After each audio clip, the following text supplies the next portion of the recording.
Chapter 647. From the beginning to the end, Su Fengnian did not see the Yanjiao Lake Navy commander. After getting off the boat, he sat in a carriage from Jianling Army Town in Longyao Province. Su Fengnian lifted the curtain and saw a strong lieutenant of unknown identity appear at the bow of the boat. Su Beiji, who was in the same carriage as him, looked away along the curtain and said softly, "There is a Yanjiao Lake cavalry escort us to Wantung City in the north of Maolong. We will take the road openly." Su Fengnian leaned against the wall of the carriage. On his lap was the spring thunder dagger that could only be unsheathed. Blue Bird with Cha Na on her back had already put on her armor and blended into the cavalry. Su Beiji said slowly, "Maolong has become a new frontier in the confrontation between the north and the south of Liangmang. After Dong Zhuo withdrew from the mouth of the gourd, no one was willing to throw their lives away. Only Huang Songpu asked Empress Murong to send an urgent report 800 miles away to lead the troops as reinforcements. Lu Gui and Yang Yuanzhan, the two great generals, were still observing. Huang Songpu's power was no longer the same as before. Nominally, he was the king of the southern courtyard in charge of 400,000 troops in the southern dynasty. Lu Gui and Yang Yuanzhan did not need to raise their heads, and even Dong Zhuo's 60,000 bodyguards were completely unruly. This time, Huang Songpu completely put down his face and used the precious favors he had accumulated over many years to mobilize 90,000 elite cavalry. It was so difficult to be a great general in the southern dynasty. If you did not lead the troops, everyone would be willing to be kind to you and worship you like a bodhisattva. If you really had the military power, they would stab you in the back and hope that you would lose the battle and lose all your capital. This kind of bad habit was brought along by the remnants of the spring and autumn period. In recent years, there has been a saying in the imperial tent that the southerners cannot be generals. If not for Empress Murong's suppression, and Lu Gui and Yang Yuanzhan did not want the northerners to interfere with the southern affairs, they would have sent secret reports. Finally, they did not drag the southern dynasty down. Otherwise, Huang Songpu would not have had the chance to confront the Beiliang cavalry. Su Fengnian saw a scroll in Su Beiji's hand. He took a look and smiled strangely. Su Beiji also smiled and said tirelessly, "A young Taoist from the Taoist mansion of Taoist of Mount Long who made up the scripture of transformation of Laozi, is said Taoist from the Taoist mansion of Taoist master of Taoist mansion in Mount Longhu Mountain." The intention was a trick, but the writing was quite good. Maybe it was Mr. White Lotus, who was given the title by the emperor of the Zhao family, who wrote it himself. Now that the holy monk of the dragon tree has passed away and the monk in white has not said anything, the two Zen temples are in a mess. The group of Taoist Qing Ci in the palace knows how to help each other better than the monks. Plus, the sick tiger Yang Taisui has not shown up for a long time. I think the Beimang's Buddha annihilation is more brutal than your Liang dynasty. Not to mention other things, the fact that there is only one temple left in each province and county is enough to make the famous temples in the same province and county fight among themselves. Su Fengnian said calmly, "Who asked the Buddhist sect not to have the same surname as the emperor of Mount Longhu? Who asked the scholars to flee for their lives during the spring and autumn war? Who asked the Liang dynasty to take control of the overall situation and start to cut the weeds and eliminate the roots?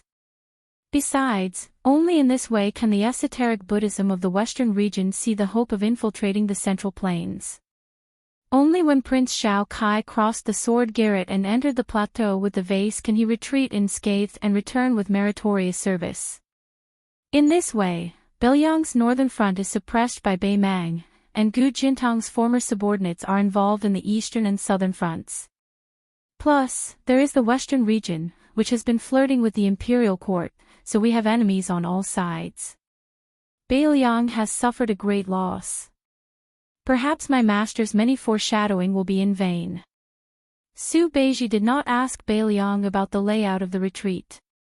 He only smiled and asked, "Is Beiliang a western pure land?" Su Fengnian shook his head softly and said, "This weakness is too big. Su Xiao can't openly oppose the imperial court.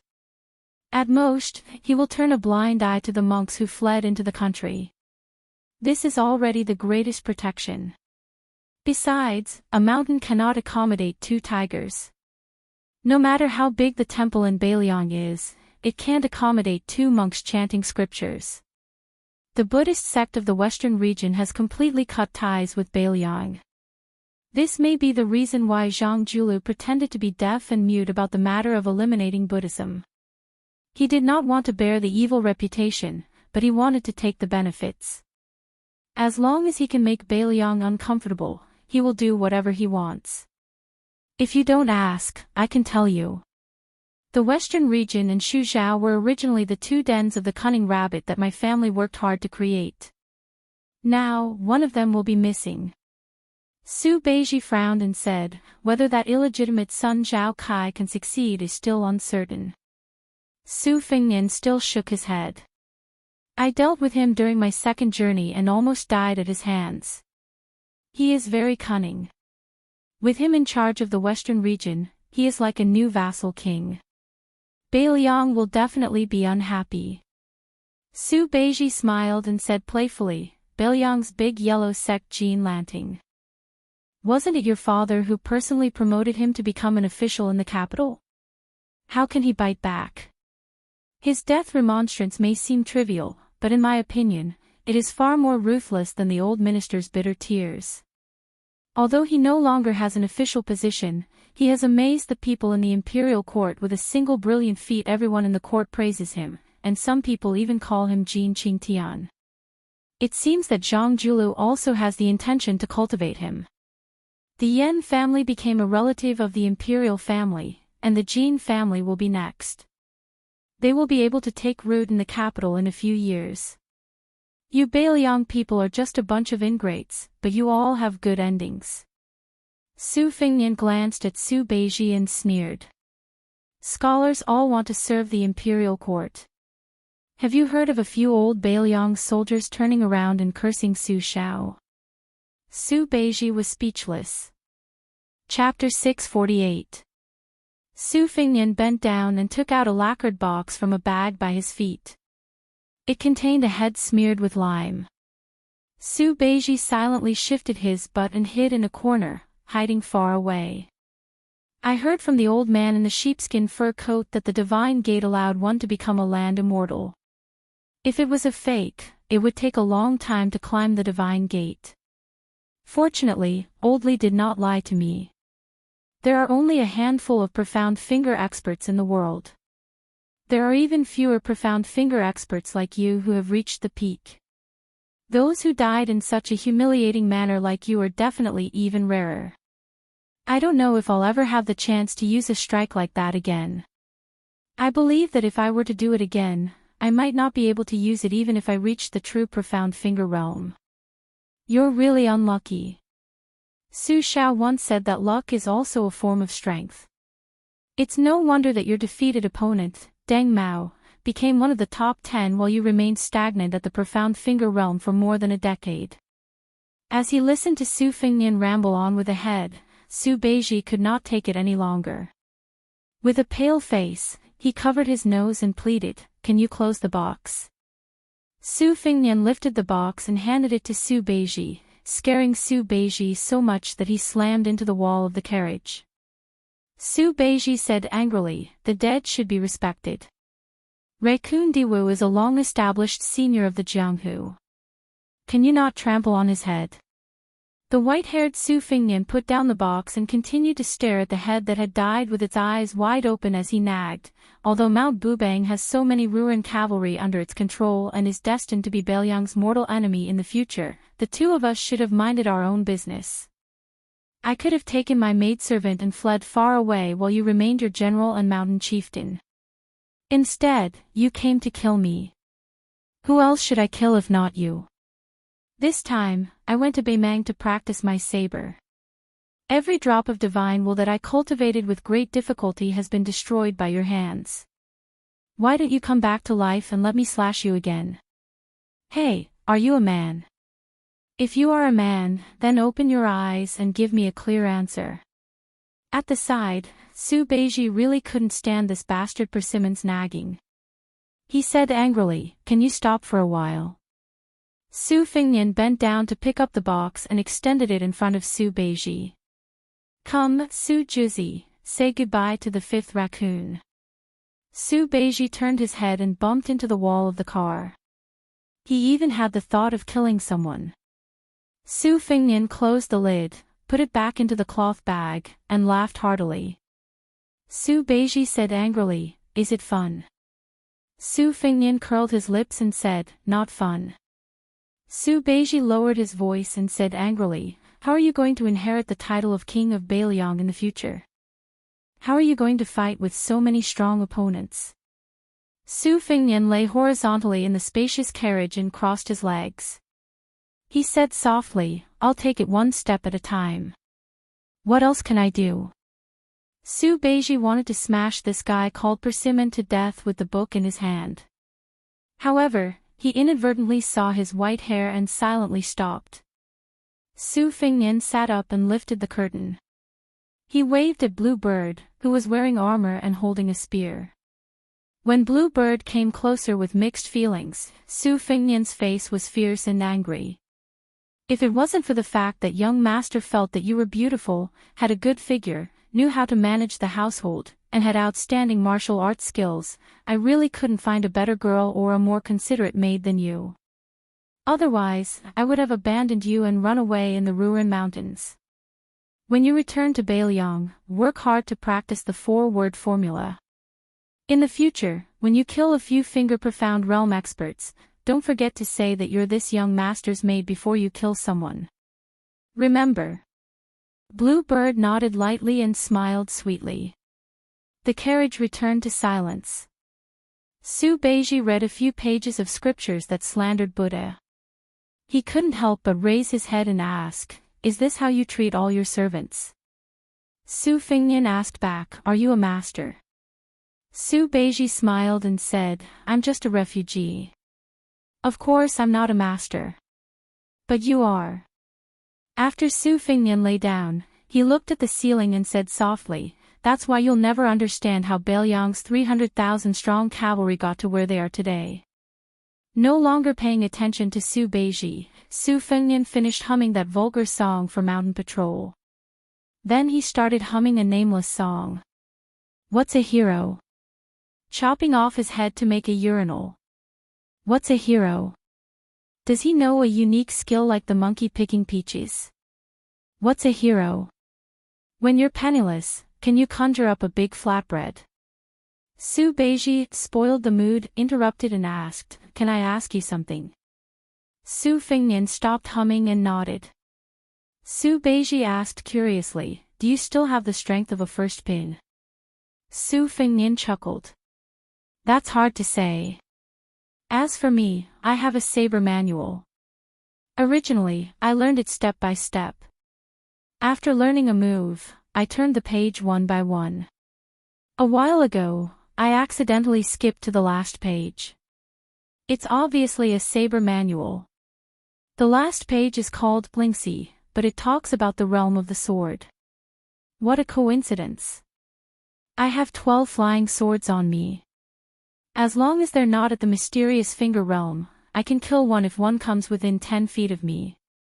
If 100 come, I can still kill 100. Su Beiji said calmly, "Amazing." Su Fengnian turned his head and asked in puzzlement, "Are you praising me or belittling me?" Su Beiji lowered his head to read the book. When he suddenly looked up, Su Fengnian had picked up the box again and displayed the gray head in front of him. The elegant and mellow Su Beiji couldn't care less about scholarly elegance. He gripped the book tightly and smacked the bastard. Su Fengnian smiled and retreated. He put away the box and the cloth bag. After lying down, he folded his hands and used them as a pillow. "Su Juzi, what do you think of the new nickname I gave you?" Su Beiji rewarded him with one word. "Scram." Su Fengnian turned to the side and rummaged through the cloth bag. Su Beiji quickly sat up straight and nodded seriously. "This nickname is very good. Su Fengnian gave him a thumbs up and praised him. You know the big picture and know when to advance and when to retreat. You're a first-rate strategist. Su Juzi, in the future, Beiliang will be the face. I have high hopes for you. Chapter 649. Originally, Su Beiji thought that after approaching the Maolong region, he would have to spend a little more effort before he could sneak into the south. However, very quickly, Su Beiji realized that the situation was beyond his expectations. Tens of thousands of refugees began to crazily flow along the two sides of the post house. Among them, there was no lack of luxurious carriages. According to the laws of Beimang, there were a few post house routes that did not allow soldiers or horses to set foot on. Thus, even though they were fleeing in panic, there were no tyrannical families that dared to set foot on the post house. Fortunately, the flow of people was huge.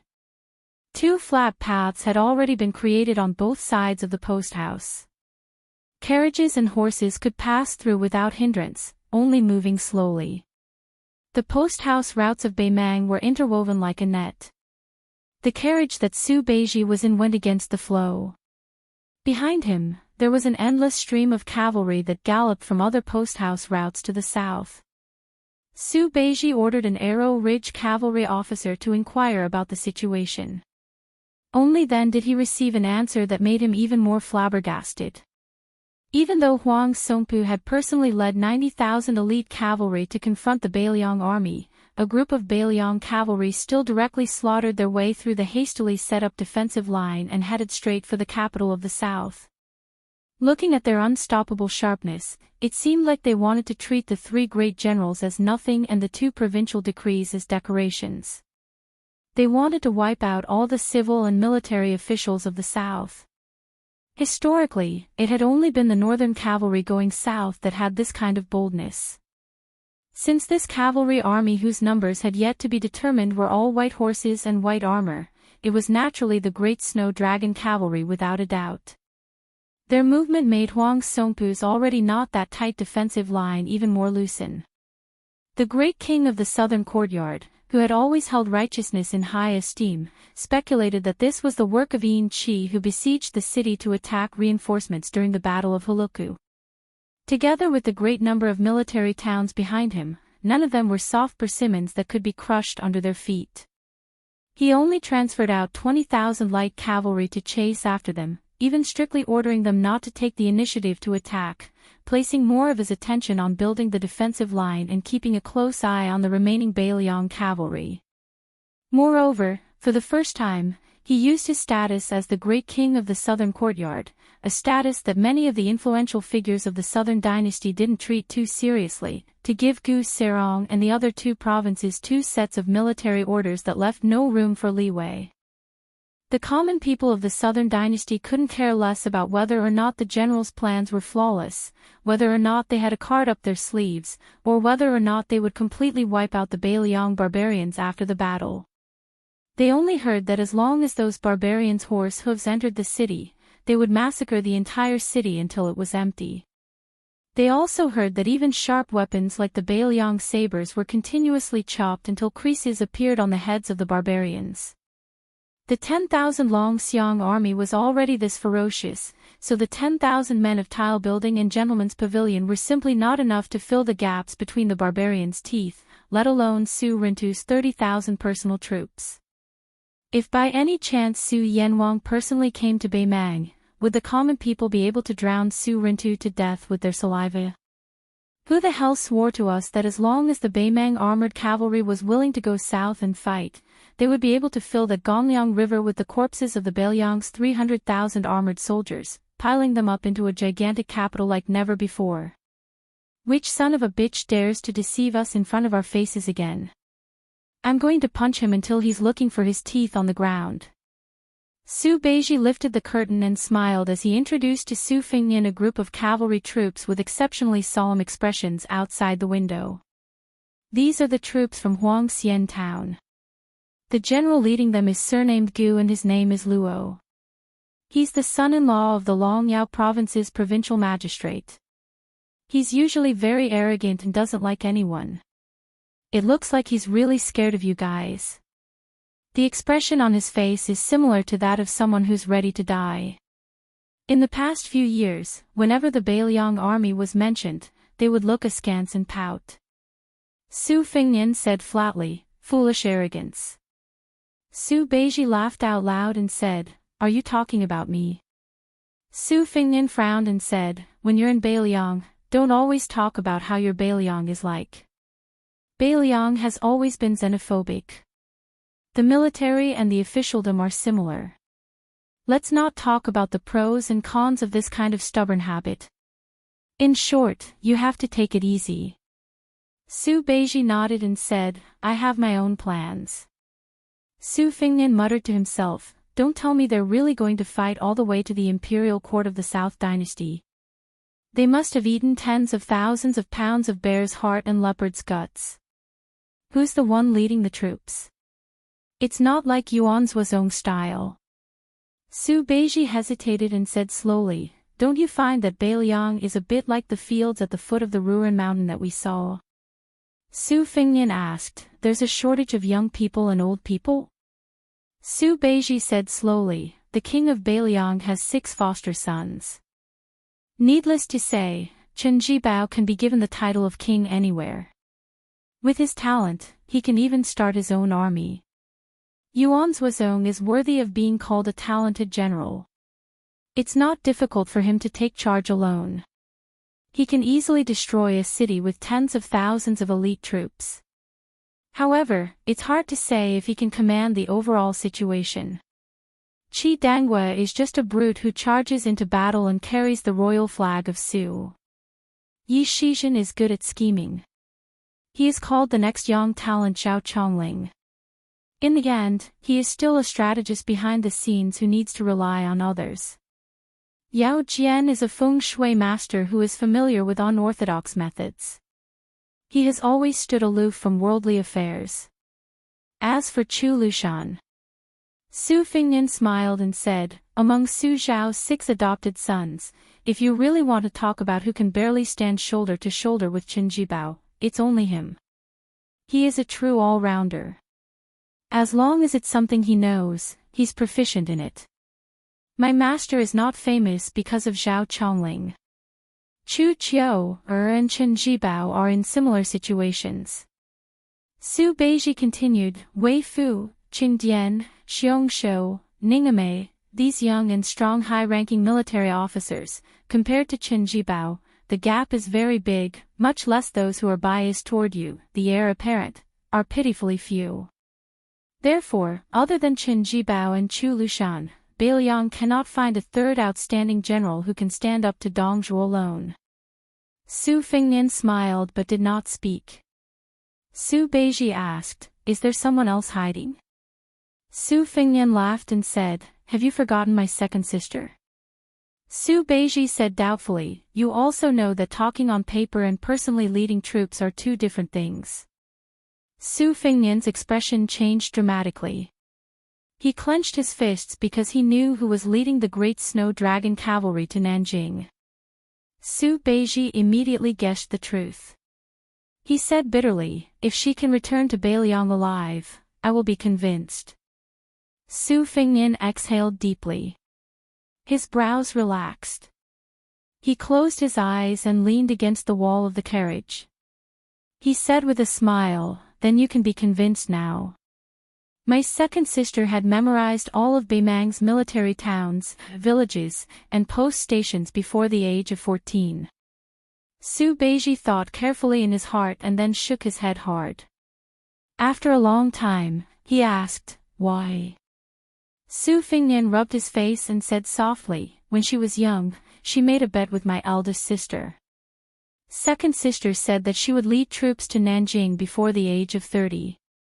Their bets are a book on the art of war and a box of rouge." Su Beiji snorted coldly, "How can military matters be trifled with?" The rout of the Longxiang army was clearly calculated by a military expert. Using losses to gain momentum can be seen as buying time for you. "What is your second sister?" Su Fengnian teased, "If you have the guts, the next time you see her, ask her yourself." I don't dare anyway.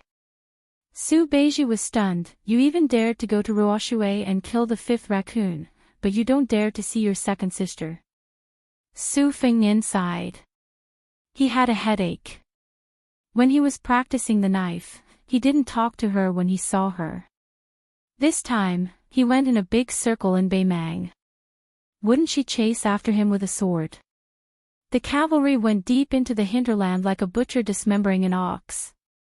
They bypassed many military towns and tore a perfect curve in Beimang's territory at the fastest speed. Their speed was fast, their strength was great, and their goal was clear. They all exceeded the limits of everyone's imagination in Beimang. The cavalry at the front didn't wear a helmet. In the young woman's field of vision, the majestic silhouette of Beimang's largest city already appeared. The eyes of the 9,000 light cavalry behind her were filled with crazed and burning worship. They never knew that war could be fought like this. It was like a big man strolling about in his own home. When he encountered a disobedient child who didn't have the strength to retaliate, he would fiercely smack him with a chestnut.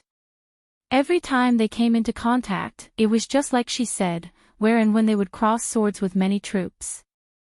It was because they bypassed all of the tough bones. With the great snow dragon cavalry's military strength, dealing with them was as easy as blowing off dust. Could it be that she was the mistress of Southern Dynasty? Going up north was a piece of cake, but going down south would be a tough battle.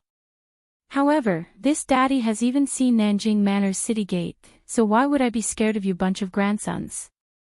The woman's appearance couldn't be considered a country-toppling beauty, but she was heroic and extraordinary. Her temperament didn't have the slightest bit of charm or delicateness mixed in. After she got off the horse, she fished out a yellowed book from her bosom. She ignited the flames and burned it to ashes. She raised her head towards the sky. Her lips moved slightly, and then she silently mounted her horse. Chapter 650. The heavy snow in Beiliang's winter over the years had always been heavy, unlike in the south. This made the children, who had recently settled down in this barren and desolate land, very happy. The amount of iron ore, war horses, and food in Beiliang was not something they could touch. Among the 4 children, the eldest daughter wasn't particularly outstanding. She was just like any other young girl who liked to use rouge and face powder. It was just that she had a feisty temperament, just like when she swung on the swing. She wasn't as reserved as the other young ladies of noble families, always wishing that she could swing higher than the top floor. The second child was the most intelligent. Since childhood, he had been regarded as a child prodigy. He learned to read very quickly and was introverted. Everyone said that he took after his mother. The third child looked the most like his beautiful mother. He was a typical lucky man from the north and a prime minister from the south. He was destined to be a noble since he was born. Perhaps this family's descendants had used up all their luck on the first 3 children, so the 4th child, who was born and raised in Beiliang, was a little pitiful. Just like the land in his hometown, he had never cried since he came out of his mother's womb. After he could walk, he was simple and naive. He was yellow and skinny, and there were often 2 lines of snot hanging from his nose, mixed with saliva.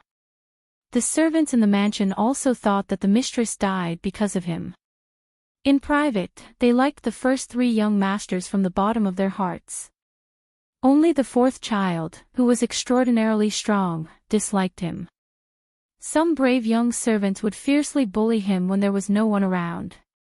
Anyway, the little boy was like copper tendons and iron bones, so he was not afraid of being pinched. Even if he was slapped a few times, it would not be a big deal as long as he was not seen by the housekeepers and gatekeepers. The 12-year-old Su Weisheng's study was spotless and orderly. There were no superfluous decorations, except for the 4 treasures of the study and the vast number of books that included the 100 schools of thought. Every book on the bookshelf was meticulously circled with a red pen. Today, she was writing the character Yong meticulously. As the second commandery princess of Beiliang Palace, she was known to be good at everything except calligraphy.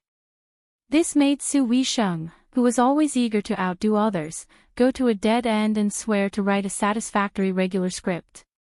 It was okay if he couldn't beat his brother, but how could he lose to her? She had long been familiar with the true meaning of calligraphy.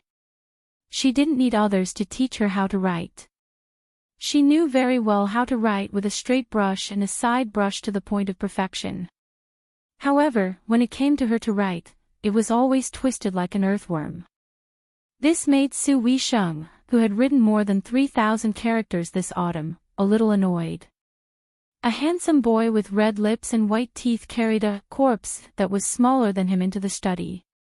Su Weisheng raised the corner of his eyes slightly and ignored him. The luxuriously dressed child put down the corpse and laughed. "Huang Manor, we're here." The corpse lying on the ground immediately stood up after hearing the voice. He grinned foolishly, with 2 snot drooling and a lot of saliva hanging from his nose. This pair of brothers was Su Fengnian and Su Longxiang. Huang Manor liked to be dragged by his brother. He also liked to be thrown into the snow by his brother on a snowy day. His whole head was cold and very comfortable. Su Fengnian reached out and carefully wiped his brother's snot and saliva. Then he wiped it on his cuffs carelessly. He pointed to a wind-weather seismograph with a dragon head facing a toad in the study. He patted Huang Manor's head and said with a smile, "Go and play with the toad. Remember not to break it this time. If second sister chases you away, I won't help you." The yellow child obediently squatted beside the big bottle. This time, he didn't secretly pull up the toad that was squatting on the ground to catch the bronze bowl. Su Fengnian lay on the desk and shouted, "Second sister, you're still practicing calligraphy. What are you practicing for? Let's go fishing by the lake. Big sister has already set up the embroidery stool."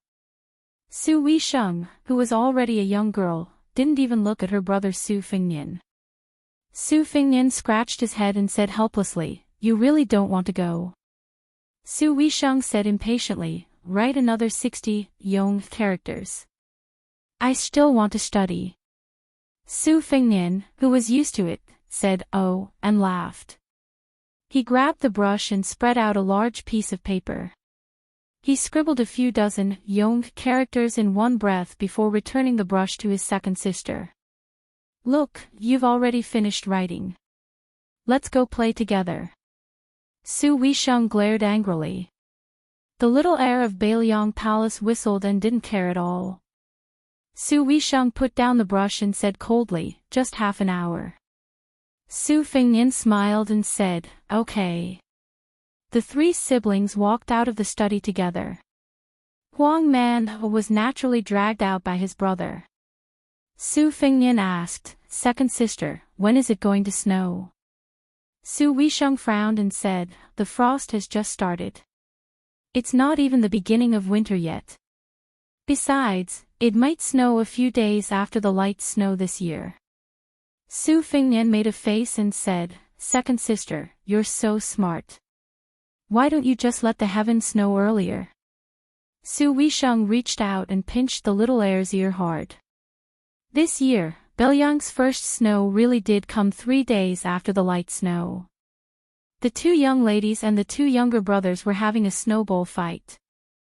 Su Fengnian had to persuade his second sister to come out of the study and play with her. Of course, he and his second sister were on one side, while his eldest sister, Su Jihu, and his younger brother, Huang Man, were on the other side. Because the terrifyingly strong Huang Man had told her brother that he was only allowed to make snowballs and not throw them. In addition, under the command of his second sister, Su Weisheng, Su Fengnian played in a very methodical manner. The isolated and helpless Su Jihu was naturally smashed many times. However, after surrendering, she secretly stuffed a snowball into Su Fengnian's collar and was satisfied. Su Fengnian grimaced and took out a snowball from his clothes as he said to his second sister, "How about we go to Tide Listening Pavilion to enjoy the scenery?" Su Weisheng refused without hesitation, "No, I want to study."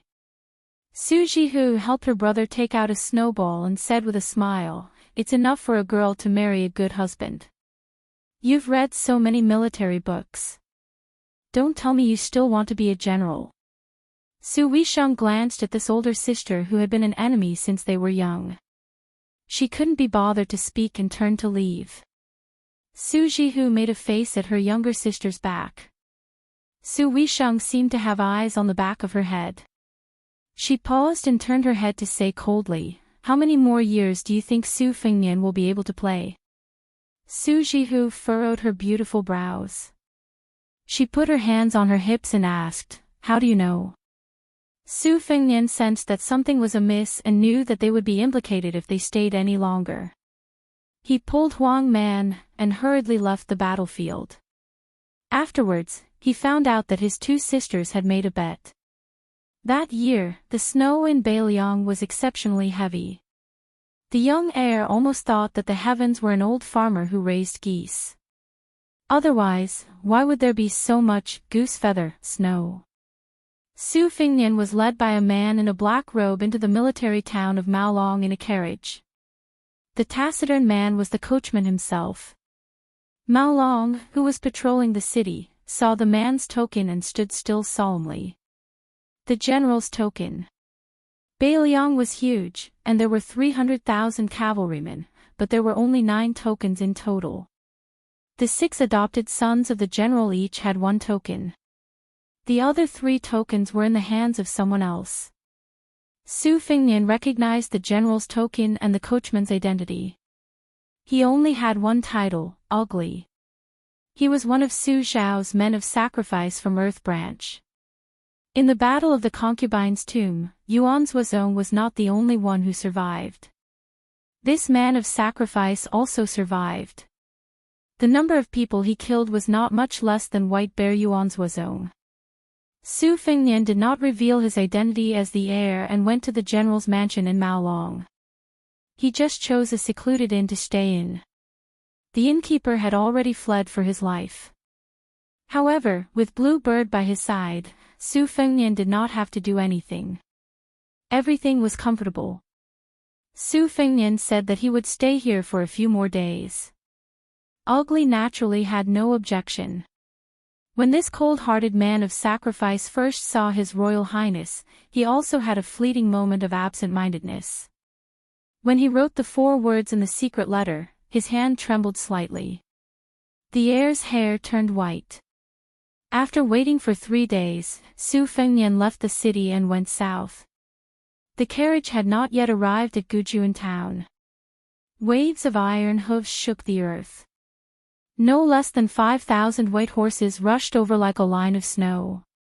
Su Fengnian walked out of the carriage with a wry smile and met the cavalry behind him.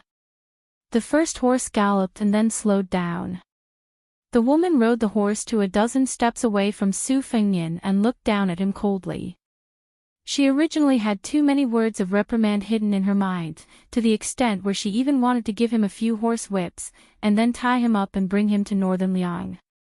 However, when she saw the exceptionally unfamiliar scene in front of her, the lips of this heroic woman who could enter northern Mang as if there was no one around her trembled, unable to utter a single word. Su Fengnian wanted to say something but stopped. She raised the whip and pointed at Su Fengnian. She said angrily, "Su Fengnian, if you have the ability, die in Beimang." She turned the horse around and galloped out. After she turned her back to the white-haired man, her vision blurred. She covered her heart with one hand. Su Fengnian stood in the same place. He looked up at the sky and reached out to block the dazzling sunlight. The snow cavalry came in a hurry and left in a hurry. Su Fengnian was about to return to the carriage when a barefoot youth in black clothes fell from the sky with a loud crash, creating a huge crater. Su Beiji, who had walked out of the carriage and stood beside the horse, opened his mouth wide. The black-clothed youth originally had a silly smile on his face, but when he looked at his older brother, he suddenly burst into tears. Then, he let out a roar towards the north. Su Beiji covered his ears but couldn't bear it. The 2 horses even bled from their 7 orifices and died on the spot. If Su Beiji didn't have the ugly death warrior holding his arm, he wouldn't have ended up any better. Only Su Fengnian, who no longer had De Huangting by his side, did not suffer at all. The youth in black crouched down and carried his older brother, who he thought was seriously injured. He wanted to carry him back home. Su Fengnian patted Huang Manor's head and said with a smile, "I'm fine. You go and stop second sister. Don't let her lead the troops north." Huang Manor shook his head vigorously. The world was big, but it was not as important as him protecting his older brother on his back. Su Fengnian said patiently, "Be good. The three of us will go home together." Just as Huang Manor carefully put down Su Fengnian, a horse returned. Chapter 651. Today, in Liang Dynasty's morning court session, the civil and military officials dressed in court attire filed into the city, the sound of jade striking jade still ringing out for a long time. Gentlemen listened to the sound of jade, and their actions were restrained. The specifications of jade ornaments were like rank, also paying particular attention to a step-by-step order, an insurmountable thunder pool. Even though the Liang faction struggle wasn't out of control under Grand Secretary Zhang's control, the imperial censor was still able to get serious over trivial matters. Jean Lanting's appearance in the morning court session today was especially eye-catching. Half a year ago, he lost his noble Great Yellow Gate, but he always lived in the capital. At first, that mansion that was completely deserted, after he impeached the king of Beiliang, Su Shao, and had his official hat removed, visitors came in an endless stream. This time, he came to the morning court session under imperial decree. Even an idiot knew that the imperial court had hidden him for an entire half a year, giving Su Shao enough face. It was time to give Jean Sabin a higher rank. This wasn't Jean Lanting's current morning court session. While waiting outside the door, he was surrounded by his colleagues' enthusiastic and attentive calls. He also had a set of brand new jade artifacts hanging from his waist. Jade ornaments and jade beads collided, jade pendants and jade teeth colliding, releasing a wave of clear and melodious sounds. As he walked between the halls, the sound was extremely beautiful. Apart from Jean Lanting, who was the most eye-catching figure, there was another person at Great General Gu Jintang's side who had hurried back to the capital from the northern border, who was similarly eye-catching. It was a new face, but during this half-year in the capital, people's ears had long grown calluses from hearing so much about him. An ordinary Jianghu man surnamed Yuan, a carp that jumped over the dragon's gate, suddenly became half a great general's adopted son. It was rumored that his temperament was stubborn, vicious and merciless, tormenting the Jianghu sects on the border until they were half dead. Yuan Tingshan followed behind Gu Jiantang, and just so happened to be walking shoulder to shoulder with Jin Sanlang, who was behind Zhang Julu and Grand Secretary Zhang. In comparison, the jade ornament on Yuan Tingshan's waist was very simple, crude and refined, a typical gossamer drawing, combined with the Hamba saber's cutting technique. Jean Lanting was cultured and refined. After being immersed in the capital's officialdom for 2 years and experiencing the bitterness and hypocrisy of the world, after joining the Zhang Dang's tutelage, he didn't have the slightest bit of arrogance. At this moment, seeing Great General Gu Jintang's adopted son, the future son-in-law who was set in stone, when Yuan Tingshan glanced at him, Jean Lanting immediately returned a smile. Little did he expect that this minor official, who was participating in the morning court session for the first time, would unexpectedly spit and lower his head to spit. Jean Lanting was extremely embarrassed, but his skin was who knows how many inches thicker than when he first entered the capital, so he dismissed it with a laugh. Yuan Tingshan's brazen actions made the hearts of some of the eunuchs in the distance tremble. Fine, it was clear that he was another thorn in the side. Yuan Tingshan quickened his pace and asked Gu Jiantang in a low voice, "Great General, when will I be able to carry a saber to court like you?" Gu Jiantang turned a deaf ear. Zhang Jula shot a glance at this young martial artist, who had been heard of in half of the capital before even seeing his face. He seemed to find it amusing and laughed. Yuan Tingshan still wanted to nag, but Gu Jiantang said coldly, if you say another word, you'll get lost from the capital. Yuan Tingshan chuckled and said, I won't say any more, I won't say any more. Jean Lanting cursed silently in his heart. You brat, you've already said 6 words. However, Great General Gu, who had firmly controlled the Ministry of War for more than a decade, didn't care about this kind of slippery behavior. This made Jean Lanting immediately have a higher opinion of this person surnamed Yuan. Gu Jiantang and Zhang Julu both looked at a corner in the distance at almost the same time. Jean Lanting was stunned for a moment. He wore the red python robes of a great eunuch, and stood there quietly like a red cat that had been hunting mice in the palace all year round. Yuan Tingshan clicked his tongue. An expert. Jean Lanting only glanced at him from a distance and didn't dare look again. He quickly lowered his head, afraid that this notorious eunuch would remember his appearance. There was no wall in the world that didn't have a crack.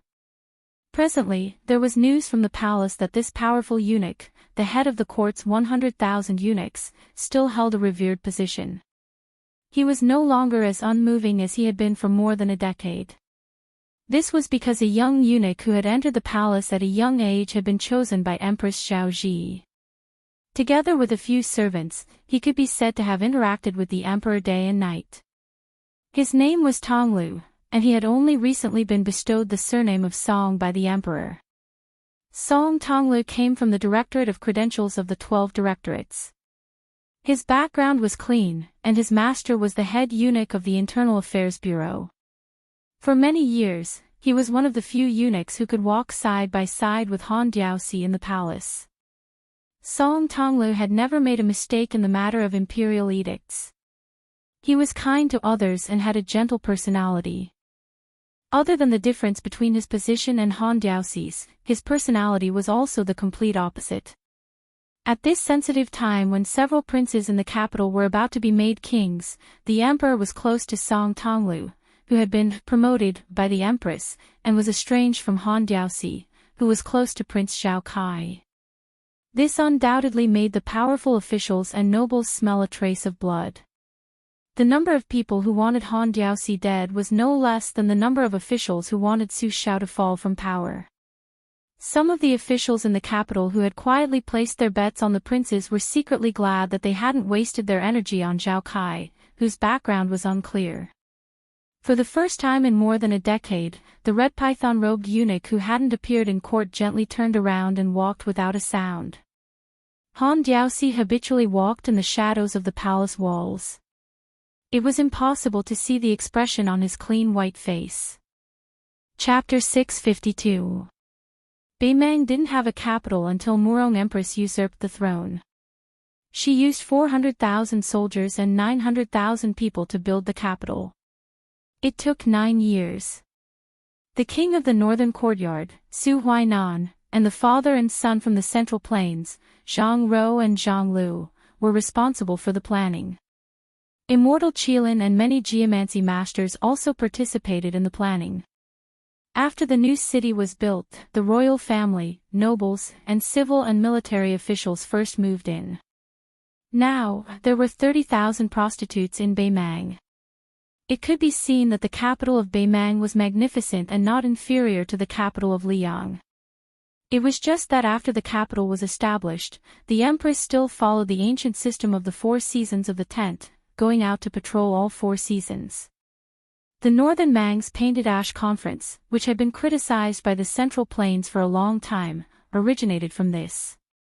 This year's autumn tent tiger hunting and deer hunting was pushed back slightly. The influential nobles of the Northern Mang royal court were all talking about it. Many of the older nobles who had the qualifications to participate in the tent hunting in the past, but found excuses not to go, eagerly participated in it without exception. Unfortunately, they were greatly disappointed. In the capital, there was a declining branch of Taoism called Chongqing Taoist Temple. After losing the competition with Taoist sect for the national religion of Beimang, the incense was no longer as prosperous as before. Only a few old pilgrims would come to pray during the 9-yen festival. It was hard to believe that 20 years ago, this place was called the top of Beimang's Taoist temple. Every festival, high officials and nobles would gather together with the common people.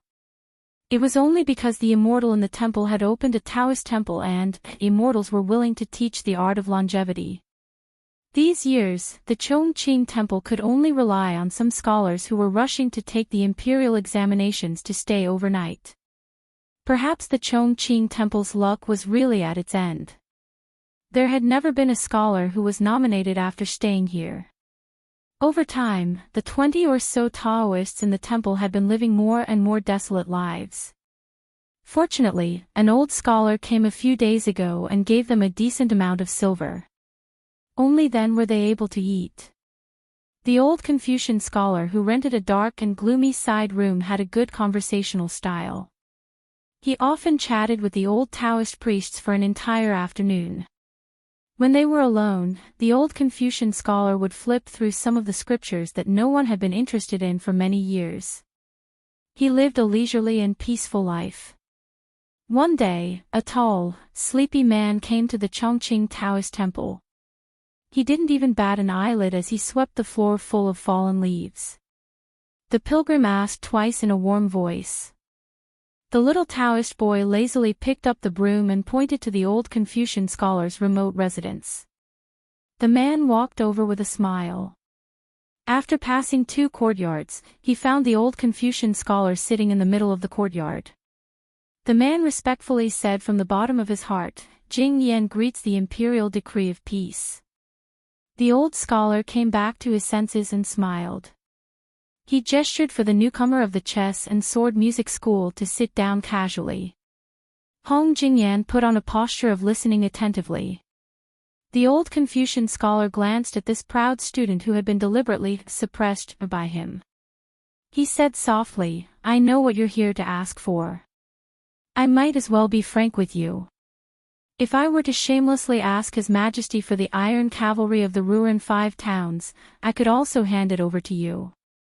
However, this would put you at a disadvantage. It would be disadvantageous for you to display your skills in the future. The Ruin 5 towns are surrounded by the covetous Dong army. Even the capital and its surrounding regions are not generals with outstanding military achievements. You can't compare to them. Even if you succeed, how much empty space can you get? That's why I say that this kind of stiff robbery is not as good as a small, sharp strike without evil hands." Hong Jingyan asked with a smile, "Go directly to the tile-built gentleman's tavern." The old Confucian scholar nodded. Hong Jingyan said with a bitter face, "You want me to gather tens of thousands of troops by myself?" The old Confucian scholar scolded with a smile, "You're as thick-skinned as ever. Don't think that just because I haven't been in the chess and sword music school all these years, I don't know that you have hooked up with the sons of the northern and southern nobles. Let alone tens of thousands, as long as you dare, even 100,000 wouldn't be a problem, right? Just those sons and daughters of the capital who crave military achievements would flock into Dragon Waste province without bringing their own personal guards and forcefully gather tens of thousands of troops. I'll say the ugly things first. This time, Your Majesty was hesitant about who to send to confront the Bailiang army. Was it Huang Songpu or Tuoba? I mentioned it in passing, so you chose Huang Songpu. This is because I don't want the situation of the northern and southern confrontation to become a situation of war on all fronts. I know that by using this king of the southern courtyard, who is good at defending, Bailiang won't have a falling out and will be willing to stop while we're ahead. This way, I'll have enough time to set up a trap. Only that wicked old turtle, Huang Longshan, loves to do wicked things. As for you, you'll be the first chess piece in Beimang's new game. You'll be the most important. How about it? Are you going or not?" Hong Jingyan furrowed his brows and did not immediately give a reply. The old Confucian scholar, who was already the emperor's tutor, said, "There's no rush. Let's make a decision after you've thought it through. If you feel that controlling the Ruin cavalry is more advantageous and can give me a convincing reason, I can very well let you go to the Ruin mountains and become the mountain king." Hong Jingyan softly said, "To tell the truth, whether I go to the gentleman's pavilion or the Ruin mountains, right now, the sword chi is not by your side. I can't be at ease. The old Confucian scholar shook his head. I know what I'm doing. Hong Jingyan looked around and laughed. Are you really not going to meet those nobles in the imperial tent who are willing to dig 3 feet into the ground just to find you? The old Confucian scholar indifferently said, burning the stove in the officialdom is a great skill. Those fellows who have gone hunting to find me are actually burning a few sticks of incense to Su Huainan right now. Only then will His Majesty pay attention to them. Those who foolishly come to me to burn incense and pray to Buddha and Bodhisattva are all carrying pig heads and meat. Even if I were a true Bodhisattva, I'd still be sick of eating them. When the stove is cold, they can give me a bowl of porridge and a plate of pickles to fill my stomach and warm my heart. There was a long period of silence. Hong Jingyan suddenly stood up and bowed with his hands clasped in front of him. I asked the magistrate of peace to play a game of chess with me. The old Confucian scholar waved his hand, ordering him to leave. Hong Jingyan laughed at himself. He did not insist and left the Chongqing monastery. The old Confucian scholar slowly walked to the entrance of the monastery. The boy who was sweeping the floor was exhausted and sitting on the steps. There were already several baskets of fallen leaves at his feet. The old Confucian scholar smiled and bent down to pick up the broom. He helped the little boy sweep the floor. The poor scholar Chen Liangshi was in a small tea house.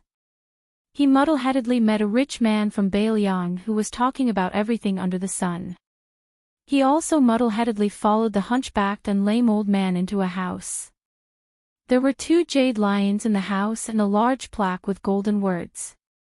The little beggar who had been reading with him along the way gently raised his head and read, Beiliang Palace. Hashtag please guarantee the monthly votes. You guys vote and I'll diligently write. It's that simple. The votes you guys throw at the first 3 days of the month are too ferocious. Therefore, in August, I'll definitely write a perfect 2nd volume. Then, I'll write an even better 3rd volume, Yi Xinliang. Chapter 653.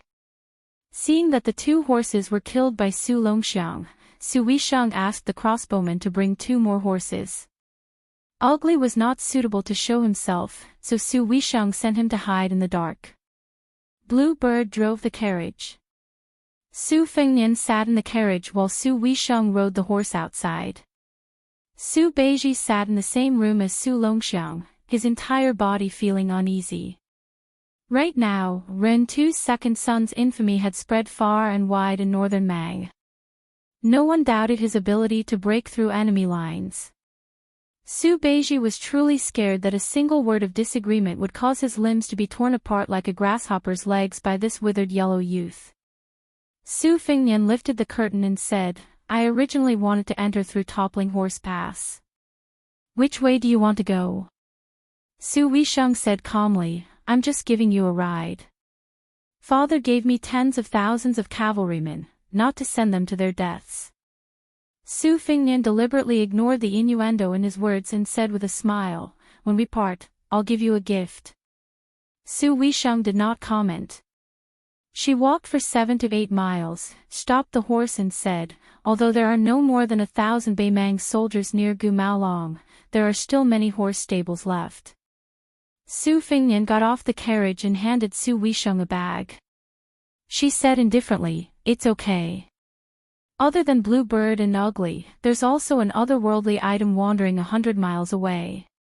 It has the finger mysterious realm. Su Weisheng hung the cotton bag on the side of the saddle. Su Fengnian pleaded, don't throw it away without taking a look. Su Weisheng hesitated and did not rush to turn the horse around. Su Fengnian was familiar with his second sister's cold temperament. He said, it's the head of the 5th raccoon. Su Weisheng frowned and said, the mountain master of Bingti Mountain, Dongzhuo's father-in-law. Su Fengnian nodded. Su Weisheng asked, you and a few others succeeded in the sneak attack. Su Fengnian was speechless. Su Beiji, who got off the carriage with Su Fengnian but stood far away, said softly, "Second Commandery Princess, His Royal Highness killed the 5th raccoon by himself. I, Su Beiji, can testify." Su Weisheng sneered and said, "How did the king of North Courtyard, Su Huainan's concubine's grandson, change his master? When do you plan to go to Liang Imperial Court and become a slave of 3 surnames?" As expected of Su Weisheng, who knew Bei Mang like the back of his hand, Su Beiji did not explain anything to her relentless criticism. Su Fengnian tried to smooth things over and said, "Second sister, can you not scare Ju Zi? He's a good person. Not long ago, he even praised your poetry and said that he wanted to compare notes with you." Su Weisheng patted the ancient sword at his waist and said with a smile, "Compare notes? Compare notes on swordsmanship? Didn't you tell him that I like to compare notes with scholars and common people?" Su Beiji had truly experienced the rudeness of Beiliang's second commandery princess.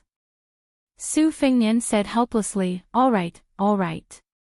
He patted the horses but lightly and let Su Weisheng gallop away. Su Fengnian and Su Beiji looked at each other and smiled. They both felt relieved. Su Beiji sighed softly and said, "He has the demeanor of Empress Murong." Su Fengnian hugged his neck and scolded jokingly, "How dare you talk about my sister like that? Do you want to die?" The scholar, who was almost out of breath from being strangled, shouted, "How is this belittling?" Su Fengnian let go of his hand and sat in the carriage with him. "You'll know in the future." After sitting down, Su Fengnian threw the sword case to the black-clothed youth who was grinning from ear to ear. "Huang Manor, there are 3 swords in there. I'll give them to you. Didn't you get stabbed by a willow branch? Next time you see him, return the 3 swords to him." Su Longxiang held the sword case and laughed foolishly. Su Fengnian turned his head to Su Beiji and said, "Beiliang Palace has an abundant collection of books. If there's anything you like, just take it. It'll be your personal collection. Treat it as my meeting gift to you. How about it?" Su Beiji smiled sincerely and said, "It's enough." Su Fengnian thought for a while and said, "When we reach the prince's mansion, why don't you change your name?"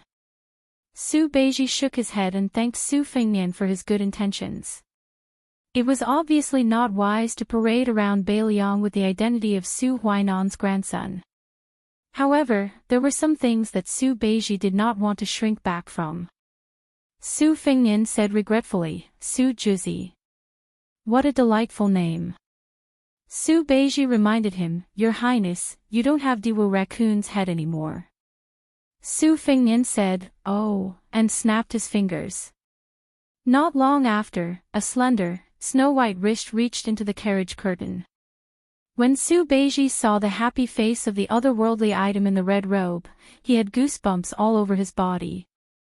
Su Beiji forced a smile and flattered him against his will, "Your Highness is confident in everything. You are worthy of being the heir of a vassal state." Su Fengnian waved his hand and the otherworldly item's elixir infant floated away from the carriage. Then, he held Su Beiji's hand and said with a smile, "You and I admire each other so much. It's a pity we didn't meet earlier." The corner of Su Beiji's mouth twitched and he whispered, "Your Highness, did you also say the words 'a pity we didn't meet earlier' to Diwu Raccoon?" Su Fengnian smiled and slapped Su Beiji to the ground. Then, he said softly, "I like to walk the same path again. They say that there's no turning back in this world. Taking advantage of the opportunity to walk the path, it's very comfortable." Without the otherworldly item's intimidation, Su Beiji became more courageous and said, "Your Highness, didn't you have a secret conversation with that retainer when you went out earlier? Didn't you want him to arrange something so that you could secretly meet Yozhou's Gai commandant, Huang Fuqiong?" Su Fengnian didn't say yes and only asked curiously, "You even know Huang Fuqiong?" Chapter 654. Su Beiji nodded. "At Ruoshui Hut, Grandpa said that you helped him to the position and used him to stir up the military in Yuzhou. At first, I didn't think highly of Huang Fuxi, but now, I don't dare to underestimate him. Su Fengnian asked, have you prepared how to show off your talent to Su Xiao? Su Beiji smiled and said, a woman's pregnancy can only be seen after a few months. It's just a matter of learning, so it takes time. I have some glib tongue, but I can deal with other people. After meeting the second princess, I really don't want to go to the Prince of Northern Liang to be scolded. I've already thought about it. When the time comes, I'll ask the king of Beiliang for a remote and desolate county. I'll start as a lowly official. I'll be able to do some practical things, and it won't delay me from sending a small gift to your highness. The gift itself will take 1 or 2 years to complete. Su Fengnian was surprised. You can really endure being unknown for a few years. Su Beiji calmly said, when have I ever been famous? Su Fengnian grabbed Su Beiji. Su Juzi, you're really famous. Su Beiji smiled and tried to break free from Su Fengnian's grip, but he couldn't do it. He said helplessly, Your Highness, even if it's just a compliment, please show me more sincerity. Su Fengnian increased his strength and nodded with a smile. Okay. Show me more sincerity. Su Beiji, who had taken off the mustached man's skin, was fair and elegant. At this moment, he was in so much pain that his face turned red. Su Fengnian laughed and released his grip. Su Beiji angrily said, bullying others with martial arts. Is that what a real man should do? Su Fengnian, who had also restored his true appearance, snapped his fingers again. Su Beiji thought that the otherworldly item wanted to join the fun again. He was so scared that he kept quiet out of fear. Su Beiji had been on tenterhooks for a long time, but the otherworldly item was nowhere to be seen. Su Fengnian giggled and said, I just snapped my fingers. Do you really think that the otherworldly item in the princess tomb is some kind of earth immortal? Do you really think that I can sense it from 100 miles away just by snapping my fingers? Su Beiji took a deep breath and lowered his head to flip through a book that he had found with great difficulty in the inn in Maolong military town. Although he looked furious, his eyes were gentle and there was a smile on his face. He was once afraid that the monarch he had to serve was a mediocre person with great ambition but little ability.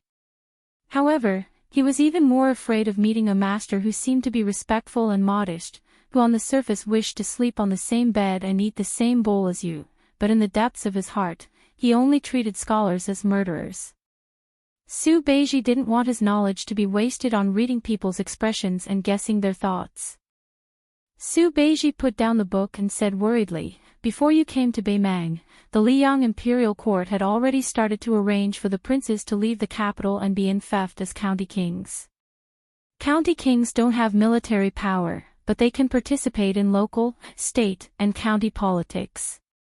These first-generation county kings of the Liang dynasty after the spring and autumn period were given a single title. Currently, we know that there are 3 kings of Tang, Chu, and Shu. I think that the king of Shu will most likely be Zhao Kai. The second king of Jing and Zhao Sun obviously had an expert to advise him. He was the first one to take the initiative to hand over all military power, which is bound to give the king of Yanqi and the king of Guangling a headache. I heard that you had a particularly bad relationship with the old king of Jing, and Xiangfan is also one of the most important cities in the world. No matter if it's east or south, it's a place that must be fought over. Su Fengnian smiled and said, Zhao Sun beat me up like a drowning dog, and I also stole the Princess Jing and that he secretly admires. That brat can't wait to skin me alive and pull out my tendons to vent his anger. Su Beiji was stunned. He gritted his teeth and asked, Wait, what do you mean you stole the Princess Jing'an? Su Fengnian smiled and said, Her name is Pei Nanwei, one of the few great beauties of the Liang dynasty. I happened to pass by Xiangfan on my second trip and took her to Beiliang Palace.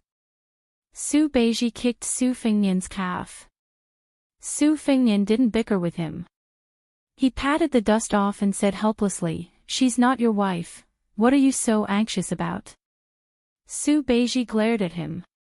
The sallow and emaciated black-clothed Su Longxiang didn't get angry. He was born to be able to sense good intentions.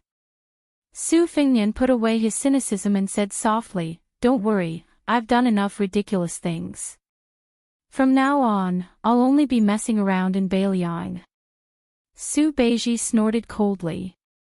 Su Fengnian quickly revealed his foxtail and said, "But if a beauty comes to Bailiang to walk right into my trap, I won't refuse her." Su Beiji was about to speak, but Su Fengnian's words made him swallow his words. "Why are you acting like my wife? Why do you care about this?" Su Fengnian pretended to be terrified and shifted his butt. "Su Jizi, don't tell me you're gay. Let me say this first, I can't wrong myself. If you can't bear it and really want to make a move, I can pay you to go to a brothel and find a young husband." Su Beiji cursed for the first time. Su Fengnian said calmly, "Su Jizi, you're the first celebrity I've personally recruited. I'll arrange for Danning to stay by your side. Ask yourself honestly, am I good to you?" Su Beiji lay straight in the carriage and covered his face with the book, pretending to be dead. Su Fengnian lifted the curtain with a wicked smile and picked up a pot of green ant wine that his second sister, Su Weisheng, had purposely left behind. He sat with Huang Manor behind Bluebird. A light breeze brushed past his face and the silver hair at his temples swayed softly. His black hair entered Beimang, and his white hair returned to Bailiang. Su Fengnian stretched and drank a mouthful of spicy wine. He didn't know why, but he remembered the sword outside the gates of hell. He softly said, frowning eyebrows erect, words like thunder, "The evil flood dragon of the Swallow River is fat. Wielding a sword in the air, I'll return at the second watch." Chapter 655. The sky was just beginning to brighten. Su Fengnian and his party handed over their official documents. Probably because Liang Mang had declared war, the border patrol was a lot stricter than when Su Fengnian left the pass with the Fish Dragon gang. One of the border guards lifted the curtain of the carriage with a spear and examined every face. When he saw Su Fengnian, he was obviously startled for a moment. However, the official documents were real and there was nothing wrong with them. But the following few weapons became a thorny obstacle for both sides. Their luggage had to be carefully searched, the sword sheath, the spring and autumn sword, the spring thunder saber were all searched out. This made the Tumbling Horse Pass's armored guards feel as if they were facing a great enemy. A few silent glances were exchanged, and a group of riders rode their horses over. Sparks flew everywhere, and the smarter Jianghu people did not dare to pass through at this time. Many of the border tea and horse businesses were also stopped. They had to avoid the sharp edge and endure this period of time before making a good plan. Su Fengnian and his party did not look like merchants, nor did they look like the children of a military family. Carrying so many sabers and swords, how could the Tumbling Horse Pass city guards, who were already on their last legs, lower their guard? Not long after Su Fengnian stepped out of the carriage, a second group of cavalry arrived. The leader of the group was the number 1 young master of Toppling Horse Pass, Zhou Ziru. Zhou Ziru had a good memory.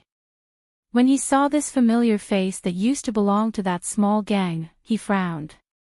In the past half a year, the Fish Dragon gang had passed through Toppling Horse Pass several times, but nothing happened. Zhou Ziru suppressed his anger and did not act on impulse. He still remembered how his father, Zhichang's deputy captain, and his sworn enemy, Captain Chui Gong, Han Tao, had bowed and scraped in front of Captain Guai Yi Huang Fujin. After that, Huang Fujin walked down the city wall alone and rode alone to a village not far from Toppling Horse Pass. Zhou Ziru did not dare to investigate the inside story, but he did not dare to make things difficult for the Fish Dragon gang. At this time, when he saw this strange white-haired young member of the Fish Dragon gang, Zhou Ziru was also in a difficult position. If he let him go, it would be against Bailiang's military law. If he did not let him go, he would step on an iron plate. He was afraid that both father and son would be controlled by Captain Guai Yi Huang Fujin. Su Fengnian looked at Zhou Ziru's men and horses. He was actually a real second lieutenant. With a bronze commander's seal, he could lead hundreds of soldiers. He had crossed a big threshold. He smiled and said, "Second Lieutenant Zhou, in addition to our sabers and swords, the 3 swords in the sword case can be left at Toppling Horse Pass. When I go to the provincial government office to get the letter of approval, I will ask someone to take the sword case back." Zhou Ziru nodded with a straight face. He carried his spear and rode away.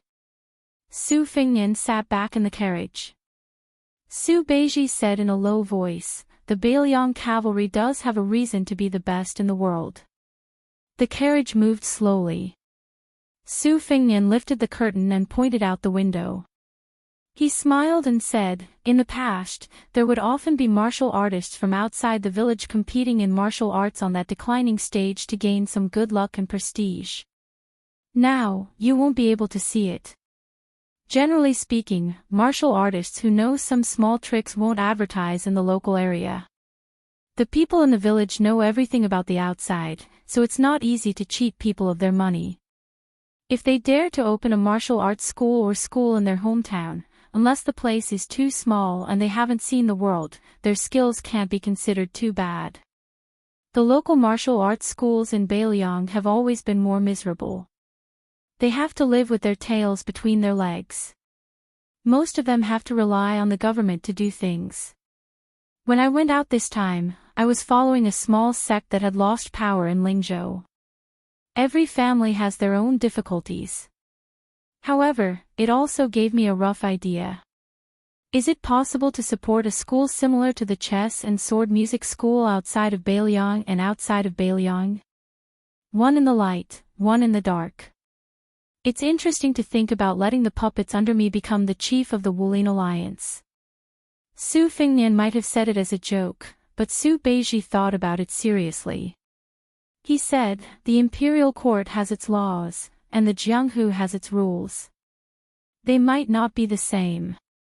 Let's not talk about how much money you have to spend.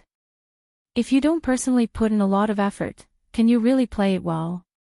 Since Su Beiji was so serious, Su Fengnian didn't have the nerve to continue speaking without thinking.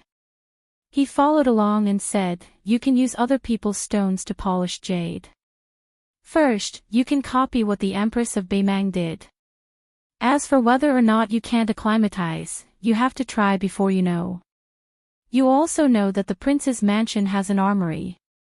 It can make many Jianghu people with mediocre martial virtues but extremely martial fanatics scramble like ducks. In the past, they were rejected at the door. If I take the initiative to open a path, the situation will be different. You might not know, but I have a bit of relationship with the Xianyuan family in Mount Hui to the south. The new head of the Xianyuan family has a frightening ambition. I reckon that no matter how big the family property is, it won't be able to withstand her squandering. I will first try to sound her out and see if she will take the bait." Su Beiji glanced at Su Fengnian and asked, "Heir apparent wants to use this matter to test me?" Su Fengnian smiled and waved his hand. "Don't be so suspicious. With your personality of going to a dead end and your unbearably smelly scholarly aura, you're not suitable for this kind of pimping business. I will find someone else." Su Beiji laughed coldly. "You want to provoke me?" Su Fengnian shook his head and sighed. "It's good that you're recommending yourself to be a small government official. Otherwise, I would really be annoyed by you.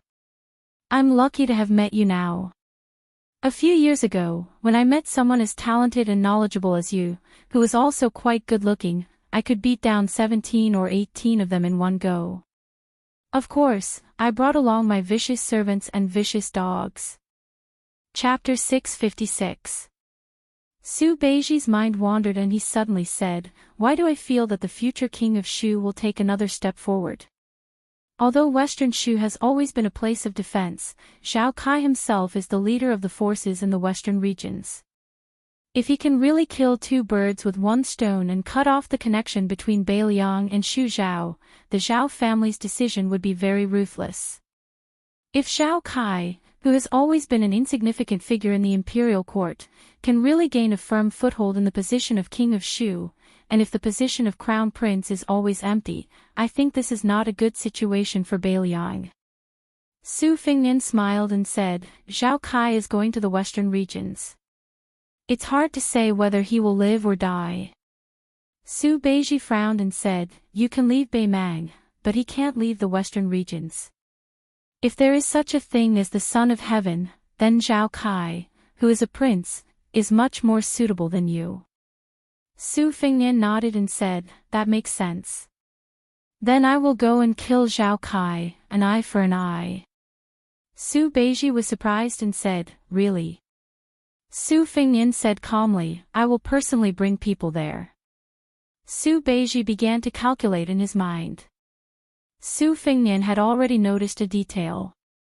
When Su Beiji was thinking carefully, his fingers would subconsciously draw horizontal and vertical lines in the air.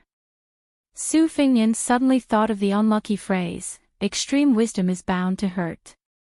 Therefore, Su Fengnian asked Bluebird to stop the horse and buy a basket of meat buns as a reward for Su Juzi. He had personally tasted the meat buns sold in the small shop at Tuma Pass.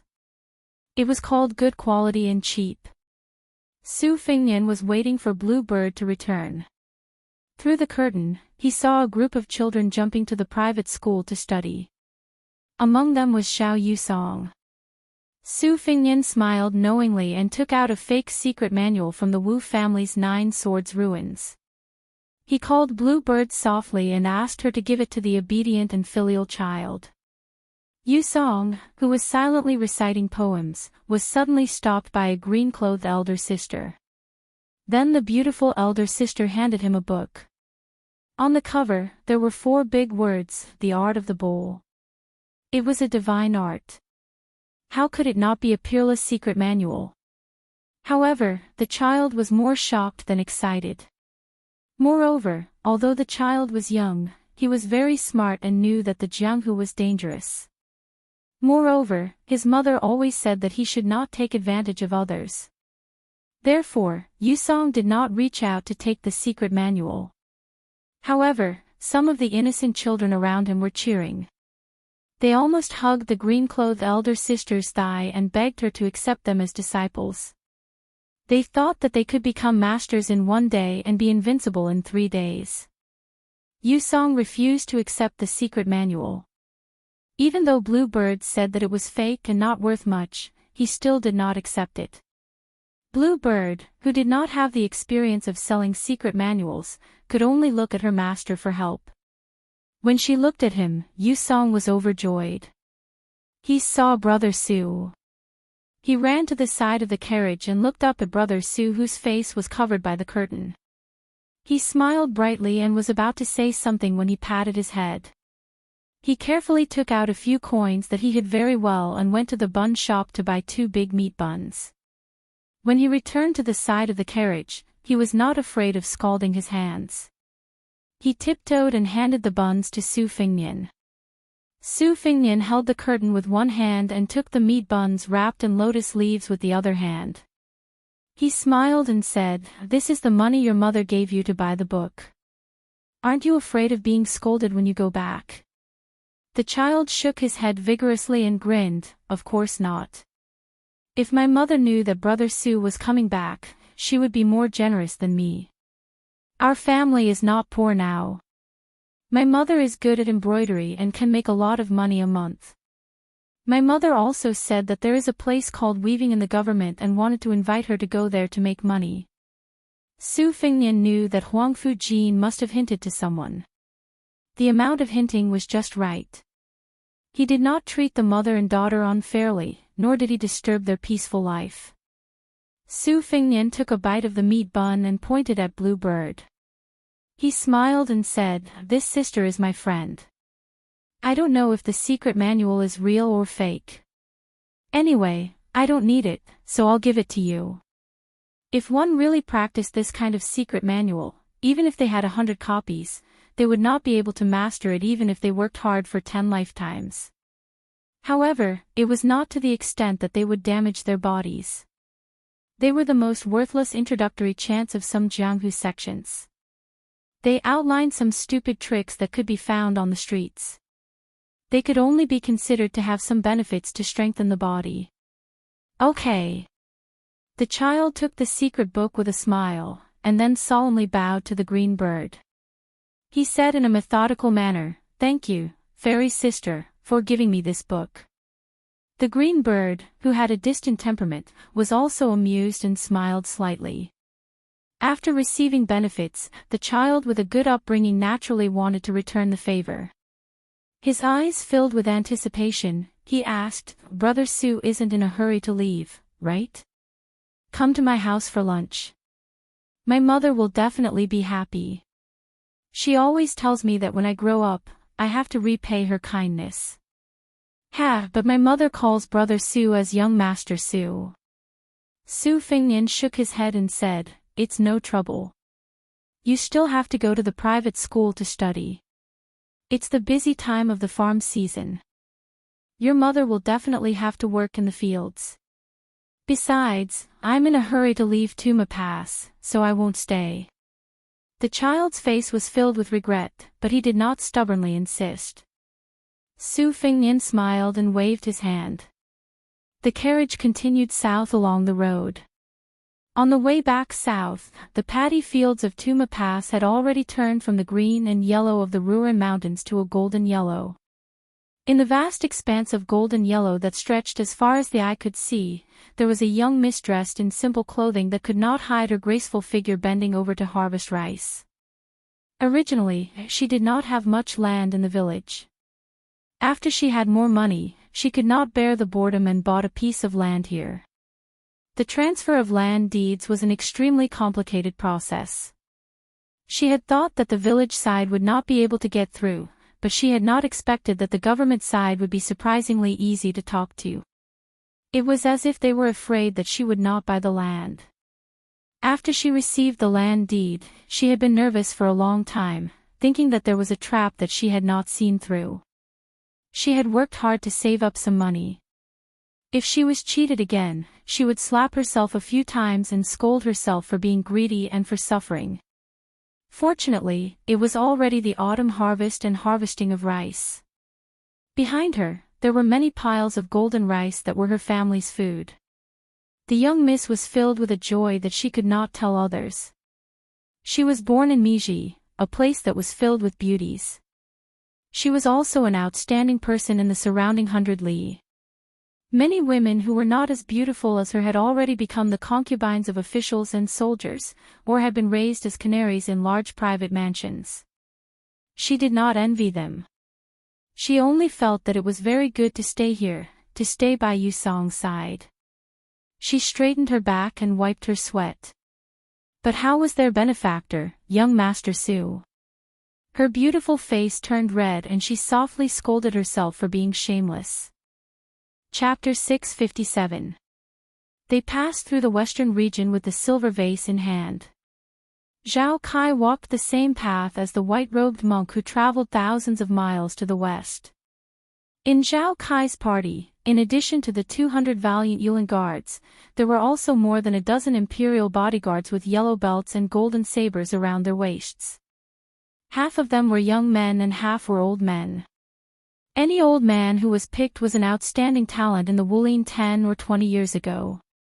In addition, there was also the female Dharma king of the esoteric sect, who was greatly valued by His Majesty, and a concubine who had no children.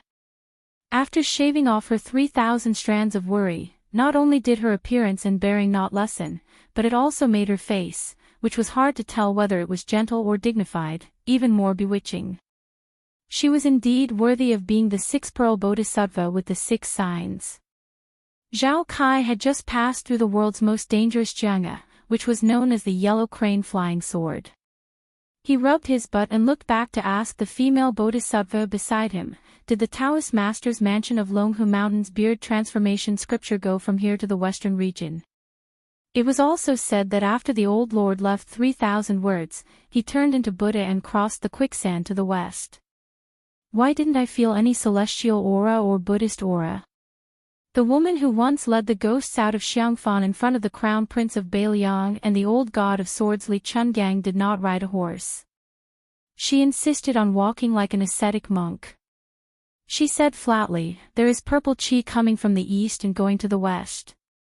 It's just that you're in the mountains and don't know the mountains." Zhao Kai snorted and pointed at his own nose. "You're talking about me. You don't say. Before I met you in Xiangfan, there was a very celestial senior in the reed marsh who praised me for my luck, second only to the princess of a fallen country in West Chu. His insight is like a torch." She ignored the prince's complacency and fluttered forward in her plain cassock. Zhao Kai subconsciously looked to the north and licked his dry lips. His face was gloomy. According to his second master, Bailiang had been entrusted to Su Shao because he had no other choice. The Lianggan corridor was the throat of the northwest. Once the corridor was opened, the million cavalrymen of Bailiang could easily dive into the central plains from the Huangshui Valley like lions hunting rabbits. In fact, it was not easy for Bailiang to set up defenses. Most of the time there were no barriers along the border. For example, if it were not for the Bailiang cavalry stationed at the wasteland north of Tuma Pass, or if any of the military brigades were used to relieve the defense, perhaps it would have long been crushed by Beimang's steel cavalry into a broken bamboo basket, leaking water everywhere. Moreover, the advantages and disadvantages of Northern Mang lay in the fact that Northern Mang's territory was so vast that it was almost as vast as the entire Central Plains. This formed a thick wall in the game of Go, which was something that Northern Liang could not compare to at all. Therefore, Northern Mang could afford to lose several big games, while Northern Liang could afford to lose once and lose the whole game. Zhao Kai muttered to himself, "If Su Shao doesn't become the local emperor, who can? Gu Jiantang. Maybe he won't even last 5 years." Zhao Kai curled his lips and rode close to a carriage. He lifted the curtain to take a look. It was the only remaining sealed general, the golden-armored man.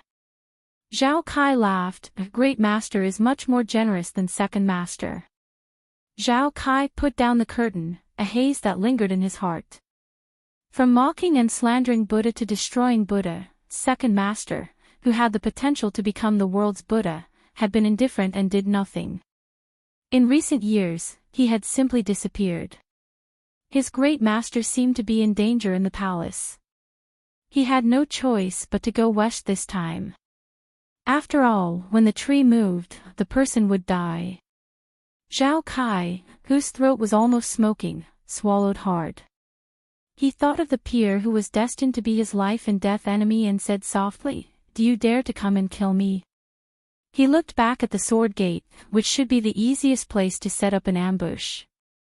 "Su Fingnian, it seems that you don't have a chance." Zhao Kai twisted his neck and sneered, "Bah, you don't even dare to go to the gambling table. Yu Cho personally sent a message to Huang Fuxi." This powerful commandant Gua Yi immediately went to Zhudao City and waited respectfully. He did not dare to alarm the local government and the garrison. He only brought a group of valiant retinues that Bailiang Palace had specially assigned to him. Huang Fuxi sat alone in the carriage and thought of all kinds of countermeasures. Now, Huang Fuxi's reputation had taken a sharp turn.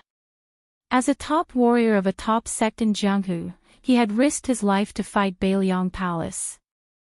Therefore, people in Jianghu had to give him a thumbs up and praise him as a real man.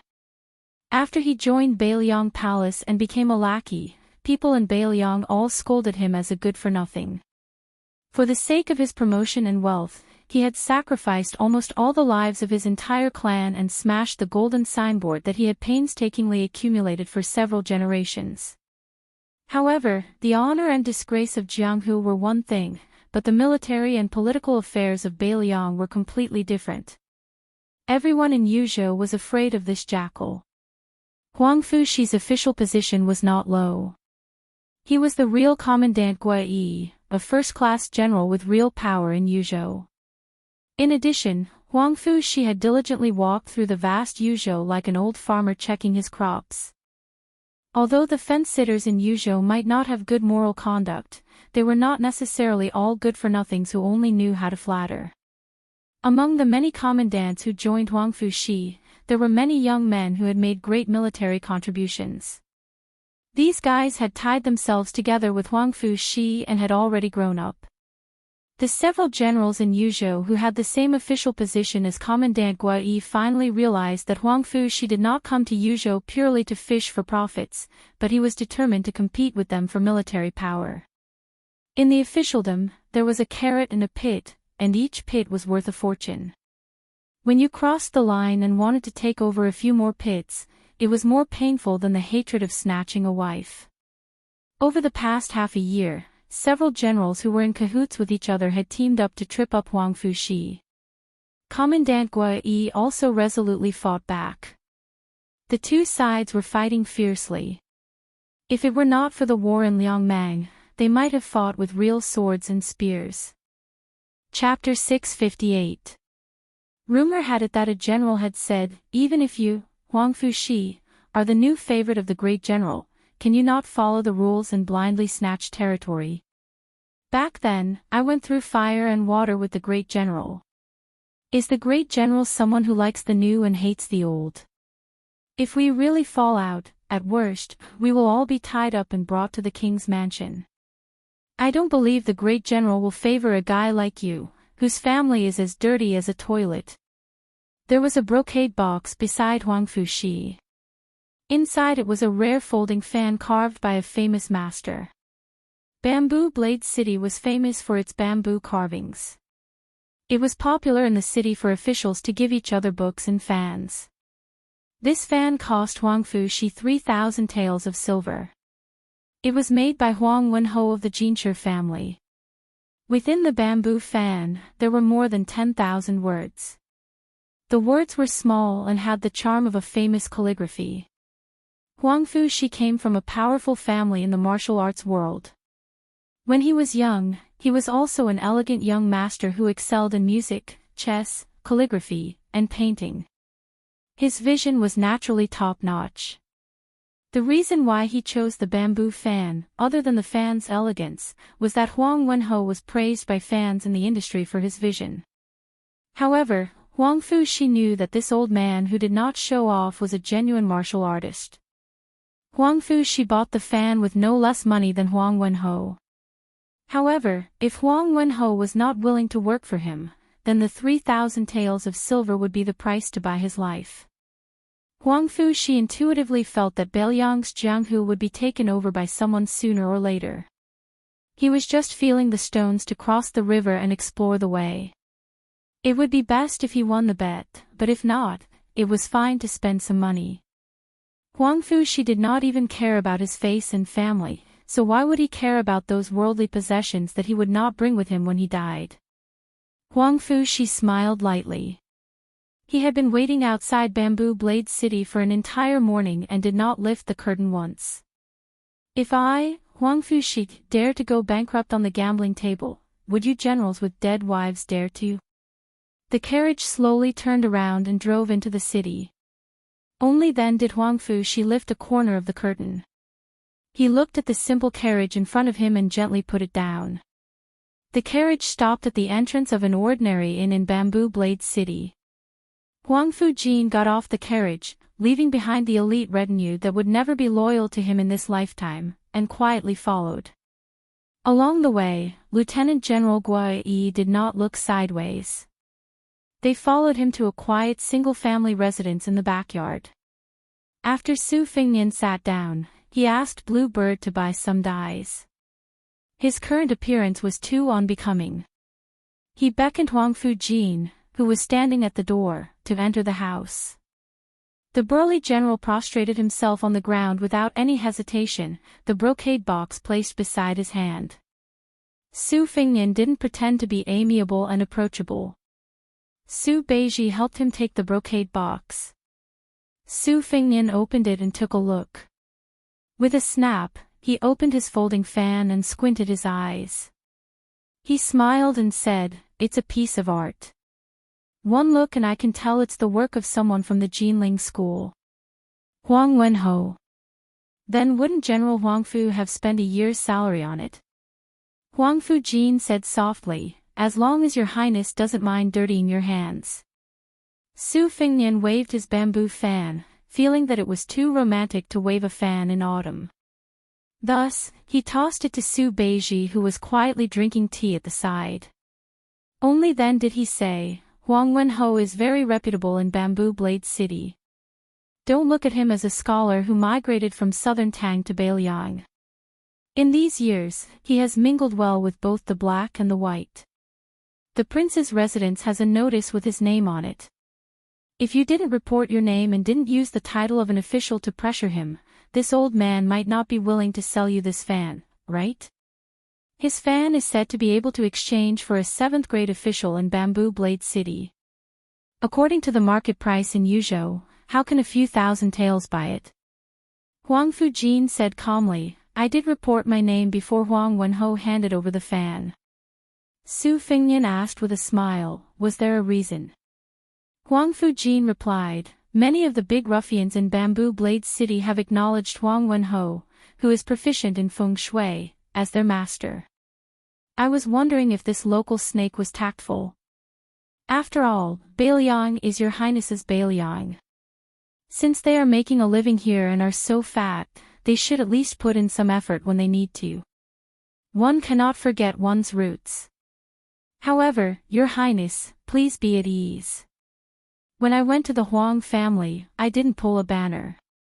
I only calmly made 2 transactions with Huang Wenho. One was the transaction of the bamboo fan, and the other was that I took care of his adopted sons in all aspects. He gave me gossip from all walks of life.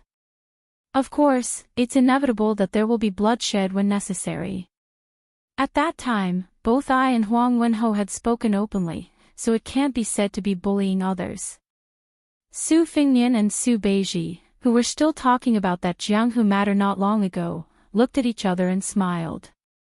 Su Fengnian nodded and said, stand up and speak. Huang Fujin didn't dare to be pretentious.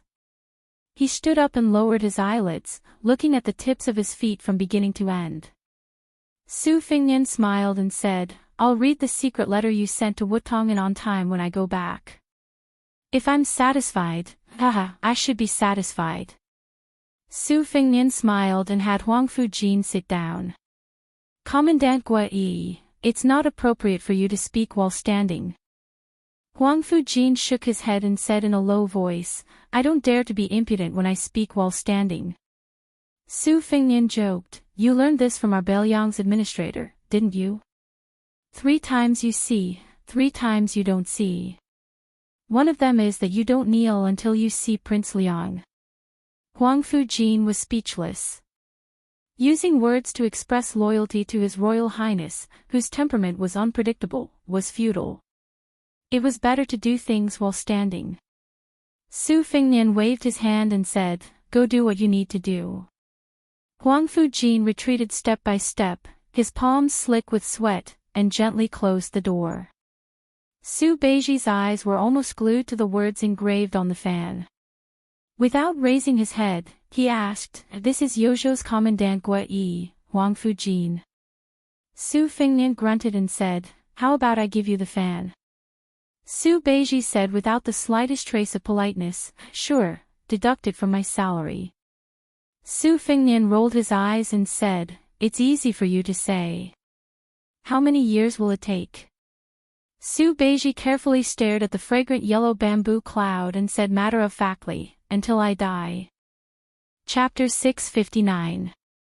After learning that Li Hanlin, who had been the chief of crossbowmen in the upper reaches, had returned from the border, and since he was not in the prince's mansion, then this kid might be in the new administrator's mansion in Lingzhou.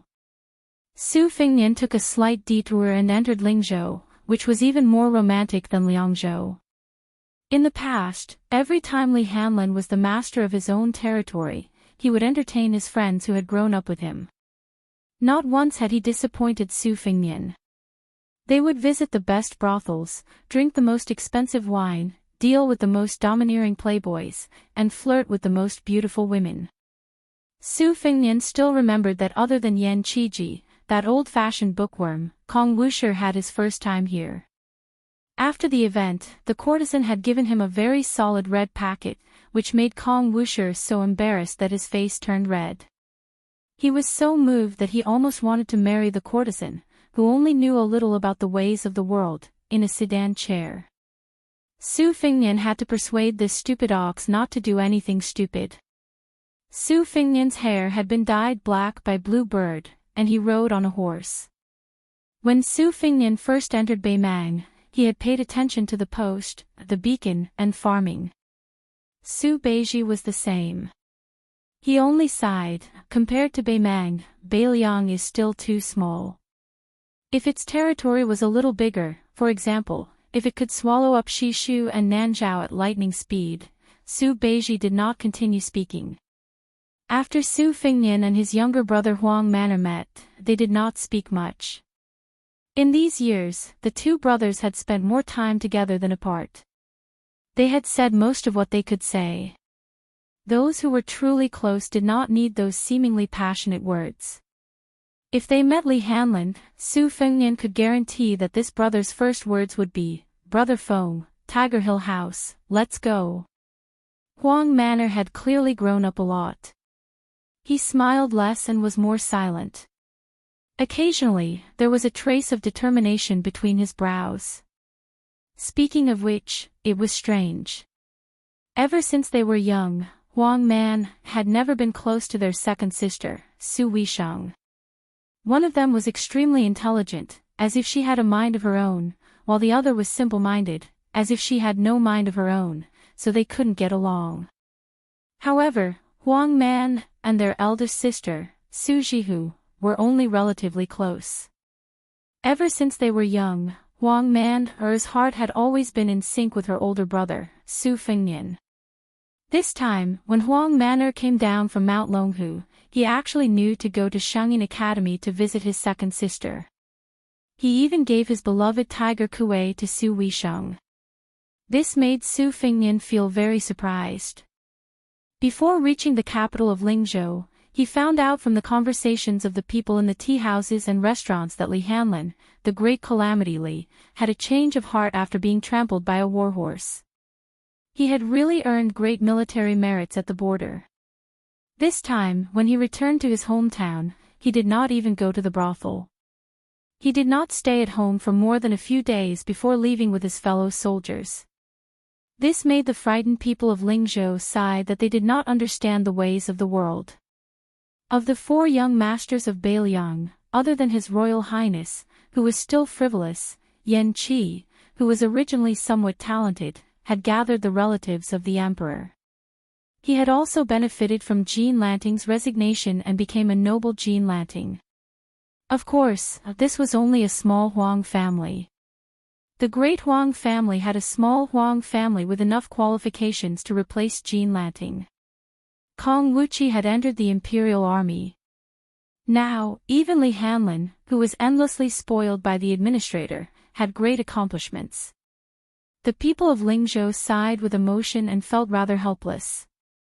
Could it be that in the future, they really had to let that useless crown prince become their king of Beiliang? Since Li Hanlin was not at home, Su Fengnian did not go to the administrator's residence to disturb official Li, who had been promoted to a second-rank official. There was also Li Fujian, who looked at him coldly and disdainfully. It was fine if they did not meet, but if they did meet, it would be even more boring. The Fish Dragon gang was within Lingzhou and was not far away. However, Su Fengnian did not have the leisure to flaunt his status. There were clearly many travel-worn foreign monks in Beiliang. Most of them could only stay in the various small temples. There were also quite a few who begged with alms bowls. Su Fengnian and his group followed the spacious courier road that led to the capital of Beiliang. They walked slowly and hurriedly. Su Fengnian diverged from the courier road on the border of the 2 prefectures and stopped his horse at a famous stop-horse temple. There was a rumor on the streets as to why the temple had such a strange name. Back when the Su family entered Beiliang, Su Shao and Princess Consort had stopped their horse at this temple to burn incense. It was not the 1st or 15th day of the month, and it was also noon, which was not a pleasant time. The sun was scorching hot, making it seem that there were more monks than pilgrims. The buildings of Stophorse Temple were sharp and tall, reaching into the clouds. The eaves were scattered, and when the wind blew, one could hear the clanking of iron horses. Before entering the temple, Su Fengnian asked with a smile, "Do you believe in Buddhism?" Su Beiji shook his head and said, "The monks in the temple are mostly infatuated men and women who boast that they have seen through the world of mortals. They are far from seeing through. This is especially true for this kind of large temple where the incense is at its peak. There are very few truly virtuous senior monks. I don't believe in Buddhism, but I don't believe in Buddhism either. I remember the Middle Agama Sutra said that there was a venerable one who had not seen a woman for 80 years. I have also been to the Buddha cave outside Dunhuang and saw many pictures of Buddhas cutting their flesh to feed tigers and sacrificing their lives to feed eagles. To me, it is really an unattainable realm. I have also been to the Taoist temple outside the Heaven's Gate of Tao De Sect to read the scriptures, but I did not feel too emotional. My grandfather said that old monks talk about Buddhism with their mouths full of alcohol, young prostitutes earn money to buy the yellow quart, and children secretly apply rouge on their faces. This kind of freedom is precious. Among the three religions, Confucianism is relatively less restrictive, so I think it suits me more." Su Fengnian smiled and said, "Then are you going in to burn incense?" Su Beiji said calmly, "It won't stop me from burning incense and praying to Buddha." After entering, Su Beiji distanced himself from Su Fengnian and the others. He held incense and prayed in all directions alone. When he lowered his head, the scholar's face was slightly sad. Chapter 660. Bodhisattvas fear the cause, while laymen fear the effect. Leaving the temple, Su Fengnian saw dozens of pilgrims gathered and whispered to each other. He didn't want to pay attention to them, but Blue Bird tugged on his sleeve and he saw a familiar slender figure beside a roadside tea stall. Beside her stood a tall and slender figure. It was a scholar in a green robe, but he couldn't see his face clearly. It was said that the Taming Horse Temple's prayer for marriage was very effective. Most of the people who came here were young men and women who were not married. During the spring season, it was even more noisy and filled with incense. Su Fengnian only paused for a moment. He learned from the pilgrims that when the scholar was buying water, he handed a book to an old man. He said that the young man had a good physique and wanted to sell it to him for 3 taels of silver at a low price. Originally, this kind of local idle scoundrels were good at blackmailing people. They hired an old man and half swindled him for money. As long as they gave him a few copper coins, they would be able to get away with it. Those scoundrels didn't dare to make a big fuss and their appetites were small. It was estimated that the scholar was noble and had a proud and unyielding character. Not only did he say something that made the scoundrels embarrassed, but he also said something like reporting it to the authorities. He also threw the book on the ground, which angered a group of local bullies who were waiting to collect money. They all rushed forward and rolled up their sleeves, ready to beat him. At this time, in Su Fengnian's eyes, it was already the most exciting part of the show. When the scoundrels saw a beautiful girl beside the young scholar, their mouths were dirty. That scholar was indeed unyielding and unyielding. Everyone said that scholars were useless, but this handsome scholar took the initiative to attack. He directly punched a strong man on the nose. What followed was a disaster. He was punched and kicked by more than a dozen people. If the girl didn't lie on the ground to protect him, he would have to lie in bed for a few days before he could walk. Perhaps they were afraid of provoking the authorities, but after the scoundrels had a good time beating him, they scattered like birds and beasts. Su Fengnian had seen enough and dismissed it with a laugh. He said softly, "Let's go." Su Beiji frowned and said, "This group of idle scoundrels is so unscrupulous." Su Fengnian held back his laughter and said, "How can idle scoundrels be good people? If you don't bully the weak and fear the strong, if you don't bully men and seize women, are you still a ruffian? But you really can't see it. Su Beiji understood immediately and said self-deprecatingly, understood. After the scoundrels who were looking for money, they didn't take the opportunity to grope the girl.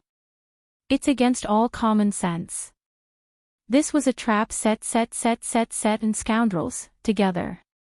After Su Fengnian mounted the horse, he said, I got tired of this trick when I was 13 or 14 years old. She remembered that at first, she was fooling around with a popular courtesan in Liangzhou. However, she saw through it at a glance. She just didn't say anything.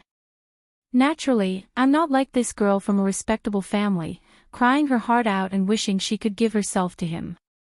Su Beiji shook his head helplessly.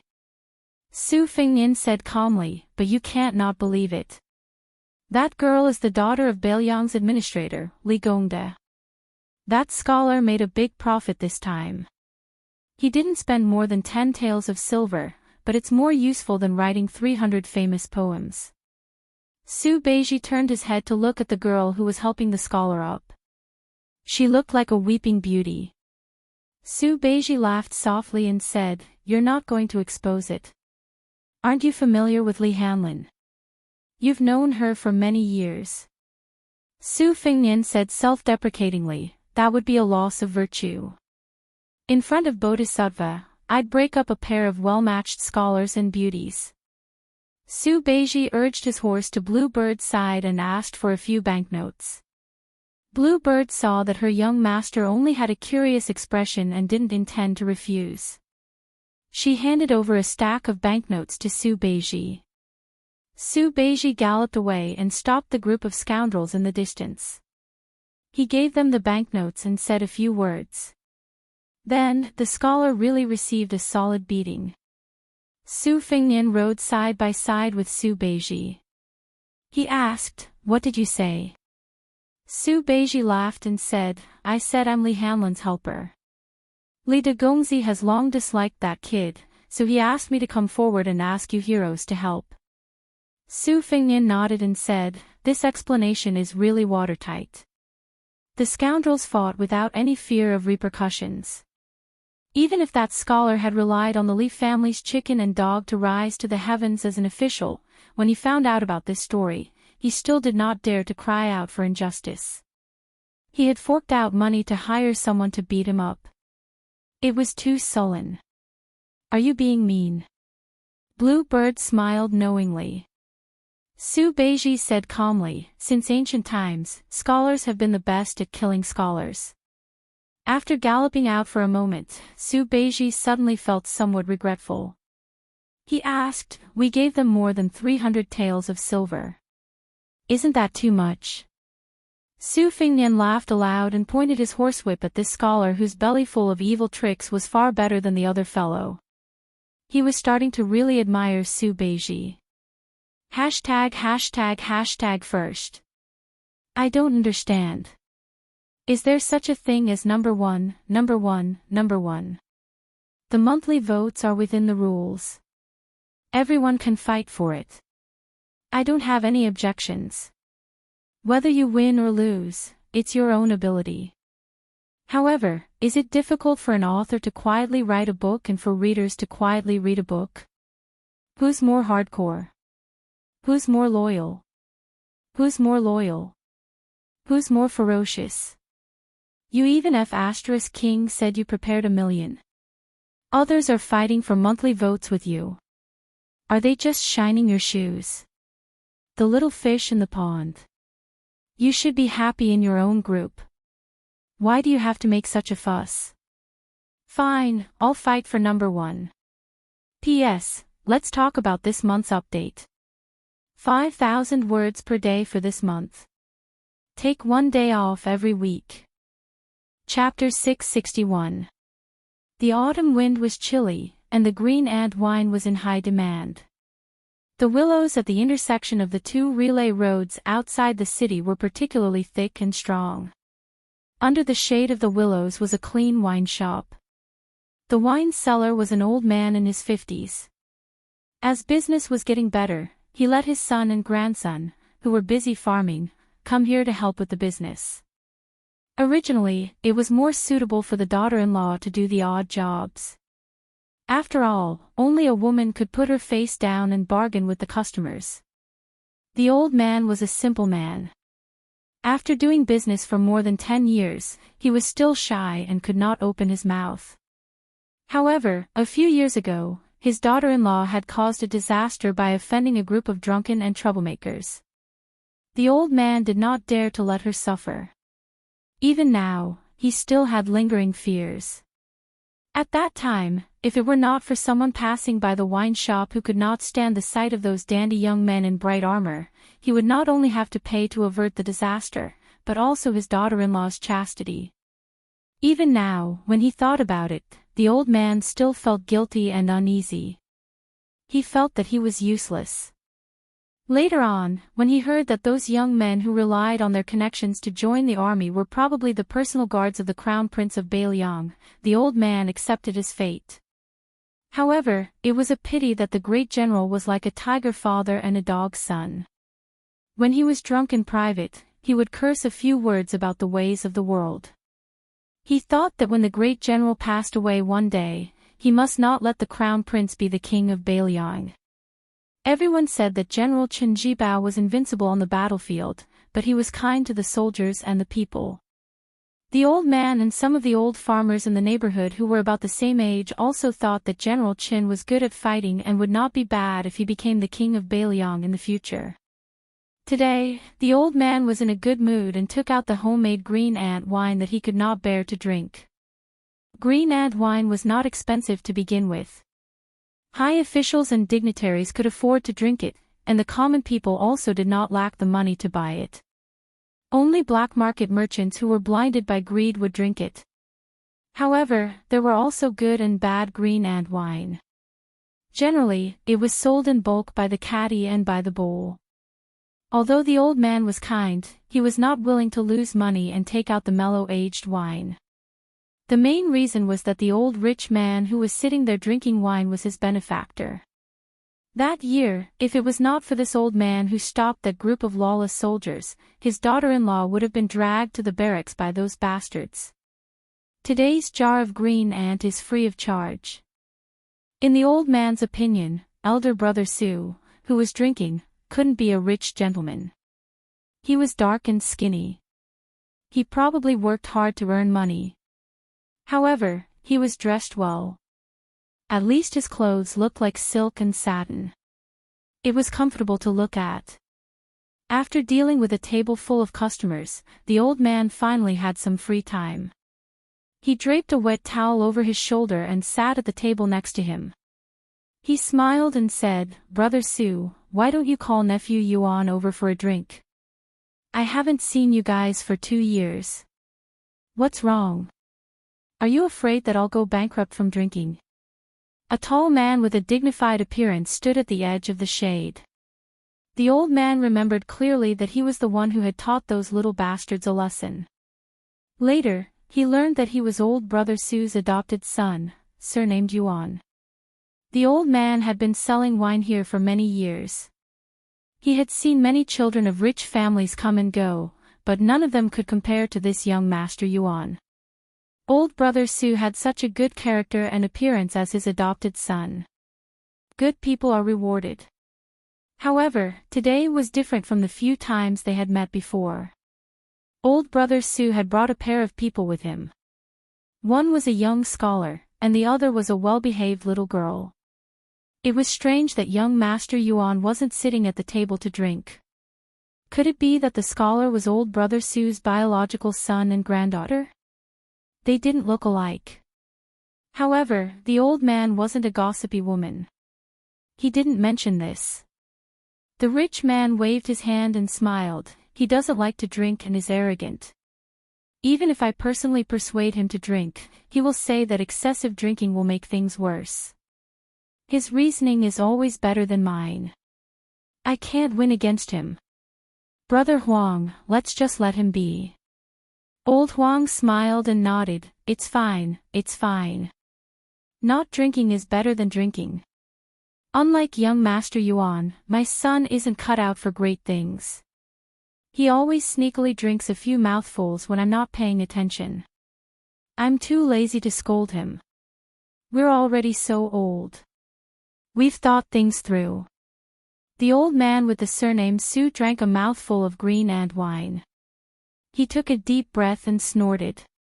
With a face full of joy, he said, "Brother, your words are very straightforward." The old man was happy. He laughed and said, "What do you mean by straightforward? It's all nonsense. We don't know any reasoning. We're just living our lives. My grandson went to a private school to learn how to read. I'm just waiting for him to change the word wine on the brochure. It doesn't matter if it looks good or not. It's fine as long as he can recognize it." The old man thought for a moment and said, "My son's handwriting is quite good. Why don't we use it first and change it when your grandson learns how to write couplets?" Old Huang was stunned. He rubbed his hands and said with an embarrassed expression, "That's good. But won't it be too troublesome for you?" The old man waved his hand and smiled comfortably. "It's fine. I'm here today to wait for my son to come home. When he finishes drinking, won't it be easy? It's just that I don't have a pen and ink." Old Huang slapped his thigh and said, "If you don't have it, then go get it. The village isn't far. It's 2 miles away. I'll get my grandson to go get it. That brat's legs are very nimble." There was a child who had been in the private school for less than 2 years who had been happily squatting nearby. He rested his chin on his hand and peeked at the little girl sitting at the table. He felt that she was really beautiful. When he heard his grandfather praising his legs in front of everyone, he felt very proud and smiled. Without his grandfather's instructions, he stood up and disappeared. Old Huang generously took the bowl of wine that Brother Su handed over. He took a sip and asked with a smile, "Brother, is your son a scholar who wants to take the imperial examinations?" The old man shook his head and said, "He's not very educated. However, I've been forcing him to go out for the past few years. He travels very far and doesn't stay at home for many days. Sometimes, I regret it." The old man sighed and said, "Brother Su, young people should go out and experience more. Otherwise, they won't be able to support a family. Brother, your family business is definitely not small. Unlike us who only have 1 mu of land our whole lives, young Master Su will definitely have to suffer more. It's a good thing." The scholar who didn't drink much smiled and raised his head to look at the end of the posthouse road. Old Huang only drank half a bowl of wine before he went to greet the other tables of customers. The tavern was a small business with a small profit margin. It was rare to have a repeat customer, so all of them were unfamiliar faces. The table of scholars didn't have loud voices, but it sounded like they were talking about the world. Old Huang couldn't understand them anyway. The table of people who had been in the Jianghu were mostly dressed in simple clothes. Among them, there was one who was dressed in brocade clothes and had a loud voice. He spoke with a foreign accent, but he was relatively generous. Other than 2 jars of green ant wine, he also ordered a few caddies of cooked beef. The tables of people didn't interfere with each other's business. The scholar talked loudly and arrogantly. Chapter 662. On the other hand, the group of Jianghu people took a few more glances at young Master Yuan, who was standing like a spear by the side of the posthouse. There was some fear in their eyes. They knew their own weight. They had come to Beiliang to make a living. They wanted to open an escort agency near Liangzhou, or join a slightly larger gang. They had traveled a long way.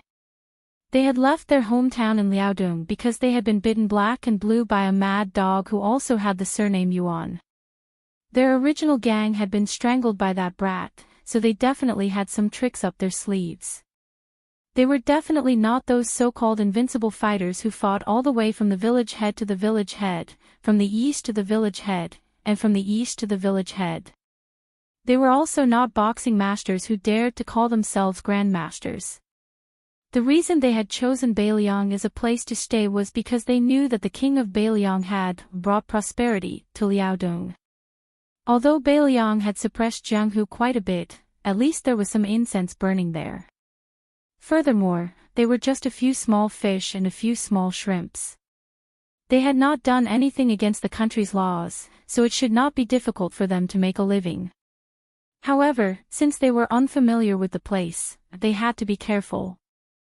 They were more cautious, afraid that they would encounter an unreasonable territorial snake.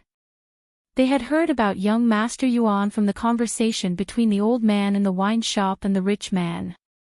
The reason they spoke loudly and deliberately talked about the heroic deeds of wandering Jianghu was because they wanted to see if they could gain the favor of the crippled rich man. It would be best if they could get a guard instructor who could guarantee a steady income. Otherwise, they were embarrassingly short of money and did not have much traveling expenses. They would not put on a facade and ask for a few more caddies of beef. A single copper coin could not kill a hero. How could they dare to rob in the territory under that butcher's jurisdiction? A scholar put down his wine bowl and clicked his tongue. The Longxiang army penetrated deep into the enemy's territory alone and showed the might of the Bailiang army. The Great Snow Dragon cavalry even killed all the way to the northern barbarians' Nanjing prefecture. This is all true, but what does His Royal Highness have to do with this? I've heard that the Crown Prince is very confident. So it turns out that you've been strategizing in a brothel in Liangzhou from thousands of miles away. Impressive, impressive. Another scholar from the same school who had studied the books of the sages shook his head and laughed. It's the same thing. They're both fighting on horseback. His Royal Highness is fighting on horseback when he's on a girl in a brothel. Isn't he fighting on horseback? Yuan Liang, you are underestimating our hereditary His Royal Highness. A scholar with a jade pendant hanging on his waist sneered, I'm waiting for this prince to ride the Empress of Beimang. That's true ability. When the time comes, I'll be the first to tame him. The scholar who started this said in a strange tone, is the age difference a little too big? Scholar Xuanyu asked, isn't His Royal Highness famous for being unrestrained? The table of scholars who were worried about the country and the people burst into laughter. Young Master Yuan, who was standing quietly in the distance, narrowed his eyes. Instantly, a strong murderous aura exploded from his body. Among the three old and young people at the next table, the little girl who knew how to be grateful looked indignant. There were tears in her eyes. The old tycoon drank a mouthful of wine and smiled. Chen Shiliang, the scholar from Jiangnan, also smiled gently. The scholar at the other table, who was wearing the most luxurious clothing, put down his wine bowl heavily. He didn't point at anyone and laughed. I've heard that the Crown Prince of Bailiang went to marshal Emperor's city and even went to the top of the city wall. Later on, he followed the old god of swords and killed his way to the king of Guangling by the Guangling River. I admit that I can't do it even if I have 100 guts. If it were someone else, let alone doing it, they would be so scared that they peed in their pants. Don't talk to me about having an expert protecting you. At this level of grudge, it doesn't matter if you're the crown prince or not. I don't believe that a crown prince who only knows how to bully women can make a sword immortal like Li Chungang escort him for thousands of miles. Can he make the second in the world, marshal Emperor's city, let him go to the top of the city wall and walk out of the city? His friend tugged at his sleeve and shook his head slightly, indicating to his brother not to let his emotions affect his decisions. Scholar Pendant Jade had a calm expression and said slowly, is a boorish man worthy to talk about the world's affairs? A toad opens its mouth to the sky and swallows the sun and the moon. You sure talk big. When arguing with someone, how could the people of Jianghu win against a scholar? That person of Jianghu in embroidered clothes was probably an impatient boorish man. When he heard such sarcastic remarks, he grabbed a knife on the table and immediately held down the people at the same table. Chen Shiliang finally opened his mouth and smiled. A toad swallowing the sky and the moon is called ambition. Even if it's unpleasant to hear, it's just having high standards.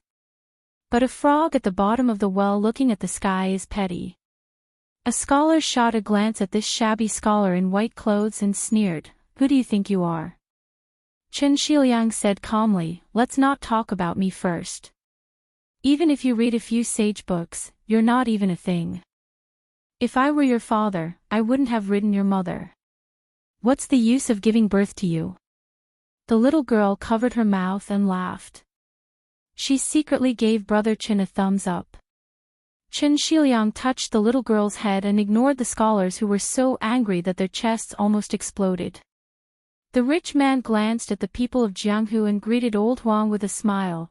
"Come, give these warriors 2 jars of green ant wine and 5 caddies of beef. Put it on my tab." "Oh right, Brother Huang, this money can't be less." The people at the table were not pretentious and cupped their fists to thank him. Dust flew on the road to the inn. The old man stood up and put his hands into his sleeves. He gently looked at his son who went all the way to the north and cut off Su Huainan's head and the 5th raccoon's head. Su Fengnian turned over and got off the horse. White Bear Yuanzuozong smiled and walked forward to take the reins of the horse. Su Fengnian smiled and thanked him. He said, "I'll drink a bowl of wine with second brother Yuan later." Yuanzuozong nodded. The old man rubbed the head of his second son, Huang Man, and then walked to the table with his eldest son. He said softly, "You've become darker." Su Fengnian nodded. After the father and son sat down, the little girl sensibly moved to Chen Shiliang's bench. She greeted the brother who had once picked up the wishing money for her and gave her a big watermelon. She shyly called young Master Su. The latter reached out and pinched her nose. He smiled and said, "Now you're much fairer than me.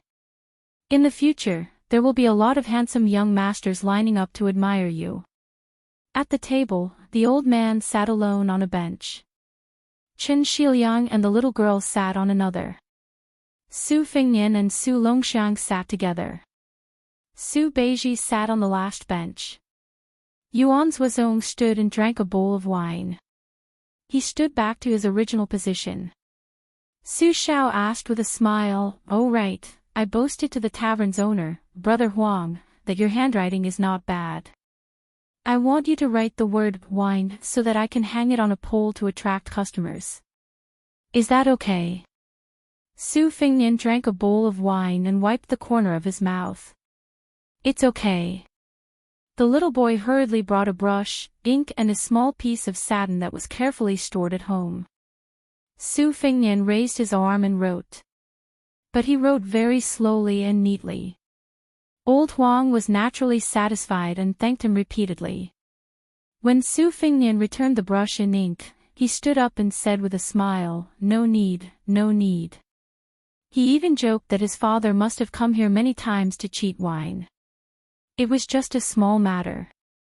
After a moment of silence, Su Shao wanted to say something but stopped. Su Fengnian lowered his head and drank. His lips touched the edge of the bowl. He slightly raised his head and said, "I already know." Su Shao nodded. Su Fengnian asked softly, "Are the troops ready?" Su Shao smiled. Su Fengnian tightly pursed his lips.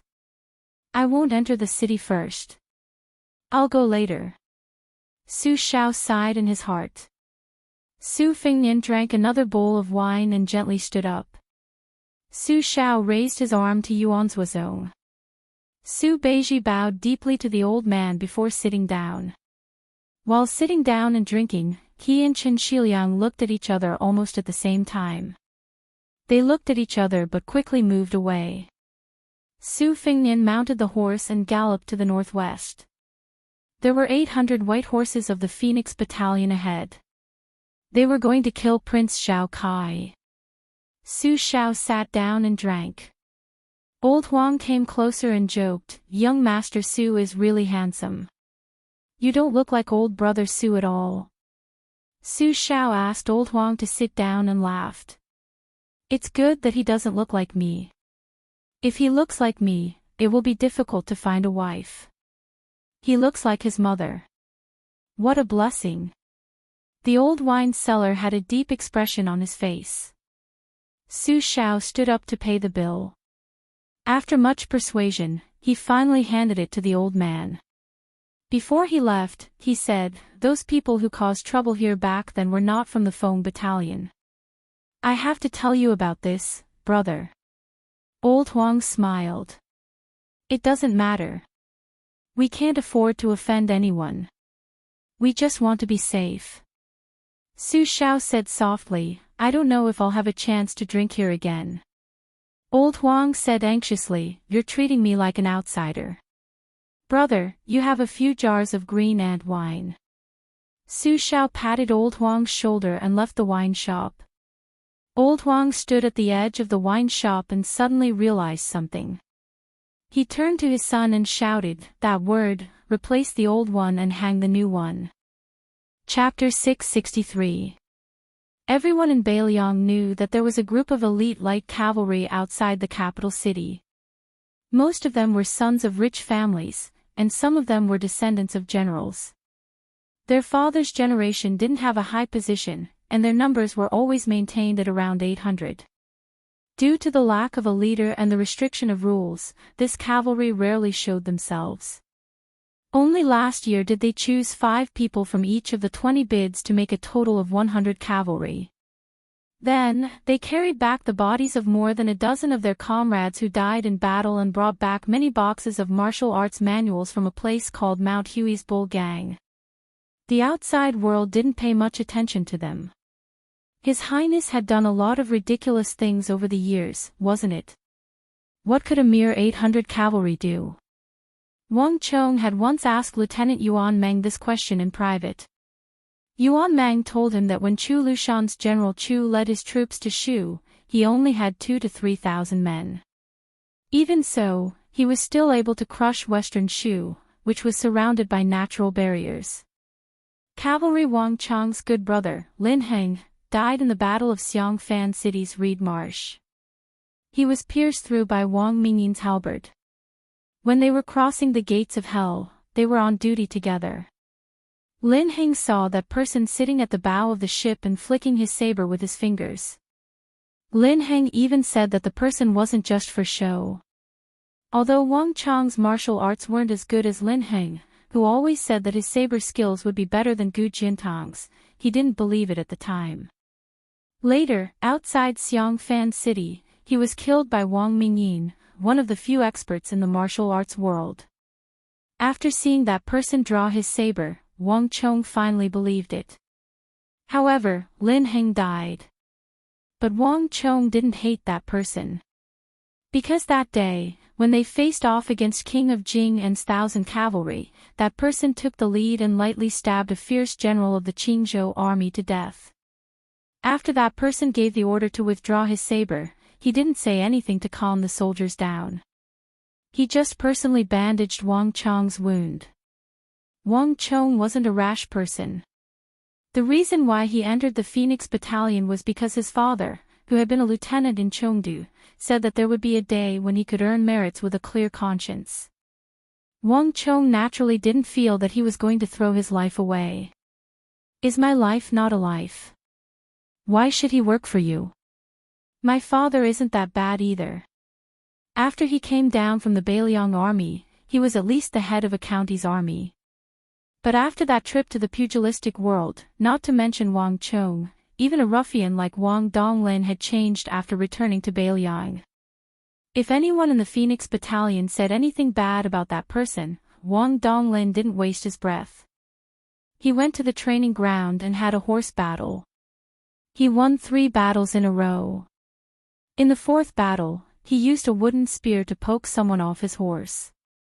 He made that person sit high on the horse and pointed the tip of the spear at his chest.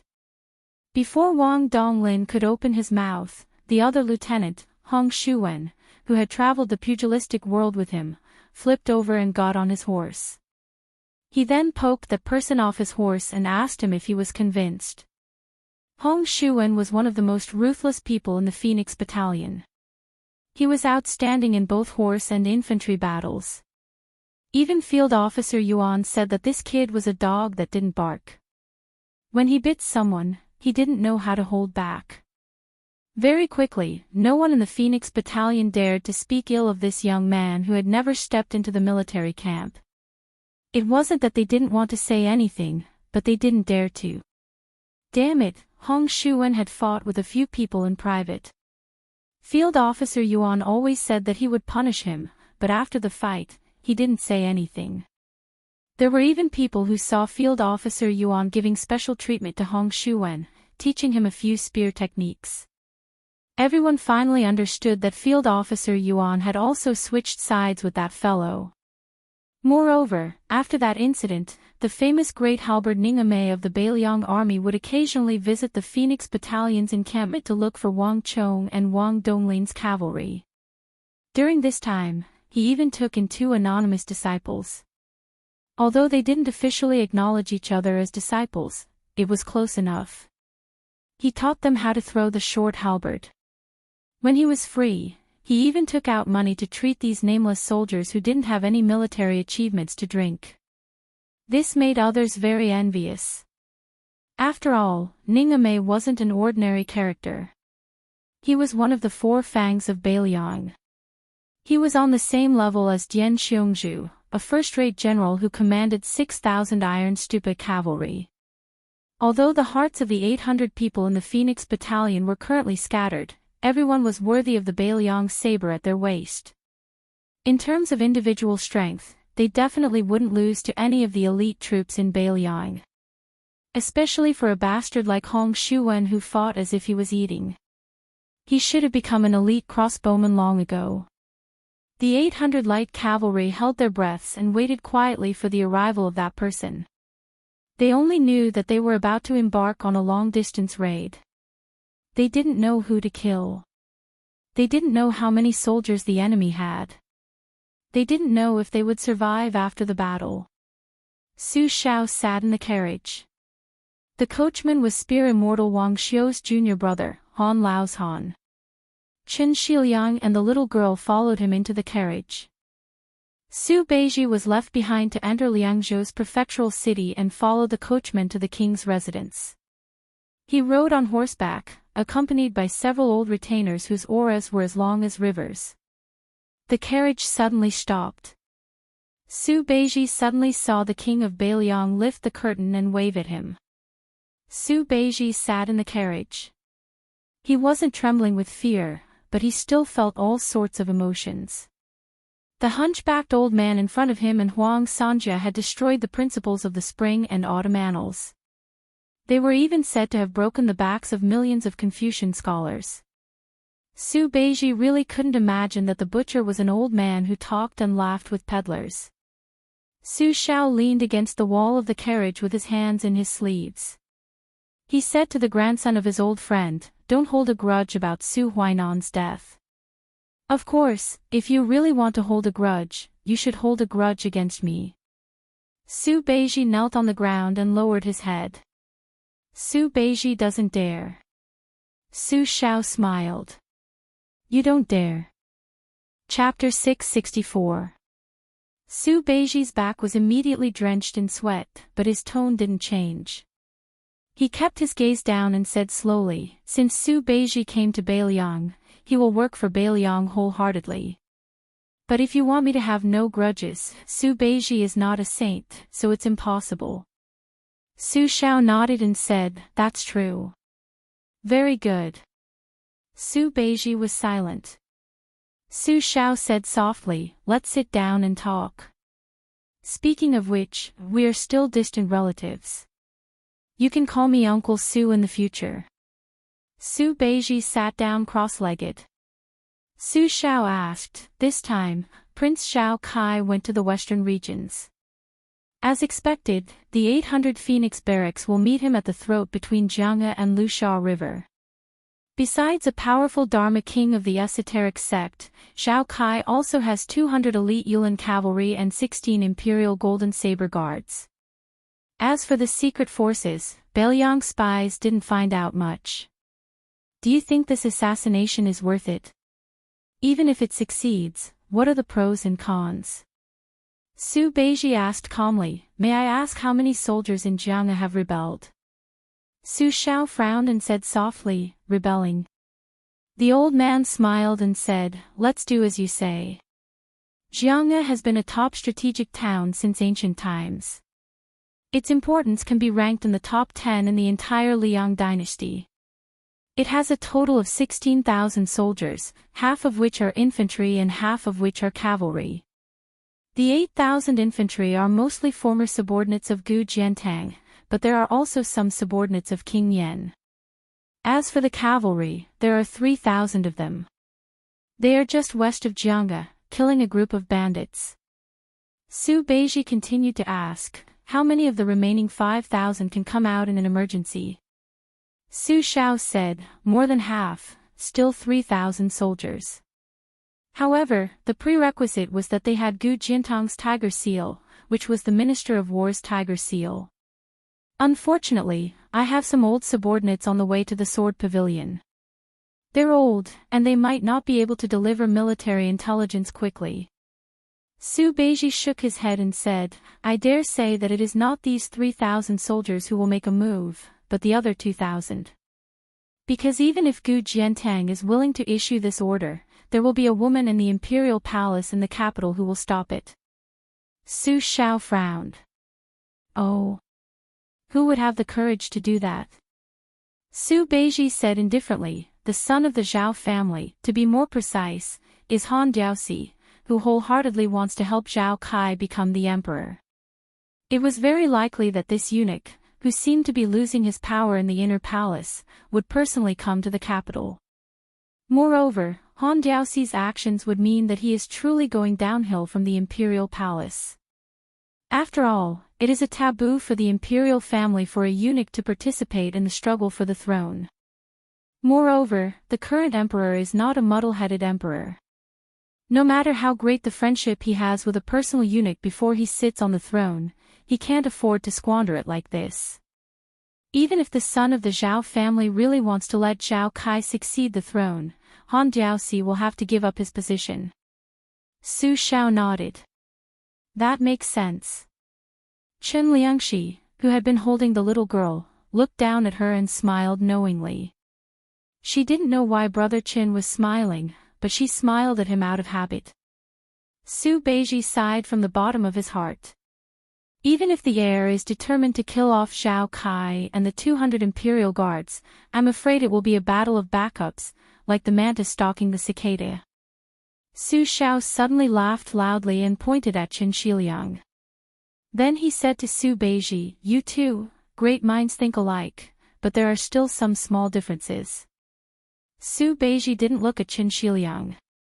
Chen Shiliang also didn't raise his head to look at Su Beiji. One was the grandson of the king of the northern courtyard, Su Huainan, who had high hopes for him. The other was a poor scholar who didn't even have the qualifications to be seated at the Baogua temple's winding water-flowing goblet. Just like a woman from a wealthy family, even if she has the appearance of an ordinary person, she has the bearing of a great family. She needs to be carefully sculpted and removed from her arrogance. Only then can she slowly see her heavenly fragrance and national beauty and gradually enter the best state. Just like a beauty from a poor family, although extremely beautiful and moving, in the end, she lacks the natural bearing of wealth. She needs to be given an aura from the big picture and open up the layout. Only then can she be as round as she wishes, charming but not demonic. On the top floor of the Tide Listening Pavilion was a writing table.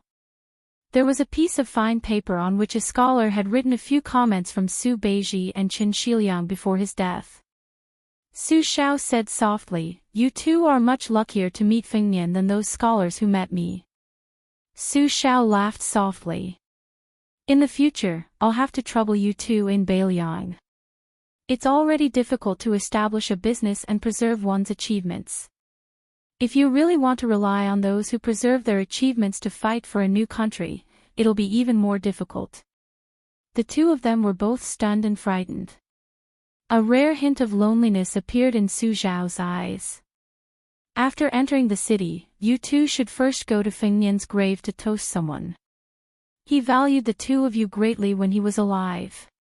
Don't disappoint him. This person is called Li Shan. A group of cavalrymen arrived with a rumble on a remote path that didn't belong to the post house. Yuan Meng suddenly opened his eyes wide, his gaze instantly burning. This general who had been mocked by his colleagues all year round was even trembling as he held his spear. The leader of the cavalrymen was an extremely distinguished young master. However, on his handsome face, which should have been frivolous, there was a solemn and heroic air that even the 800 white horses would find unfamiliar. There was a short knife at his waist on his left hand and a long sword on his right. The second cavalryman was the black-clothed and barefoot butcher's second son. Huan Beimang and Li Yang didn't know about the Long Xiang army. Who didn't know about the enemy of 10,000, Su Longxiang? The third cavalryman was the white bear Yuanzhuazong, who was known as one of the top 3 in the Li Yang dynasty's army. This unparalleled valiant general known throughout the world during the battle at the tomb of a concubine of West Chu only carried a Beiliang knife, which was enough. The fourth cavalryman was a woman in green with a long spear in her hand. The fifth cavalryman was a woman whose arms were hidden in the big sleeves of a red robe and a red scarf on her head. Her face couldn't be seen clearly, but her demonic aura was eerie. Her aura didn't lose to Yuanzhuazong at all. The 5 cavalrymen passed by the Phoenix Battalion in succession. Yuan Meng was the first to turn his horse around. The rest of the cavalrymen were silent and followed closely behind. Chapter 665. In the cold and cheerless imperial palace, after the autumn rain, the autumn wind brushed the autumn leaves. The newest imperial concubine, Yan Dongwu, sat under a parasol tree and told her mother-in-law some interesting anecdotes from the streets. Nothing was taboo. The relationship between mother-in-law and daughter-in-law was harmonious, far beyond what people outside the palace could imagine.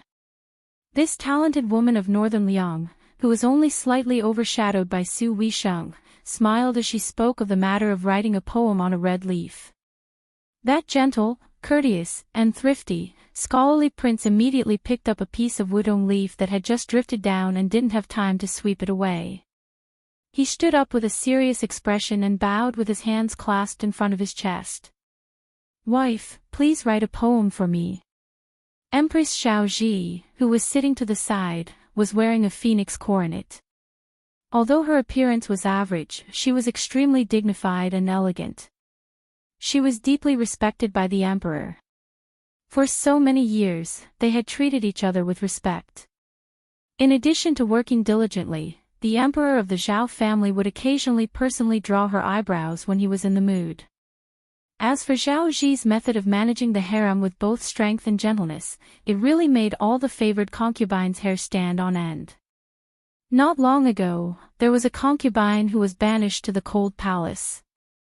She washed her face with tears every day in the Changchun Palace and secretly spent 300 taels of gold to buy an extremely sentimental poem. In the end, it was the empress who personally delivered it to the emperor. Zhao Ji looked at the small squabbles between the princes and imperial concubines and the corners of her mouth turned up slightly. She glared at her son, who was seen as the one with the least ancestral spirit among all the princes. She was imposing without being angry, but her tone slightly revealed the secret of heaven. "You are not proper.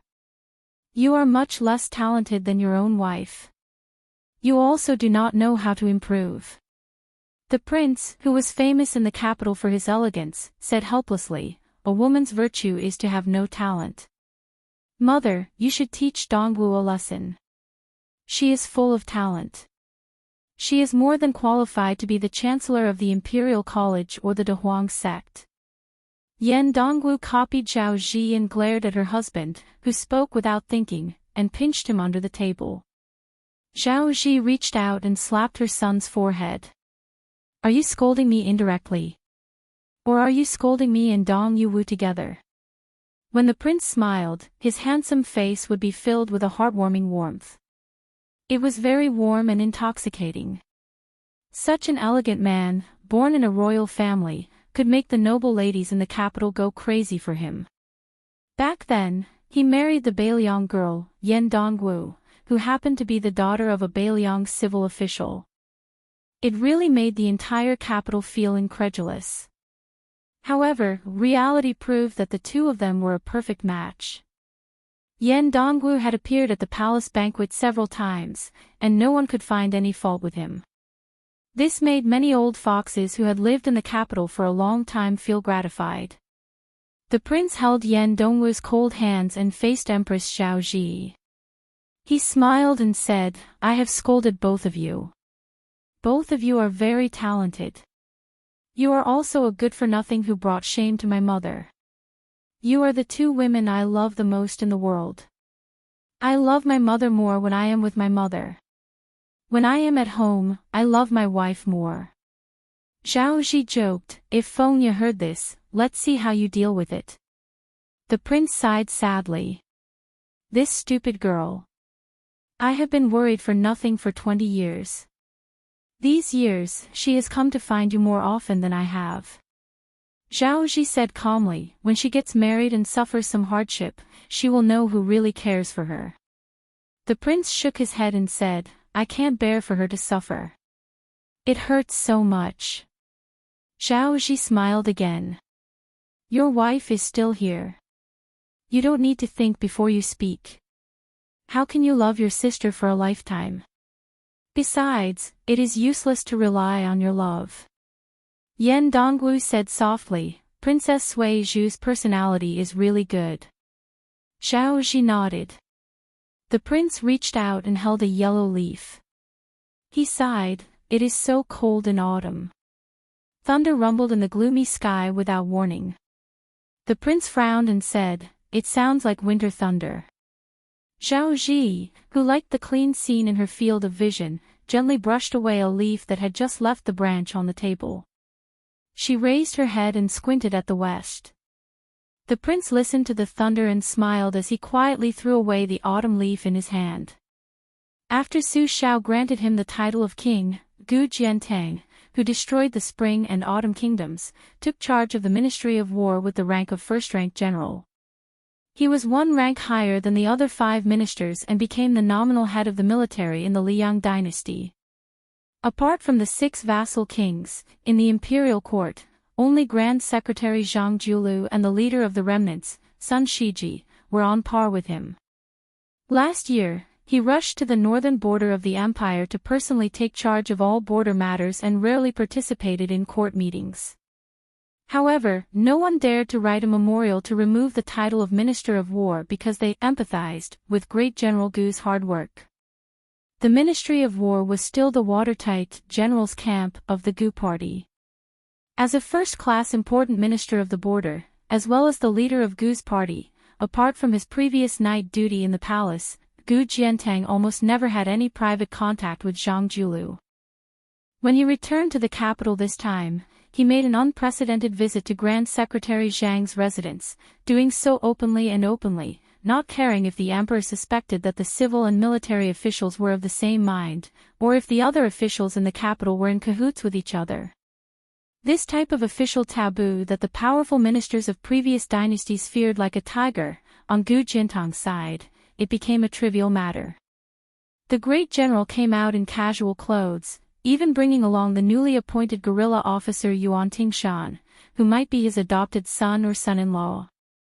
On the same street, there were many pairs of eyes staring fixedly from behind the doors of most of the important ministers' residences.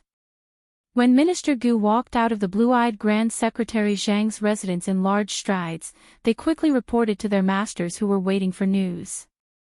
No more, no less, exactly an hour. It wasn't even enough time to drink 2 pots of tea. What kind of important military and state matters could be discussed?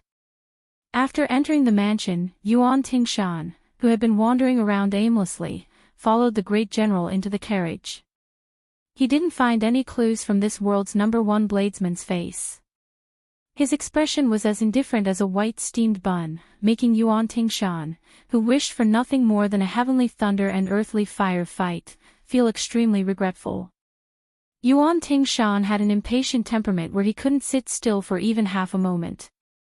The silent carriage made him pass his days and years. As soon as they drove out of a street where every door had a dynasty's great bodhisattva sitting inside, he couldn't help but ask, "Great General, what is going on?" Gu Jiantang didn't pay him any attention. Chapter 666. Yuan Tingshan normally acted like he was number one under the heavens in front of everyone, but in front of Great General Gu, he was a bit better, not daring to act rashly. After all, deep down, he still sincerely admired this future father-in-law who had both military achievements and martial strength, yet was powerless. Originally, the one he worshipped the most was that king with a different surname. The butcher Su Shao. Later on, in Gangnam-do, he tried to assassinate the widow Su Shao, but was seriously injured by that young immortal who could sever fate with a sword. He felt like there was no longer any good karma between him and Su Shao in this life, so he turned his attention to Gu Jiantang.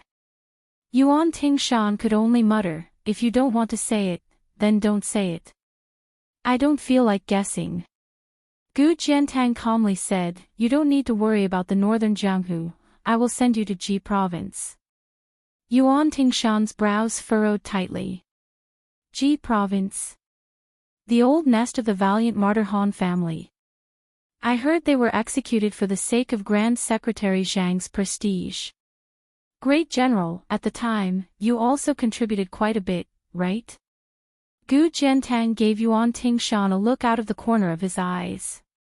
The latter shrunk his neck, saying quietly, "Either way, there isn't a single official who isn't vicious and merciless. How many people have I killed? Compared to you all, it's nothing."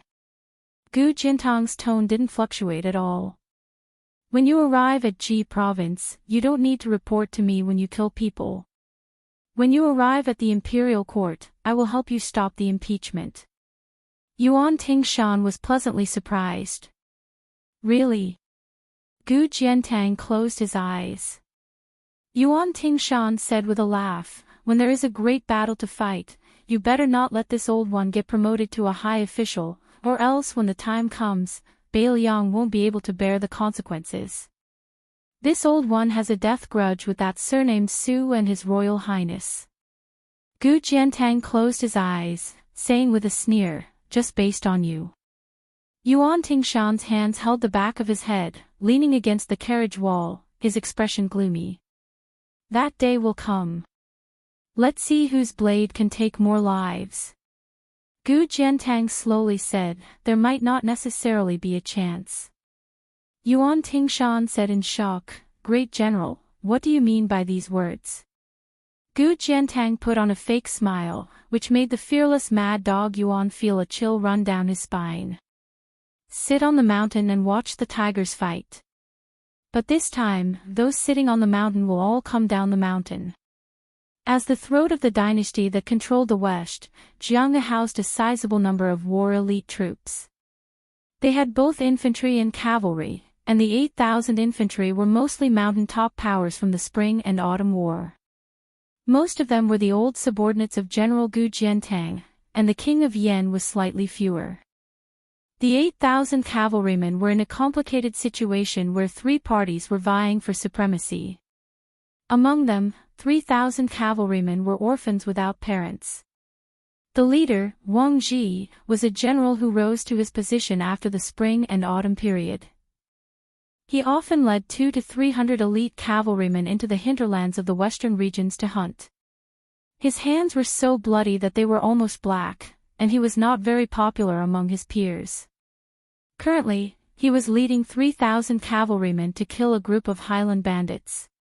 Other than that, although the general in charge of the 3,000 cavalrymen was not a member of the Gu party, he was a relatively orthodox member of the Ministry of War. He relied on his connections in the capital to climb up the ranks. He belonged to the foreign faction of the Sword Garret. The remaining 2,000 cavalrymen were born and raised in Swords Gate. Cavalry General He Yen had always been a fence-sitter, and he had been living a difficult life. He did not have many men under him, and he had such a spineless leader. Although the 2,000 cavalrymen were strong, they could not gain much from him. What was strange was that the various factions of the Sword Garret were intertwined with each other, and these 2,000 cavalrymen were not willing to cross the wall. The Gu party's general Yuan Daiqing was the nominal commander of the Sword Garret. Today, he watched as the 2,000 cavalrymen left the Sword Garret without permission. He had already cursed the 18 generations of He Yan's ancestors in the barracks. He was about to ask his trusted aide to write an impeachment report to the Ministry of War, accusing He Yan of leaving the Sword Garret for no reason. But when Yuan Daiqing was about to finish the report, he stopped. He Yan was the most cunning and slippery person. Why did he suddenly take the wrong medicine? Earlier, when he had personally gone to intercept them, the 2,000 riders had charged straight out of the city. They had the arrogant attitude of wanting to kill anyone who blocked their way. This made Yuan Daiqing almost think that there was a mutiny and could only avoid them. At the time, he was only glad that he had caught something on them. Now that he thought about it, Yuan Daiqing calmed down and his abacus sank deeper. He picked up the memorial from the desk and slowly burned it with a match. He said to the startled scholar, "Change it to a secret letter. Find a trusted courier and send it 500 miles to the capital. Personally hand it to the minister." At this time, a dusty man with a clean face and no beard broke into the tent. Yuan Daiqing was angry at the incompetence of his guards, but when he saw the man's face, he was surprised and nervous. He was about to say something to please the man, but the eunuch stomped his feet and pointed at Yuan Daiqing's nose and scolded, "Useless thing, why didn't you stop He Yan's 2,000 cavalrymen?" Yuan Daiqing was stunned. He was thinking about how to remedy the situation. The eunuch who served the empress for many years in the palace waved his sleeves and left. He left a sentence that made Yuan Daiqing's legs go weak. "Yuan Daiqing, you'll be kicked out of the sword pavilion. Useless." The baffled Yuan Daiqing stood rooted to the ground. After a long time, he came back to his senses. There was no third person in the tent. This general with real power only dared to curse in his heart, "Son of a bitch, do you have balls?" Outside the sword gate, 2,000 cavalrymen galloped like a flood. In the distance, there was a man with a head full of silver hair. He was wearing a bright red coat because of the gallop. He was extremely arrogant. He had stopped Xiao Chongqing 3 times in the Liang Palace. Once, the eunuch was only 100 steps away from His Majesty. But he was still stopped by the head of the eunuchs in the world. Previously, when Bai Hu came out of the Beiliang Palace to get married, it even alarmed the king of Beiliang. Su Shao asked with a smile, "She's married already?" Bai Hu said calmly, "Take a breather. I'll be back soon." Su Shao put his hands in his sleeves naturally and asked, "It doesn't count, right?" Bai Hu nodded, "Of course." On this day, Nangong Push, who was known as the most beautiful woman in the world, left Liangzhou and disappeared. Almost at the same time, in the vast western region, a horse was riding slowly. The man in white held a dark purple spear in his hand. The spearhead was not inlaid, making the spear look more like a stick. The name of the spear was Plum Wine. Chapter 667. He rode in the front. The hot wind in the desert blew against his face. The rope on his cloak gradually loosened and then fell into the yellow sand. It revealed a shocking, bright-colored python robe. The eunuch was followed by 2,000 cavalrymen of the Sword Garret a full mile behind him. There was an iron law in the Liang dynasty that was clearly engraved on the dragon steel: no eunuch was allowed to leave the palace. After the Liang dynasty became peaceful, there were only a few exceptions in the past decade or so. The first time was when Princess Sui Zhu sneaked into Beimang. After the head eunuch of the Imperial Horse Directorate returned to the palace, he died not long after being entangled by his red threads. Another time was when he went to pick up the emperor's illegitimate son Zhao Kai. Even though it was the emperor's order, he still used half of his friendship. Mobilizing the 2,000 cavalrymen behind him that were only loyal to the royal family was still a quiet move by the emperor on the chessboard of the world. He also used half of the remaining friendship between master and servant. But Han Qingxian, the most powerful official whose real name was very unfamiliar in the court, didn't regret it, let alone think about the emperor's fickleness. The human cat Han Qingxian was greedy for power. Otherwise, he would not have held power alone for so many years. However, he knew who he was greedy for. Back then, when the emperor was still the weakest prince, he was willing to die for the emperor. When the emperor sat on the dragon throne and had children, Han Qingxian chose to call him Great Master Zhao Kai from the very beginning. Han Qingxian was the son of that gentle woman. Han Qingxian had eaten a few meals personally cooked by her. He was not the least bit despised by her as a eunuch. The world bullied me, Han Qingxian, once, I will bully you all my life. If she respected me, I'll respect her 1,000 feet. She died early, so Han Qingxian repaid her kindness to Zhao Kai. Han Qingxian was never educated and didn't know many words. He also never cared about national laws or human relationships. The emperor and the Prince Zhao Kai were the only rules. Han Diaoxi only cared about these two family rules in his life. Spurring his horse forward, Han Diaoxi saw the dense cavalry formation in front of him. The old eunuch, who did not carry any weapons, raised his hands and twirled 2 strands of silver hair hanging down from his temples. His hands were bound by 3,000 red threads. Once he killed all the rebels and traitors that the Bailiang had cultivated, he would be able to hand the job over to He Yen. Han Diaoxi could have easily killed the head eunuch of the hall directorate who went to the sword garret to stop him from mobilizing his troops. However, the cat man did not have any ill feelings towards the empress, and he did not want to embarrass his young master in the future. Therefore, he had a falling out with her too early. Thus, he allowed Wan Daiqing to go to the Sword Firmament Pavilion and look for the good-for-nothing Wan Daiqing. He charged towards the 3,000-strong cavalry without slowing down, still in the mood to smile and say, "Black monk, don't let our disciples die here. Otherwise, as the great teacher, this old servant will tear you apart even if it means risking my life."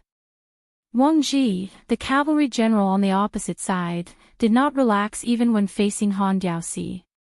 Not only because he had guessed the identity of the old eunuch, but also because he knew what he was doing. Treason. Wang Ji lowered his head and touched the saber that he had kept for many years. The 3,000 cavalrymen behind him did not recognize Wan Daiqing, the commander of the sword garret. They had been fighting for many years and had even forgotten about the son of the Zhao family. His father was placed in the sword garret by Great General Su as a garrison general. Before his death, he had gathered 1,000 trusted subordinates, and in 10 years, he had gained 2,000 cavalrymen. Among them, 300 were from Bailiang who had slowly infiltrated the sword garret. Most of them were 15 or 16 years old youths. Last year, 80 of them came in one go. In the quicksand of the western regions, 800 miles away from the Sword Gate Pass, Wang Ji saw the human butcher for the first time. Wang Ji knew that it would not be long before he could use his father's treasured saber, the Bailiang saber. Wang Ji tilted his head and spat on the ground, silently pulling out the Bailiang saber. 1,000 cavalrymen retreated abnormally, while 2,000 began to charge. This was an interception that risked countless lives to stop a finger-profound level expert. Wang Ji still wanted to become a famous governor of the border, a great general who could intimidate the Great Desert. If he really died here, he would definitely regret it. But since he was reincarnated and had the same surname as his father who used to be a Bailiang soldier, he had no regrets. The plum wine was in his hand. The man who did not drink took the water pouch from his waist and drank a mouthful. Some people said that he was the best general who could turn something rotten into something magical since the emergence of large-scale cavalry battles. He was invincible in cavalry battles with more than 100,000 soldiers. Even the current emperor praised him as the white-clothed warrior immortal who could not be compared to all the other officials in the court. In the army of the Liang dynasty, who was the best in martial arts? Originally, most people said that General Gu Jiantang was better. Since he fought 2 battles with Beimang Hongjingyan and the ancestor Bronze Man, he had become the new immortal of spears, vaguely surpassing Gu Jiantang, who had extraordinary saber skills. Chen Jibao stopped his horse and turned around. A small group of cavalrymen followed behind. The horses under them were exhausted after a long chase. They saw the leading woman with a sword on her back, covered in dried blood. Chen Jibao's bitter smile flashed across his face. Chapter 668. He turned his horse around and lightly tossed the water skin to her. Unfortunately, she didn't catch it. The two of them were 50 paces apart. Chen Jibao laughed.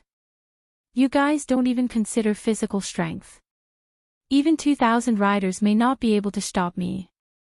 The woman who hadn't slept for 2 days said coldly, the 600 iron Buddhas that Dian Xiongzong deployed and the 800 crossbowmen sent by Wei Fuqing are all dead. They're really promising. They're all wearing Beimang armor. Chen Jibao said lightly, what's the point of killing them? They didn't rebel. They just happened to appear in the western regions. Su Weisheng calmed his breathing. Chen Jibao wasn't in a hurry to make a move. He still reined in his horse and stopped. The end of his spear pointed at the yellow sand under the horse's hooves. I didn't expect you to come. Otherwise, I wouldn't have done this. Su Weisheng said sarcastically, there's a battle that Chen Jibao didn't expect. Chen Jibao said indifferently, I did, but I didn't want to admit it. I don't know why, but every time I think of a situation that I don't want to happen, it always happens. There's no exception this time. Su Weisheng asked directly, are you really going to rebel against Beiliang? Chen Jibao tilted his head slightly and asked back, who said so? Su Weisheng didn't want to talk anymore. He gently breathed in and out, the ancient sword on his back trembling. Chen Jibao still didn't show any signs of lifting his spear. When I was young, I didn't want my father to die for my adoptive father. In the end, he took 62 Chen family members to bring up the rear without saying anything. He still went. The second time, I didn't want His Royal Highness to refuse to enter the capital to be the prince consort. He didn't go. Last time, I didn't want him to return from Beimang to Beiliang alive. He survived. This time, I didn't want to see you, but you came. Chen Jibao finally mentioned the plum wine. All these years, I didn't do anything. I just wanted my foster father to slowly grow old and die in the position of king of Beiliang. Now, I still don't want to be a disloyal and unjust traitor. So, even though I knew that His Royal Highness had gone out 3 times, I still stood by and watched. The last time I didn't want to do anything, it just had to appear again. Chen Jibao bent down and took out a spearhead from his hanging pouch. He inserted it into the already incomplete plum wine. When he lowered his head, the man in white said slowly, I know that the maiden Wutongan, Blue Bird, is the daughter of spear immortal Wang Xiu. I knew that the instant spear was left in the armory. She was groomed to be a death warrior, to be used to kill me in the future. I was very clear about that. Su Weisheng, since you are the death warrior who has been hiding for more than 20 years, I, Chen Jibao, will let you die today. After all, the last man you saw before you died was me. I will take your corpse to Western Shu and be the princess of Shu for 10 years. This group of horses held the silver bottle that was about to overturn the current power structure in the western region. They actually stopped their horses heading west. The place where they stopped was between the Sword Garret and the quicksand. Behind the group of horses was the Iron Gate Pass recorded in the Spring and Autumn Chronicle. The pass was built by the Emperor Qin. The cliff was like an axe, and the stone was like iron. This was a steep canyon that was 20 miles long upstream of the Jiao River. It was an important passage from the western region to the eastern region. Every time the situation in the Central Plains was stabilized, they had to pass through the north and south of Tianshan. The armored soldiers of the Central Plains had to pass through this place. Every time the horse galloped to the west, it symbolized the power of the Central Plains. Every time they retreated to the east, it meant the collapse of the Central Plains. Prince Xiao Kai got into the carriage and sat on the coachman's seat. The talisman general in golden armor stood guard beside him. When he saw a dusty old monk in black coming from the north, he smiled brightly. It was his second master, the sickly tiger Yang Tai-sui. When the old monk saw that Xiao Kai was safe and sound, he felt relieved. He did not say a word to his disciple, who had the potential to become a Buddha and stop the process of destroying Buddhism. He only put his palms together and bowed to the Bodhisattva. Then he silently turned around and headed east. Less than half a mile away. With a saber and a sword, Su Fengnian urged his horse straight to the Iron Gate Pass. Any prince could rush to the western region to accumulate merits and pave the way for his future ascension to the throne. They could also allow a prince to be the king of Shu who broke the ambush line of Beiliang and Nanzhao. However, a prince could not be the king of Shu after achieving great merits and then sit on the throne by destroying Beiliang. Moreover, this prince was Xiao Kai, the one Li Yishan wanted to kill. In front of him, an old monk rushed toward him. Using the great Buddhist supernatural power, he kept whispering to the hereditary king of Beiliang, Su Fengnian. Anyone can die. I can die. I can die. I can die. I can die. I can die. I can die. I can die. I can die. I can die. My 216 retainers can die. Only Xiao Kai can't die. I can escort Xiao Kai back to the capital and go to the Beiliang Palace to ask for forgiveness. If you insist on killing Xiao Kai, who has the Emperor's order and is blessed by fate, do you know what will happen to you? The old monk floated over. F***ck off. Su Fengnian, who had always been able to remain calm in front of his enemies, suddenly had bloodshot eyes. He angrily said, Yang Tai-sui, the first person I'll kill today is you. Do you still remember the white clothes case in the capital? I would rather die in the process of practicing my saber than be a useless king of Beiliang in the future. I want to kill you bastards with my own hands. Chapter 669. Qin Jibao was in the front when he left the small manor surrounded by willows, followed by the tied listening pavilion with Bai Hu-er's face. Su Xiao came to this quiet manor without a tree outside the outer wall. Most of the servants in the manor already knew that there was such a person who could make General Qin, who did not like to joke, become abnormal. After sending the old man away last time, he was obviously in a good mood. Some time ago, they were still guessing if the old man could be the administrator, Li Gongda, but they felt that it did not seem like it. Sir Li seemed to have a bad reputation. With General Chen's temper and status, he would not deliberately flatter him. After guessing, they could only think that it was most likely an old general who had retired from the Northern Liang army. Perhaps he was General Chen's old subordinate. Only the old manager of the manor guessed the truth, but he did not dare to spread it. This time, the Prince of Northern Liang came in person, and the old steward did not spend much effort. He still received him under the shade of a tree in the backyard and asked Lu Xi, who he had met before, to bring him the fruits and snacks made by the manor. After Su Xiao ate a little, he stood up with a smile and asked the maid to lead him to Qin Jibao's study. The young girl, Lu Xi, did not dare to make a decision on her own, but she could not directly say that General Chen's study was not cleaned by the maids. It was all done by the general himself when he came to the quiet manor to recuperate. Being influenced by what he saw and heard, it became an unwritten rule that the servants did not go to the general's study. Even if the door of the study was open all year round, even if it was covered in dust, no one would go. The maid was in a dilemma. The steward, who was waiting quietly in the distance, quickly trotted over and personally led the general to the study. When they reached the door, the old steward quickly walked away with the suspicious maid, Lu Xi. Su Xiao crossed the threshold with his hands behind his back and walked to the study desk. He saw a blank piece of paper on it. When a woman married and left home, she would bring her dowry. When a man went out, he did not marry into anyone's family. Naturally, he would be alone. The lychee finally left the branch.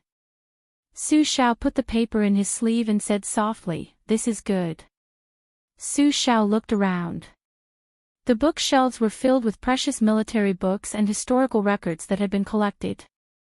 They did not use red sandalwood and yellow rosewood as bookcases to collect them. It was obvious that they wanted something that could be flipped through and read at any time. Su Xiao was in a daze for a while and thought about the past. He remembered that Jibao was a very naughty child when he was young. He liked to ride on Brother Chen's neck and pull his beard. When he was young, Su Xiao himself often carried him around the barracks. This little bastard was full of bad ideas. He would hold it in before he was carried, but when he was halfway through, he would piss. Since when did he become so taciturn? It was probably on the day that Jibao knelt at the tomb and buried his head in the yellow soil. Even Su Xiao did not know whether the child cried or not. Later, the Bailiang army began to grow. Their iron hooves broke the gallbladder of the 6 kingdoms. Afterwards, they were ordered to enter the capital. Before the father and son met the emperor, Su Xiao had a frank conversation with him. He asked if he wanted to go to Bailiang and become a king with a different surname. He, Su Xiao, could retire in the capital and become the minister of war. Chen Jibao would go to Bailiang and become the only king with a different surname. He would control the throat of the northwest for the dynasty. At that time, the emperor also had the same idea. However, that time, Chen Jibao did not agree. He said that the capital was not safe and he was not at ease with his foster father being his hostage. Later on, when they arrived at the imperial court, the emperor probed again, whether intentionally or not, asking Chen Jibao if he was willing to work together with the king of Yan to wipe out the barbarians in the south for the imperial court. This was practically establishing 2 kings with different surnames, scaring all of the civil and military officials until their faces turned pale. Even Gu Jiantang, this type of great general who was extremely good at maintaining his composure, immediately flew into a rage. He abruptly swung his sleeves and turned around. The king of Yan raised his head to look at the roof beams of the great hall, not saying a single word. The old Grand Secretary, the current Grand Secretary Zhang's respected teacher, the leader of the civil officials, knelt on the ground and did not get up, continuously kowtowing until blood flowed endlessly, admonishing the emperor that he could not go against the rules and bestow rewards. That year, white-clothed Chen Jibao was only 17 years old, Su Fengnian only about 8 years old. During these years, Su Xiao began to be unable to see through what this foster son of his wanted, unable to understand where his bottom line was. The more Chen Jibao had no desires, the more prepared he was, the more Su Xiao didn't dare to easily die of old age. It was because the butcher knew that once he died, Chen Jibao, who didn't seem to fight for anything, would be able to obtain everything. When that day truly arrived, a Bailiang between the cracks might not be able to satisfy Chen Jibao's appetite. Back then, why did the newly ascended Zhao family son of heaven confer Chen Jibao the title of vassal king? On the surface, he was magnanimous, rewarding meritorious service, not minding the 2 kings of different surnames cooperating with each other in the north and south, but wasn't he also trying to have the father and son mutually restrict each other? Su Xiao didn't doubt at all that the independent Chen Jibao didn't want or couldn't contend for the throne under the heavens. Su Xiao walked out of the manor, muttering to himself, "I hope there's still time for both sides." He returned to Bailiang Palace. In the Great Hall, there were no armored guards or murderous auras. Half of the 6 adopted sons had come. Qi Danghua, who carried the banner, Yi Shizhen, who studied under Yang Kai Zhao Chongling, and Yao Jian, who was skilled in green bag geomancy and dragon seeking. Chen Jibao, Yuan Zuozong, and Chu Lushan were no longer in Bailiang. Only the four of them were left. Seeing their adoptive father gently sit on the chair, Yi Shizhen and Yao Jian exchanged a look and slowly knelt down. Qi Dangwa didn't move. He glared at his two brothers who had succeeded long ago, his face full of anger. Su Xiao put his hands in his sleeves, leaned back and said, "Our Beiliang spy agency has been divided into two in these years. Lu Qiuer is in charge of one half, Shizhen is in charge of the other half. Not long ago, two people spent 1,100 caddies of gold to buy a life, hiring a blind woman called Xue Songwan to kill Fengnian. Shizhen, your 500 caddies was the first move, the death. Lu Qiuer's 600 caddies was the last move, the purchase." Because this blind female zither player did not go back on her words after taking the money, Lu Qiuer's 600 caddies was a loss, but she stopped when she was needed. Whether or not Feng Nian could survive in the northern Mang, he still had to give it his all. I know that Chongling had a good opinion of Ji Bao before he died. He felt that if he could control the Beiliang cavalry, not just unifying the spring and autumn period, he could even eat up Beimang in the future. Chongling was a peerless scholar who did not play tricks. He never concealed his thoughts in front of me. Before he died, he held my hand. His last words were that Ji Bao could become a great monarch like the Qin emperor.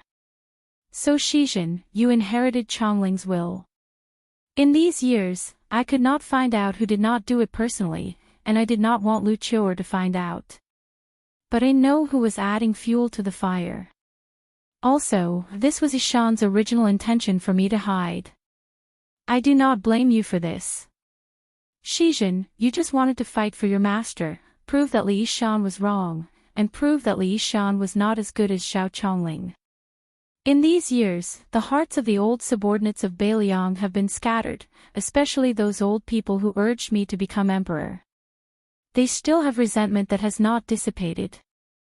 As to you, Yao Jian, you always believed in Huang Longshi's words about the white-robed man slaying the boa dragon. You were stubborn from a young age, and wanted to become a state teacher like Beimang's Qilin spiritual master. You also had the great ambition of continuing the orthodoxy of the world.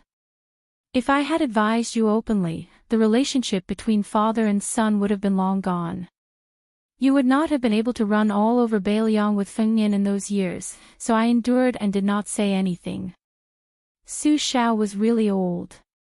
He put his hands on the back of the chair and slowly stood up from the chair.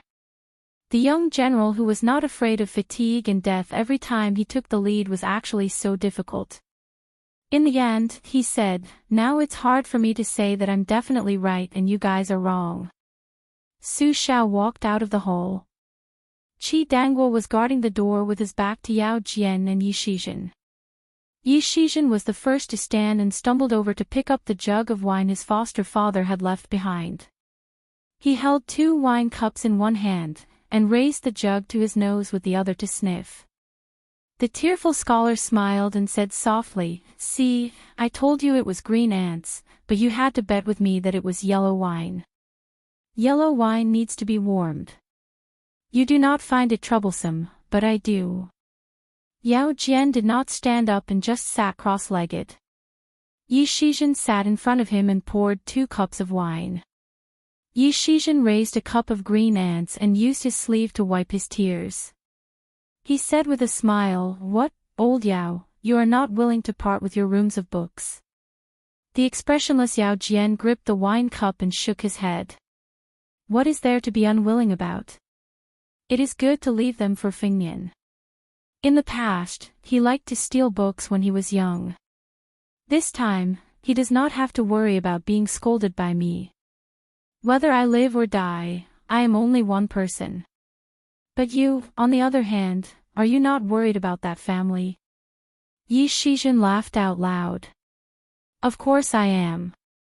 Do you think I do not trust foster father in this matter?" Yao Jian nodded. Yi Shizhen raised his cup to Yao Jian. "Shall we have a toast?" Yao Jian rolled his eyes. "No, you have never been good at drinking your whole life. When did you not have a few caddies of wine under your feet during a celebration?" It was all wasted by you. Clinking cups with you would be a disgrace. The scholar Yi Shizhen covered his face with his sleeve and drained his cup in one gulp. Yao Jian drank his cup at the same time. He closed his eyes and whispered, "It is a pity there is no food to go with the wine." The two drank their cups of wine and then knelt in the direction of the door. Standing at the door, Qi Dangguo rubbed his eyes. He looked at his foster father leaning against a large red pillar outside the door. Qi Dangguo closed the door and walked to the old man's side. He squatted down and said hoarsely, "I do not understand why they are thinking so much. Is it not good to live well?" Su Xiao seemed to be tired of standing. He sat on the steps and said softly, "Foster father does not know. The people who can tell me the answer, like Chongling and Yishan, have all left." Chapter 670. The Iron Gate Pass between the quicksand of the Sword Garret gathered the best masters in Jianghu in the past 100 years. The number of masters was enough to shake the Jianghu of Liang and Beimang. Almost all of them had the mentality of fighting to the death. This was very different from when Chao Chongqing and Dong Tai went to the top of the martial emperor city. At that time, there were many hidden masters, but only 2 people actually fought.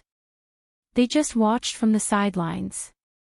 Compared with the Iron Gate Pass, which was extremely strange to the Jianghu of the Central Plains, it was a far cry. No one could stay away from the Battle of the Iron Gate Pass as long as you appeared in the field of vision.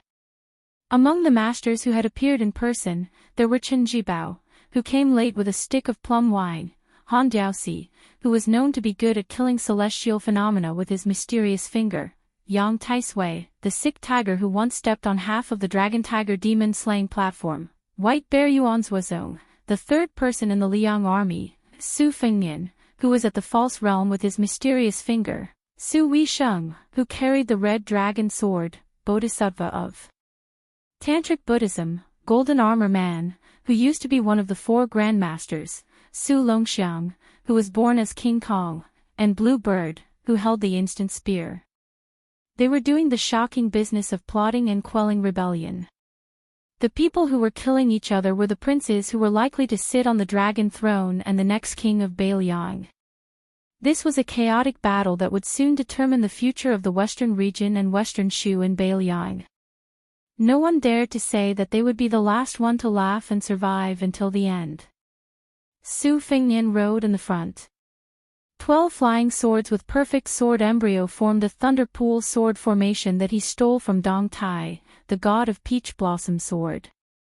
He crashed into the old monk in black, Yang Taisui, who was the main accomplice of the white-clothed case in the capital. Yuan Zuozong urged his horse to follow closely behind to support his royal highness, but the distance between them was 50 paces apart. Along the way, the 2-faced and 4-armed otherworldly item in the red robe finally revealed its ferocious appearance. It bypassed Su Fengnian and the black-clothed monk and dashed straight toward the entrance of the Iron Gate Pass. Its goal was very clear. Whoever was suitable to be used as food, it would absorb their blood, flesh, and qi. The 5th raccoon was a good example. At this moment, the yin item's nascent core's dual-faced golden eyes were shining brightly, showing a different aura from ordinary filth. Blue Bird tilted her head for an instant and urged her horse forward. She still did not pay attention to the famous black-clothed imperial tutor. She directly led the 800 white horse righteous entourage to kill the 200 imperial guards. In the Ruran Mountains, before the battle, her young master smiled and said that he would give the 5th raccoon to her. Blue Bird did not doubt that her young master could take the 5th raccoon's head. Today, her young master was entangled with Yang Taisui, so she would not do anything unnecessary.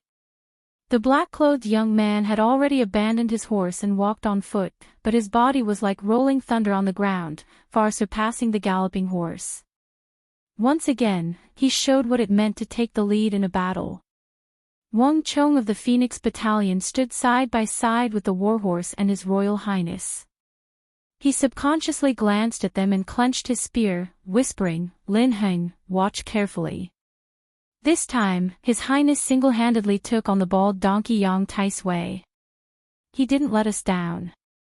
Quickly leaving His Royal Highness, Yuan Zhuozong, and the black-clothed monk behind, the white horse righteous entourage began to charge. Their blood was boiling, and they were almost trembling all over. 700 of them had previously followed this unscrupulous young master who had never set foot in the military camp. They all said that other than bullying Miss Shui Ling, he only had the ability to spend money in brothels. Over the years, who didn't feel suffocated? Along the way to the west, the Bailiang young master who carried a saber and a sword did not say a word. He did not even think of saying a few words that were friendly and approachable. Fortunately, on the surface, he did not show any friendliness. Just when they were 2 miles away from the Iron Gate Pass, he said in a deep voice, "Today, follow me to kill Prince Zhao Kai of Liang." They were 200 steps away from the enemy. Yuan Mang let out a furious roar, "White horse righteous entourage. Fight to the death." The 200 imperial cavalry began to charge at the same time. None of the 16 golden-clothed bodyguards were left behind. They all mounted their horses to meet the enemy. Zhao Kai sat on the coachman's seat, squinting his eyes and looking into the distance. The talisman General Golden Armor stood quietly in front of the carriage with both hands holding the quaint sword hilt and inserted it into the ground.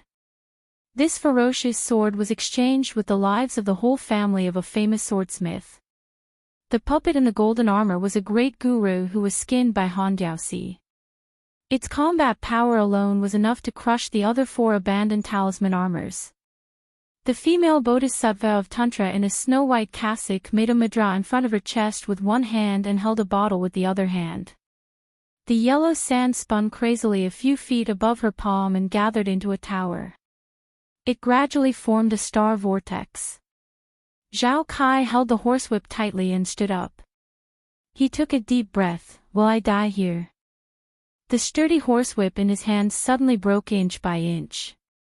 The prince sneered in a low voice, "How can I die here?" Chapter 671. The history books, especially the unofficial history books, like to describe those fierce generals as the enemy of 10,000 people, but no one would take it seriously. However, the saying that the enemy of 1,000 people did exist in the army of the Liang dynasty. Although it was rare, there was a precedent. When the Su family wanted to establish Western Shu for the emperor, except for the king of Western Shu and a large number of officials, they swore to defend the country.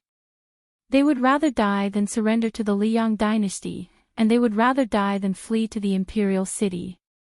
The Sword Emperor of Western Shu, as a member of the royal family of Western Shu, guarded the city gate with his sword. Unfortunately, after the battle, he was first exhausted and then crushed to death by the Bailiang cavalry. In that battle, the Sword Emperor of Western Shu killed 800 men in 3 hours. After he died, he was trampled by the horses.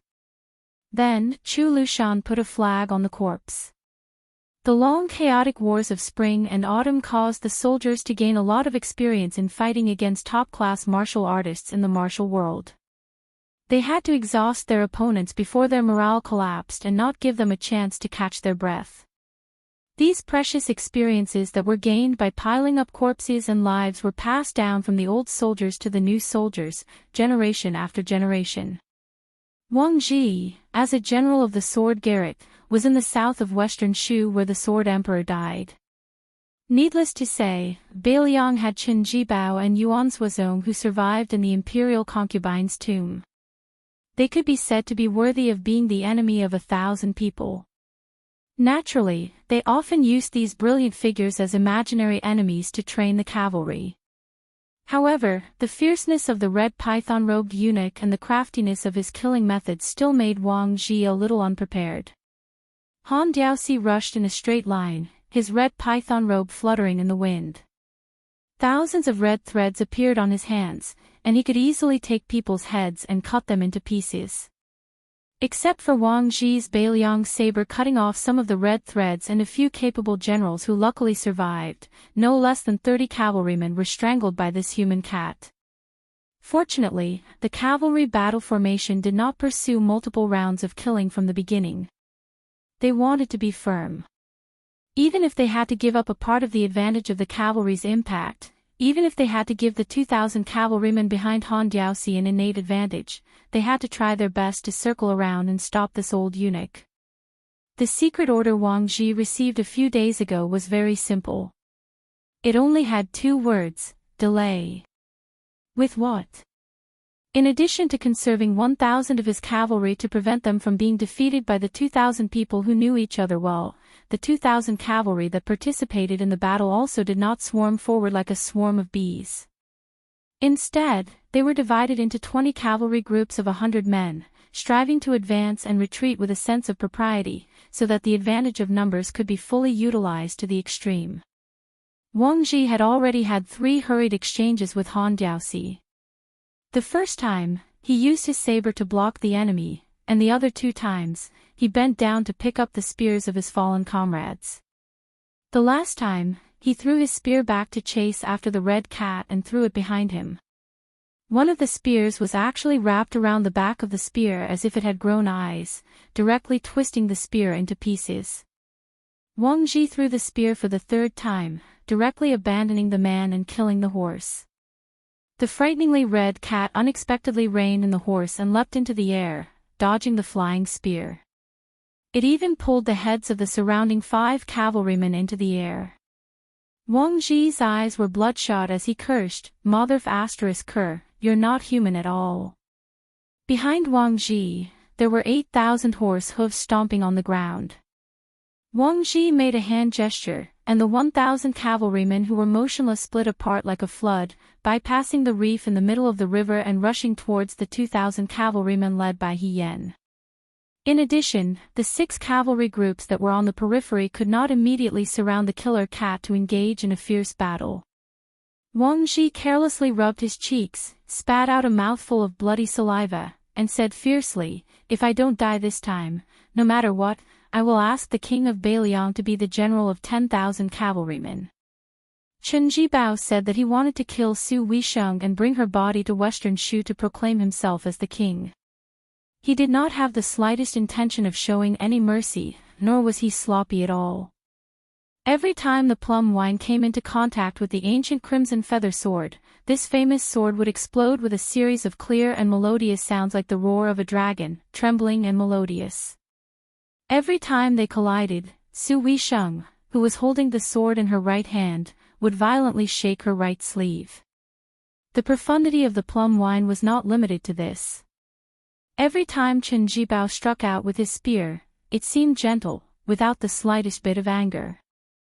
But every time he shook his sleeve, the elite cavalrymen of the Great Snow Dragon Cavalry would suddenly die for no reason. Clearly, before they could get within 20 steps of the 2 of them, they died cleanly, as if a spear had pierced through their chests. They did not even have the time to feel the pain before their bodies flew backwards, falling into the yellow sand. Chen Jibao suddenly swung the plum wine, sweeping it out horizontally. The ancient crimson feather sword in Su Weisheng's hand drew a frightening arc that would definitely break an ordinary famous sword. The 2 cavalrymen behind Su Weisheng and her horse were once again mysteriously killed. Before they fell off their horses, their bodies in the air were exactly the same as the ancient crimson feather sword, drawing an arc in the air.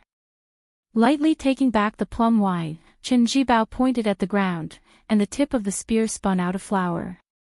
Looking at the woman who was spitting out blood, he lightly smiled. "This is the time when the plum is still young. You really don't plan on extending your left hand." The second sword of Taoism, the ancient crimson feather sword, in the end, is still the word order. Su Weisheng did not make a sound.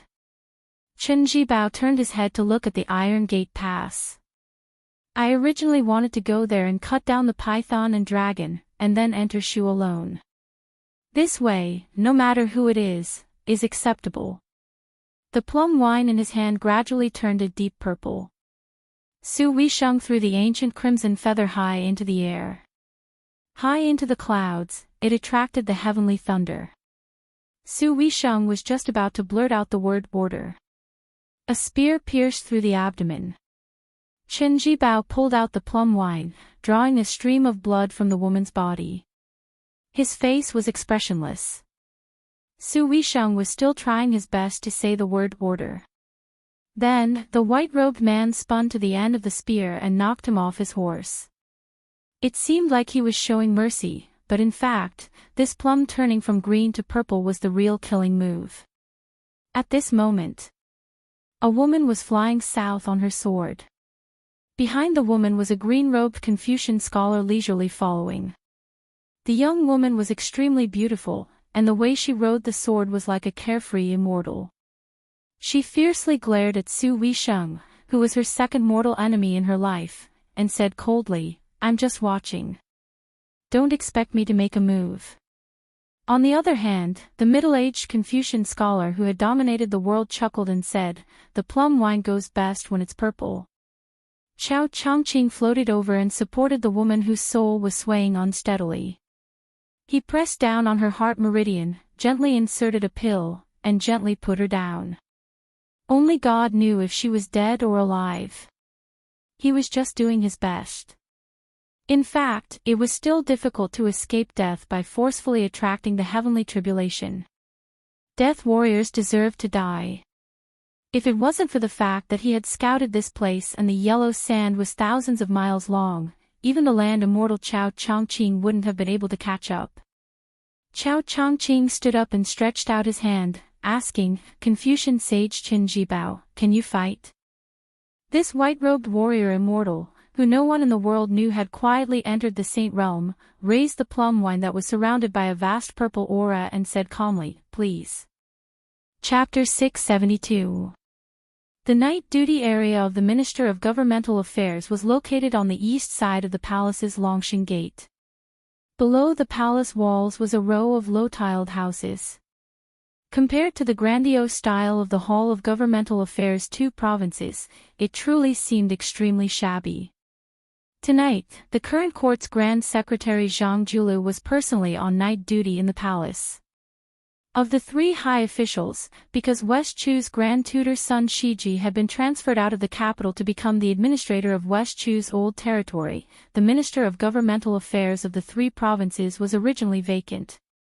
Out of the three positions, two of them were immediately left empty. This was becoming more and more outrageous, not conforming to the dynasty's etiquette system. Immediately, the influential officials of all levels of society were speculating about who would have the qualifications and luck to replace Sun Shiji and leap up. Gangnam-do's Lu Daolin had just been promoted to the position of Minister of Rights for less than a year, yet the left Chancellor Huan Wen immediately became the big shot that everyone looked up to. In the Minister of Governmental Affairs main hall, apart from the low room in the center with the name Zhang Lu sitting inside, Zhang Julu, Lu Daolin's younger brother Lu Baijie was also in the easternmost short room. This Tang Shi Sword Immortal was the newly appointed Assistant Minister of the Ministry of War, coincidentally also on duty. Even though the Ministry of War was controlled by Gu Jiantang, it had always been impervious to oil and salt, with the other ministers and the five ministries having the intention of not interfering with each other's business. Of the 6 ministries and Yamen seals, only the Ministry of War had its own main hall and side room. Towards this, Zhang Julu, who was known for being strict in governance, unexpectedly dealt with it without batting an eyelid. It was clear that not only was Great Minister Gu's rank a full rank higher than the 5 ministries' ministers, his real power was without a doubt far greater than the difference of a single rank. However, Lu Baijie, who had just entered the core of the capital's officialdom, didn't mind these things at all. When he occasionally met Grand Secretary Zhang, it wasn't just a greeting of a dragonfly skimming the surface of the water, they would also stop and exchange a few words. Each time, they chatted happily, not the slightest bit perfunctory. Zhang Julu was currently flipping through a forbidden book copied from the old Chu, written by a mad scholar. Sun Shiji, who had rushed to Guangling Path to take up a post to appease the clamoring public opinion, actually wrote a letter specifically for this matter, pleading for leniency for that scholar, pleading for leniency. When Zhang Julu received that letter during the day, he didn't immediately reply, only asking for a forbidden book from the Imperial Archives, carefully flipping through it. Just as he was reading to the point where his brows were furrowed, the blue-eyed, purple-bearded Grand Secretary heard a burst of bold laughter from outside the main hall. The number of old fellows who dared to cause such a ruckus in the inner court could be counted on one's fingers. Zhang Julu put down the forbidden book and glanced at the full moon hanging on the wall outside the window. In the room, several of the influential officials of the 6 ministries subconsciously stopped writing and put down their books, all of them looking at the Grand Secretary. Zhang Julu smiled and gestured at everyone, indicating that they should ignore him. Unlike when the previous Grand Secretary was in charge of the minister's desk, although the officials in Zhonglu were all 4th rank and above, they were actually almost a generation younger than before. There were very few gray-haired old men with muddled eyesight. Most of them were around 50 years old, and there was even one in his early 40s who had entered the central government as the assistant minister of the Ministry of Personnel. Zhang Julu gently stepped over the 2 thresholds and walked out of the main hall that was privately called Zhonglu by the court. He saw the left Chancellor Huan Wen's old face that couldn't be any more familiar. In addition, there was also the Minister of Rights Lu Daolin, who was originally on duty in front of the Imperial Palace's West Chenxi Palace. When a prince left the capital to be conferred a vassal, it was a major event that would affect the entire situation. The Ministry of Rights of the Imperial Clan Court and the Hall of Governmental Affairs had to put in effort in all aspects. There was not the slightest bit of error. However, between Huan Wen and Lu Daolin, there was another man. The most conspicuous thing about him was the yellow dragon robe he wore. Zhang Julu quickly stepped forward and was about to bend down to pay his respects when the emperor gently supported his arm. Zhang Julu no longer pretended to be humble. Out of the corner of his eye, he saw a young eunuch. He said he was young, but that was only in comparison to the previous eunuch from the ceremony directorate, Han Xingxian. Originally, it should have been Han Diaoxi who accompanied the emperor at his side. Zhang Julu, who had never interacted with the eunuchs of the internal court, didn't want to delve too deeply into it. It was enough to know what was going on in his heart. Lu Daolin saw that the 3 of them had no intention of immediately entering the room, so he was the first to take his leave and walked into Zhonglu. The emperor waited until the Minister of Rights entered the room before joking in a warm voice, "My 2 beloved ministers, please come with me to the Ministry of War's main hall for a while. I know where the tea is good. It's the authentic spring spirit lake tea before the rain. Zhonglu's side isn't good. The tea is also sloppy and can't enter one's mouth." Zhang Julu, who didn't pay much attention to the rules when interacting with his subjects in private, smiled and said, "Sure, I don't like shamelessly freeloading wine. Things like freeloading tea, there's no harm in doing it a few times while General Gu isn't here. However, I reckon that Chancellor Huan won't be interested." Huan Wen glared at him and said, "Zhang Baiyan, you've only just seen His Majesty and you're already in a hurry to set me up." Zhang Julu glanced unhappily at Huan Wen, who had his hands behind his back. "Such a strong aroma of wine, do you think I can't smell it? Since His Majesty has rewarded you with good wine, you should obediently shut up and drink your wine later. Don't get drunk and go crazy." Huan Wen, who was exposed by his bad friend, laughed loudly. The emperor of the Zhao family was also in a good mood. He walked with the 2 pillars of the country to the Ministry of War's East Wing main hall. There was a saying that there was a confrontation with Zhonglu here. With regards to these harmless disputes, the emperor heard them and dismissed them with a laugh. Even in front of Zhang Julu and Gu Jiantang, he could still casually tease them without any ill feelings. After crossing the threshold, they saw that His Majesty had personally come to the main hall. The officials of the Ministry of War in the outer and inner rooms all rushed out and knelt on the ground. The Assistant Minister of the Ministry of War, Lu Baijie, knelt at the front and his voice was also the most passionate and mellow. The emperor had everyone rise. He had no intention of lecturing them. He only asked them to return to their desks to deal with military affairs. However, he left Lu Baijie behind. The emperor of the Zhao family thought highly of this person. He had repeatedly ordered him to enter the palace to discuss military affairs. He had even asked sword fairy Tang Shi to teach swordsmanship to a few of the imperial grandsons. It could be said that the emperor's kindness was vast and mighty. This allowed Liu Baijie to quickly establish himself in the imperial court in the capital. No one dared to slight him.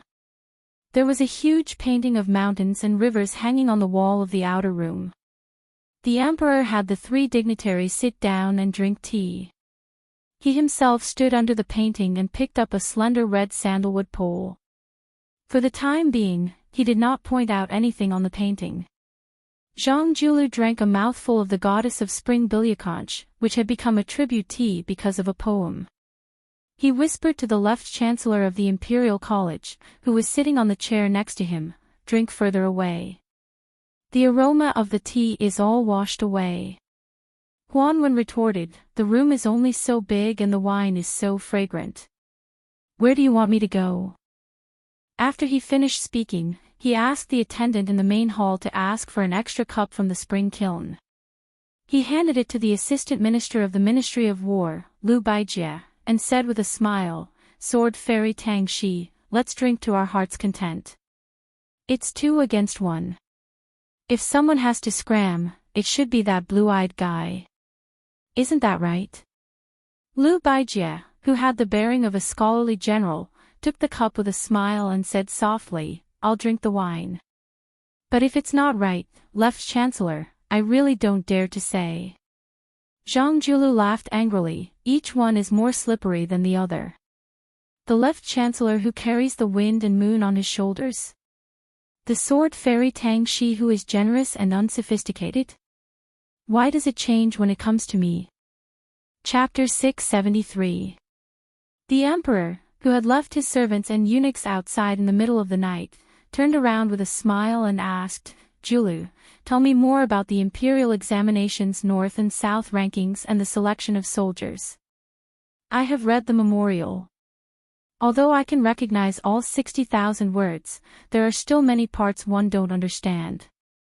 Especially the part where the strong medicine will cure the illness, but after 100 years, we will see the shortcomings of the party." That memorial started strong but ended weak. It was not detailed enough, so I want to talk more about it tonight. Chancellor Huan and Assistant Minister Liu, don't be idle. If you have any ideas, speak. Whether it is tea or wine, I will give you all plenty. If you don't give me an explanation before dawn, don't blame me for being stingy. How much tea and wine did you drink? I will charge you according to the market price. Don't think about paying less. Zhang Julu faced Huanwen and Liu Baijie and smiled, "How is it? Am I being unreasonable or is your majesty being unreasonable?" The two nodded and smiled, "Your majesty is even more unreasonable." The emperor laughed heartily, "If it were anyone else, they would be praising me for being thrifty and diligent in governing the country." The emperor of Zhao waved his hand to signal for the servants to retreat into the room and close the door. He picked an expensive chair with exquisite workmanship and sat down. However, he still held the sandalwood pole in his hand and placed it on his knees. He received a cup of refreshing tea from Liu Baijie. They talked until dawn, but the 4 of them were still not tired at all. They were still in high spirits. In terms of diligent governance, the Emperor of Zhao could indeed be ranked in the top 3 of all the emperors in history. Although there were still some details that were not mentioned, the emperor still stood up and rubbed his hands and feet. He walked to the giant painting with his back facing the 3 of them. He drew an arc at the intersection of Beiliang and Western Shu. He asked, "Are they all here?" Zhang Julu said in a low voice, 60,000 cavalry. There are still 20,000 cavalry on the road.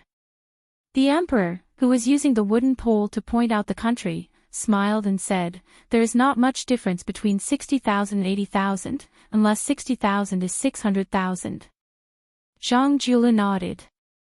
The emperor of Zhao threw away the pole and went to the table to grab a porcelain cup that had already turned cold. However, he did not raise it. Perhaps he was not in the mood to drink tea to quench his thirst.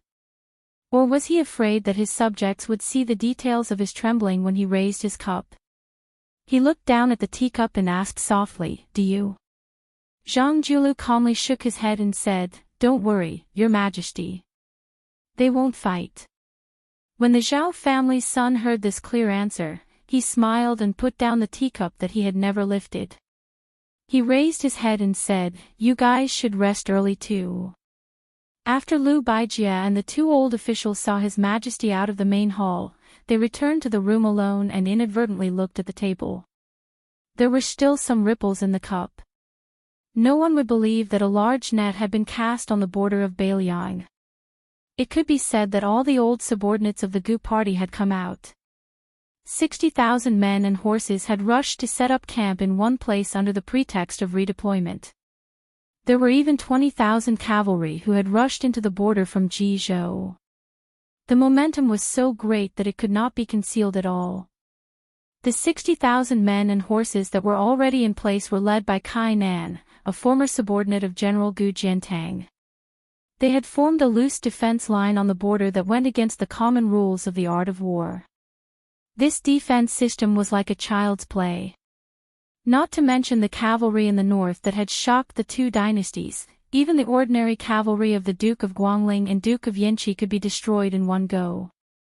However, when Kai Nan led hundreds of soldiers to patrol the front line, there were no signs of any changes. The generals and captains in the army were not without doubts. However, when one of them asked and was sternly reprimanded by Kai Nan, no one dared to ask again. Kai Nan rode on his horse and looked to the north. All sorts of feelings welled up in his heart. He muttered to himself, "I just wish I could have 40,000 more men to symbolically place people on the entire border. This way, we can put up a formation that will not allow the Bailiang cavalry to openly enter the border. Otherwise, if a fight really breaks out, how can 60,000 people block it? However, if the Bailiang army dares to charge in, so what if you kill all 60,000 of my men? Openly rebel. I've been waiting for this day." Kai Nan thought this way. However, when he thought about it more deeply, he felt like he was walking on thin ice when he thought about how he had to be an enemy of the general who was much more famous than Minister Gu. A poem that crossed the river had no choice. Kai Nan knew that he had to suffer. As for why there was such a commotion, Kai Nan only knew that Prince Xiao Kai had gone to the western regions. Could it be that someone in Bailiang wanted to kill this famous prince? Although Kai Nan was a martial artist, he understood the superficial logic of not having a proper status. If Prince Xiao Kai, whose background was unclear, really had such intentions, he would definitely have done so. Moreover, the capital was currently in a crucial period when the princes were being conferred the title of king.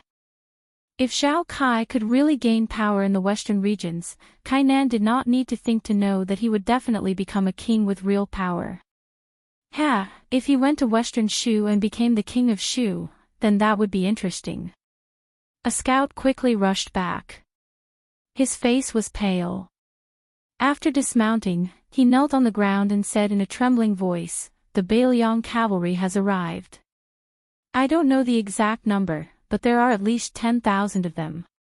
However, these 10,000 cavalry are the Great Snow Dragon cavalry." Kai Nan's expression was normal. However, the joints of his fingers holding the sword were white. Was 10,000 cavalry soldiers of the king of Bailiang a small number? Kai Nan felt that it was too much.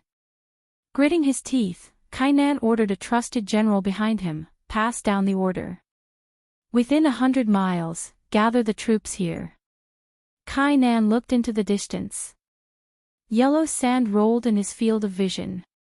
Kai Nan's mouth was bitter. He took a deep breath. Which adopted son will be leading the troops? He did not care about being stopped. He insisted on leaving the soldiers behind and charged forward alone. When Kai Nan was half a mile away, he did not dare to take half a step forward. The endless horsemen stopped their horses solemnly on the vast plain.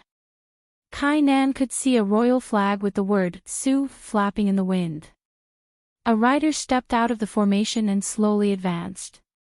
Kai Nan's eyes widened. His breathing, which could be considered steady, suddenly became hurried. The old man was wearing armor and holding a spear. Kai Nan's mind was blank. He did not know why, but his hands and feet could not help but dismount. He knelt on the ground and shouted respectfully, "This General Kai Nan pays his respects to the king of Bailiang." The man, horse, and spear approached Kai Nan. The general gave a light sound of acknowledgement. The warhorse continued to slowly move forward. The sound of its hooves trampled on Kai Nan's heart. Reining in his horse, the General Su Shao finally put on his armor and spear again. He looked into the distance and asked softly, "Only 60,000 men. Isn't Gu Jiantang being too stingy?" Kai Nan, who had been kneeling on the ground all this time, could not care about his pride. His face was covered in sand. He did not dare to make a sound. This butcher smiled, "Don't worry. I'm just waiting for someone. I won't kill anyone. As long as you don't interfere, this king has no interest in falling out with anyone." Su Shao smiled, "Let's go, General Kai. Let this king see the glory of the Gu clan's cavalry." On this day, when the king of Bailiang, Su Shao, and his cavalry were about to enter battle, someone dismounted and shouted, "Greetings to the general." The 20,000 cavalry soldiers who had rushed over all knelt. Chapter 674. East of Iron Gate Pass was favorable for cavalry attacks, so it was naturally a good place where it was easy for people to die. 200 light cavalry faced 800 light cavalry. The 200 Imperial Army soldiers didn't cower in the slightest. It was different from a few years ago when the children of influential families from the capital mixed into the Imperial family's personal army to earn a living. After Zhang Julu took power, he personally flipped through the Imperial Army's records. As long as they were the descendants of ministers or high-ranking officers, they would all be expelled from the Imperial Army in a single day. That day, the military camp was already half empty. Many of the children of generals who relied on their own abilities to enter the army were no exception. This made Zhang Julu extremely unpopular among the capital's officials and generals. When quite a few old generals who had meritorious achievements met, they all began to curse at him. One of the old generals who lived on the same street directly blocked the door, questioning that purple-bearded and blue-eyed man, questioning why with his grandson's strength, he couldn't be an ordinary soldier of the Imperial Army. Grand Secretary Zhang walked out the door, calmly saying, "Your grandson indeed has the ability, but your great-grandson definitely won't have this ability in the future. This official is only closing this door 20 years in advance." Back then, the old general who still held an important position didn't understand that scholarly and twisted reasoning. Fortunately, he didn't dare roll up his sleeves and use force against the current Grand Secretary, only deciding to never interact with him again. The two families who originally had a harmonious relationship even had a joyous marriage delayed. Only many years later did the old general retire from the Ministry of War's second highest position, and only then did he take the initiative to apologize. The black-clothed youth passed by Feng Battalion's officer Yuan Meng and Bluebird, facing a middle-aged martial artist who rushed out of the cavalry formation. This imperial bodyguard didn't use a blade. After his arms were grabbed by Su Longxiang's hands, the flesh on his originally thick and solid arms immediately dried up, becoming a ghastly bag of bones. After breaking free from his shackles, he seized the initiative with a flip of his hand, wishing to tear apart the hands of the sallow and skinny youth in front of him. Su Longxiang still allowed him to exert his strength quickly, only kicking out. The middle-aged imperial bodyguard, who had been protecting the imperial prince Zhao Kai all this time, had originally intended to trade a life for a life by tearing off Su Longxiang's arms and forcefully blocking the kick through his chest. However, when his arms suddenly expanded to the size of large bowls, the youth still didn't move an inch. The imperial bodyguard immediately let go, both hands pressing down on the youth's toes, his entire body borrowing the force to soar into the air, avoiding a fatal blow. The man from Jianghu's hidden sects crossed his legs, as if he was climbing a ladder. He was fast, but Su Longxiang's hand was even faster. He grabbed one of the man's ankles, pulling his entire body down, and raised his knee to strike. The man, who had immersed himself in secret manuals after entering the palace, used all his strength to elbow him, but he was still hit in the stomach by the youth's knee. His well-built body floated backwards. Fortunately, the cavalry behind him were skilled in horsemanship and were able to quickly circle around him. The man's 5 fingers were like hooks grabbing the ground, carving out a gully several zhang long on the ground. Only then did he stop retreating, his stomach churning and blood seeping out of the corner of his mouth. The man stood up with a bit of fear in his eyes.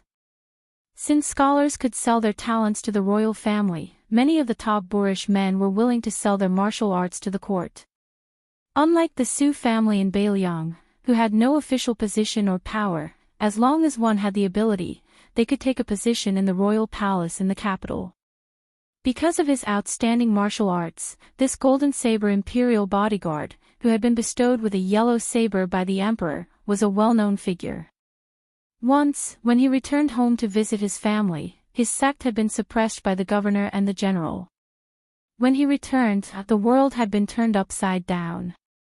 The snobbish governor had asked an old scholar to write a plaque and personally sent someone to hang it in the sect. Originally, he had been restricted by the rules of the palace and had not planned on arguing with the governor. After that, he brought a disciple of his sect's martial uncle to the capital and luckily became the second Golden Saber Imperial Bodyguard. The middle-aged Golden Saber Imperial Bodyguard slowly exhaled and surrounded the black-clothed youth with many of his colleagues. The man thought to himself that even if he died here today, he would not let down the sect. Su Longxiang strode forward in a straight line, his eyes fixed on the woman in the white cassock. Blue Bird was the first to break the formation. The spear in her hand deflected a spear from the enemy's face. With a light shake of her wrist, she used the delaying formula and the curved spear technique to pierce through the back of the valiant rider who had thought that it would be over in one round. The curved spear returned. Blue Bird's spear swept across in an instant and the body of the Imperial bodyguard was cut into 2. She didn't continue to fight. After killing one of the cavalry generals, she didn't use it again. Even if the Imperial cavalry stopped her for a moment, she only rushed towards the carriage. When the first wave of riders' spears brushed past, more than 30 corpses rolled on the ground. It was like 2 blades cutting into each other's flesh. The 2 wounds continued to tear and expand rapidly. Yuan Meng's spear flipped over an enemy rider. The body of the Imperial bodyguard who had a bloody hole in his armor was thrown into the air. The rider who still had the strength to fight turned his body in the air. He wanted to land on the ground and stabilize himself before pulling out his sword to fight again.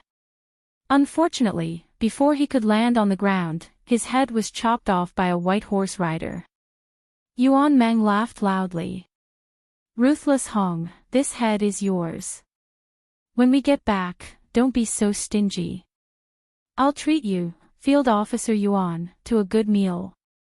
The expressionless Hong Shuan muttered softly, "Let me be a deputy field officer and I'll treat you to wine." Chapter 675. Yuan Meng's ears were good. Even in the midst of the battle, he could still hear clearly. He laughed and scolded, "Bullsh*t.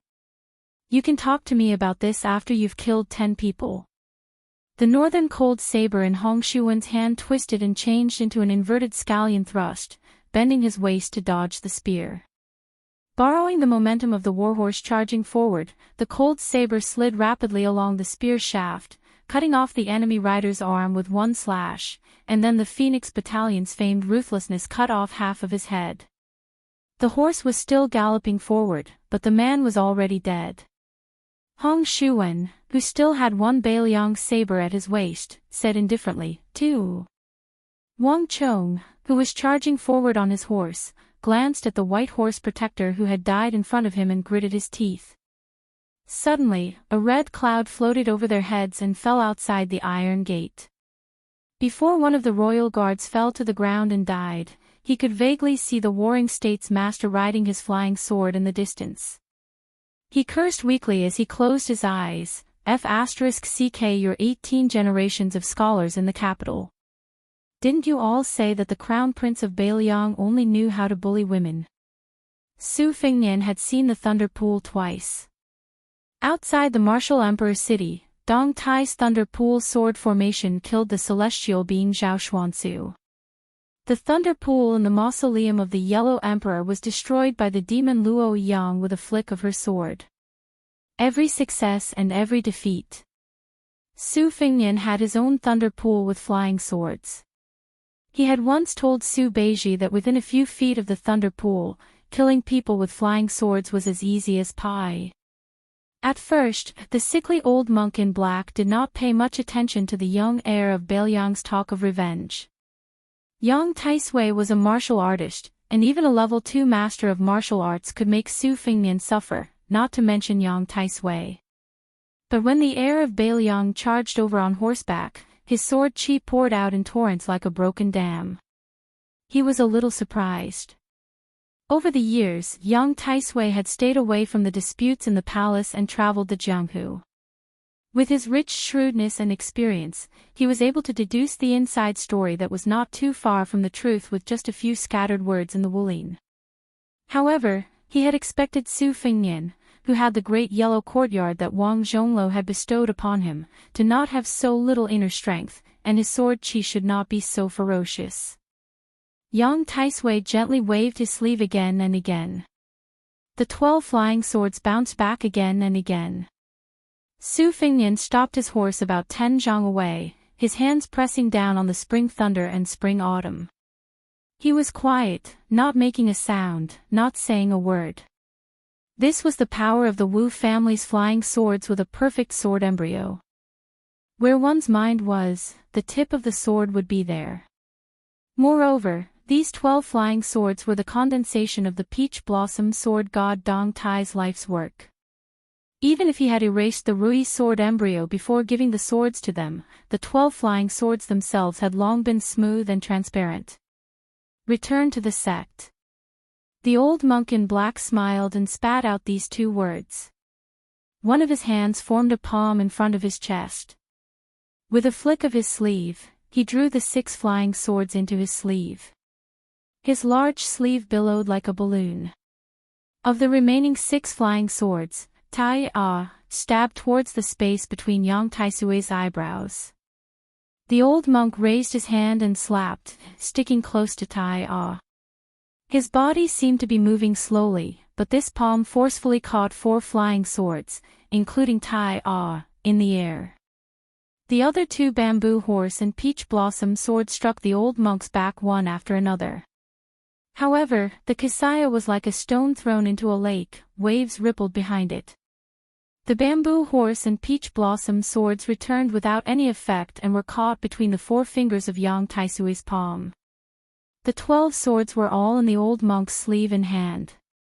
Yang Taisui looked at the young man sitting still on the horse and said softly, "Your Highness, can you retreat now?"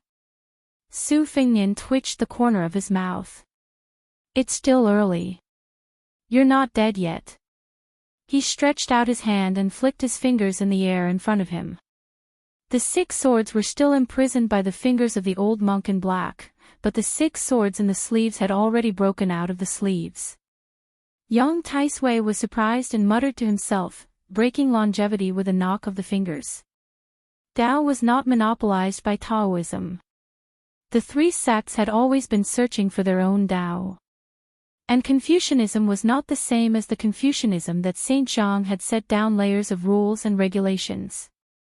If it were not for the fact that he owed a favor that he had to repay, Chao Chongqing would have liked to chat with the white-clothed soldier sage about the differences between their Daos.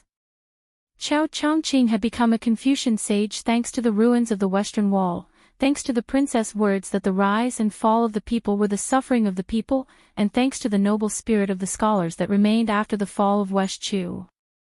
He was very curious about how Qin Jibao could skip the celestial phenomenon and become an earth immortal.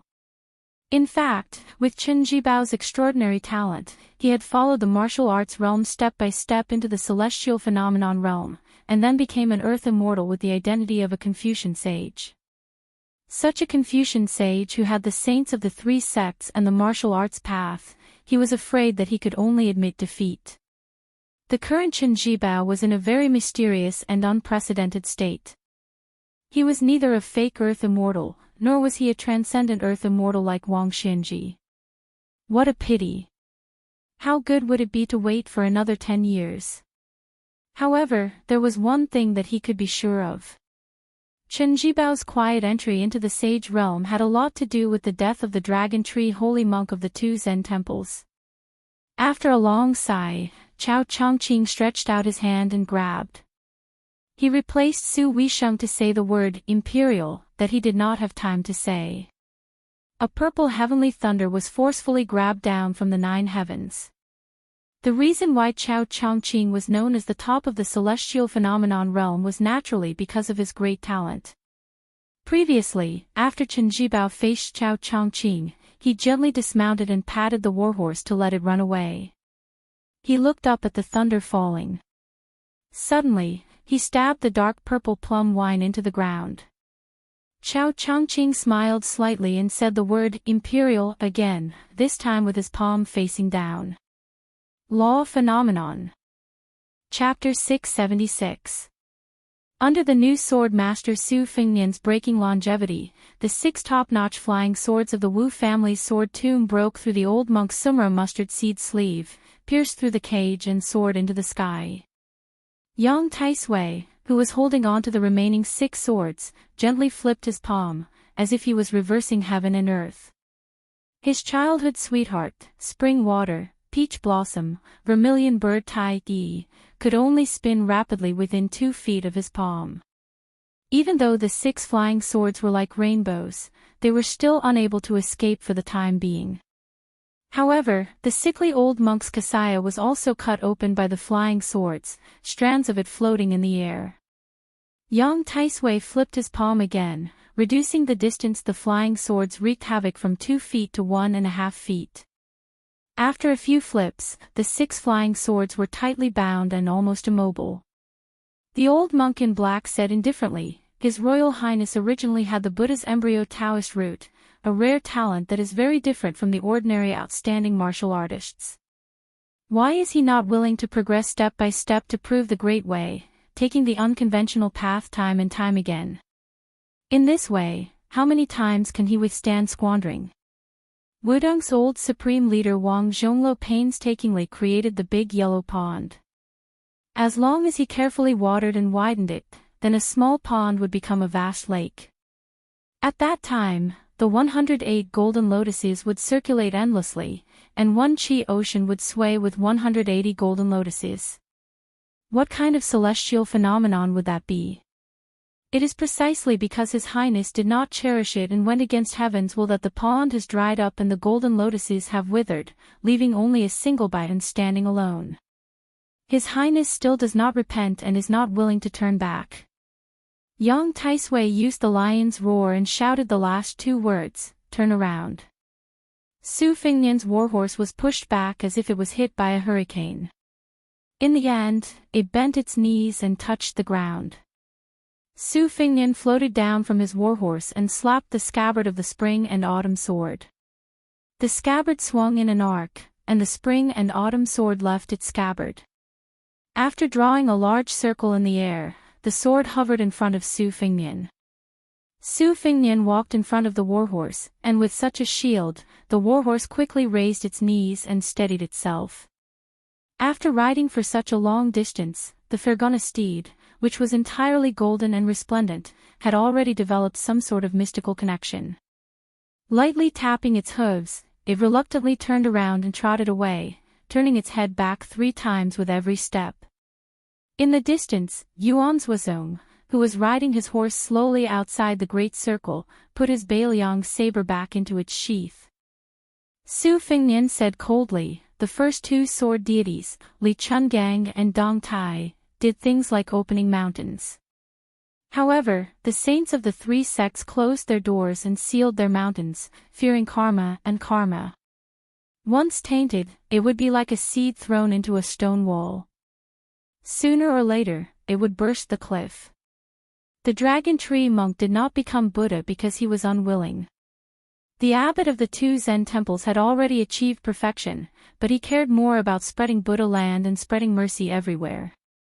Although you, young Taisui, have shaved your head and put on a kasaya, you are still a legalist in your bones. What you practice is the art of maneuvering. If you become a Buddha's head, that would be the biggest joke. Young Taisui smiled and said, "It's true that I can't become a Buddha's head and attain the bodhisattva fruit. However, it's not difficult to stop you." By the time Han Xingxian arrived at the Iron Gate Pass, he would be like the mantis stalking the cicada, unaware of the oriole behind.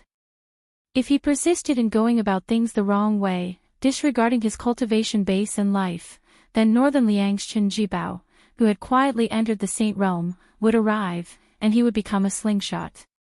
At that time, it would really be like Huang Longshi's prophecy, working hard for others, working hard for whom?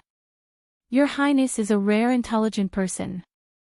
You should know that it's better for Prince Shao Kai to be the king of Shu than for Chen Jibao to be the second king with a different surname. The reason why Beiliang and Beimang can be a tripartite balance of forces is that there is less internal friction. Once they are separated, it's hard to say. In my eyes, Beiliang's real enemy is Zhao Kai, who will be the king of Shu 10 years later, and Chen Jibao now. Your Highness should know how to choose between the two after weighing the pros and cons. Su Fengnian shook his head and said, "That's not how the abacus works." The old monk in black used Buddhism's great direct knowledge to imprison the bamboo horse, vermilion bird, and the other 5 flying swords. It seemed to be an understatement, but it was definitely not as leisurely as it seemed. The flying swords were buzzing like thunder and lightning in the sky. At this moment, every inch of his palm was filled with killing intent. Yang Taisui was about to speak when Su Fengnian waved his hand and said, "You Buddhists believe in following fate. Although you are my senior, your fate has already been used up in that drinking session. Since that's the case, let's not play around here. Today, we have to end it cleanly." Yang Taisui, whose skinny body could not support the black cassock, said sternly, "Su Fengnian, do you really think I can't kill the evil demon?" Su Fengnian laughed and said, "Back then, didn't the imperial astronomer also use the words evil demon to describe me before I was born?" After saying that, Su Fengnian took 2 steps forward and used the spring and autumn sword as the core of the thunder pool sword formation. He put 2 fingers together and wiped the blade of the sword. The spring and autumn sword penetrated the yellow sand on the ground. Su Fengnian recited silently, "I use the spring and autumn sword to break the spring and autumn sword." Yang Taisui said angrily, "How dare you?" This lad was so preposterous that he wanted to use his own fate to steal the secrets of heaven through this famous sword. This was where the real interception came from. Su Fengnian's body, which only people like Tao Manwu who had exceptional insight could see the purplish gold aura in the yellow, suddenly rose up and floated in the 9 heavens. The old monk in black flipped his palm, but he still could not control the 6 flying swords of the bamboo horse. The latter all left his hands and skimmed along the ground before stopping 10 feet above the yellow sand. The 6 flying swords, which had long been eager to take action in the sky, revealed themselves and formed a Big Dipper sword formation with the spring and autumn sword on the ground.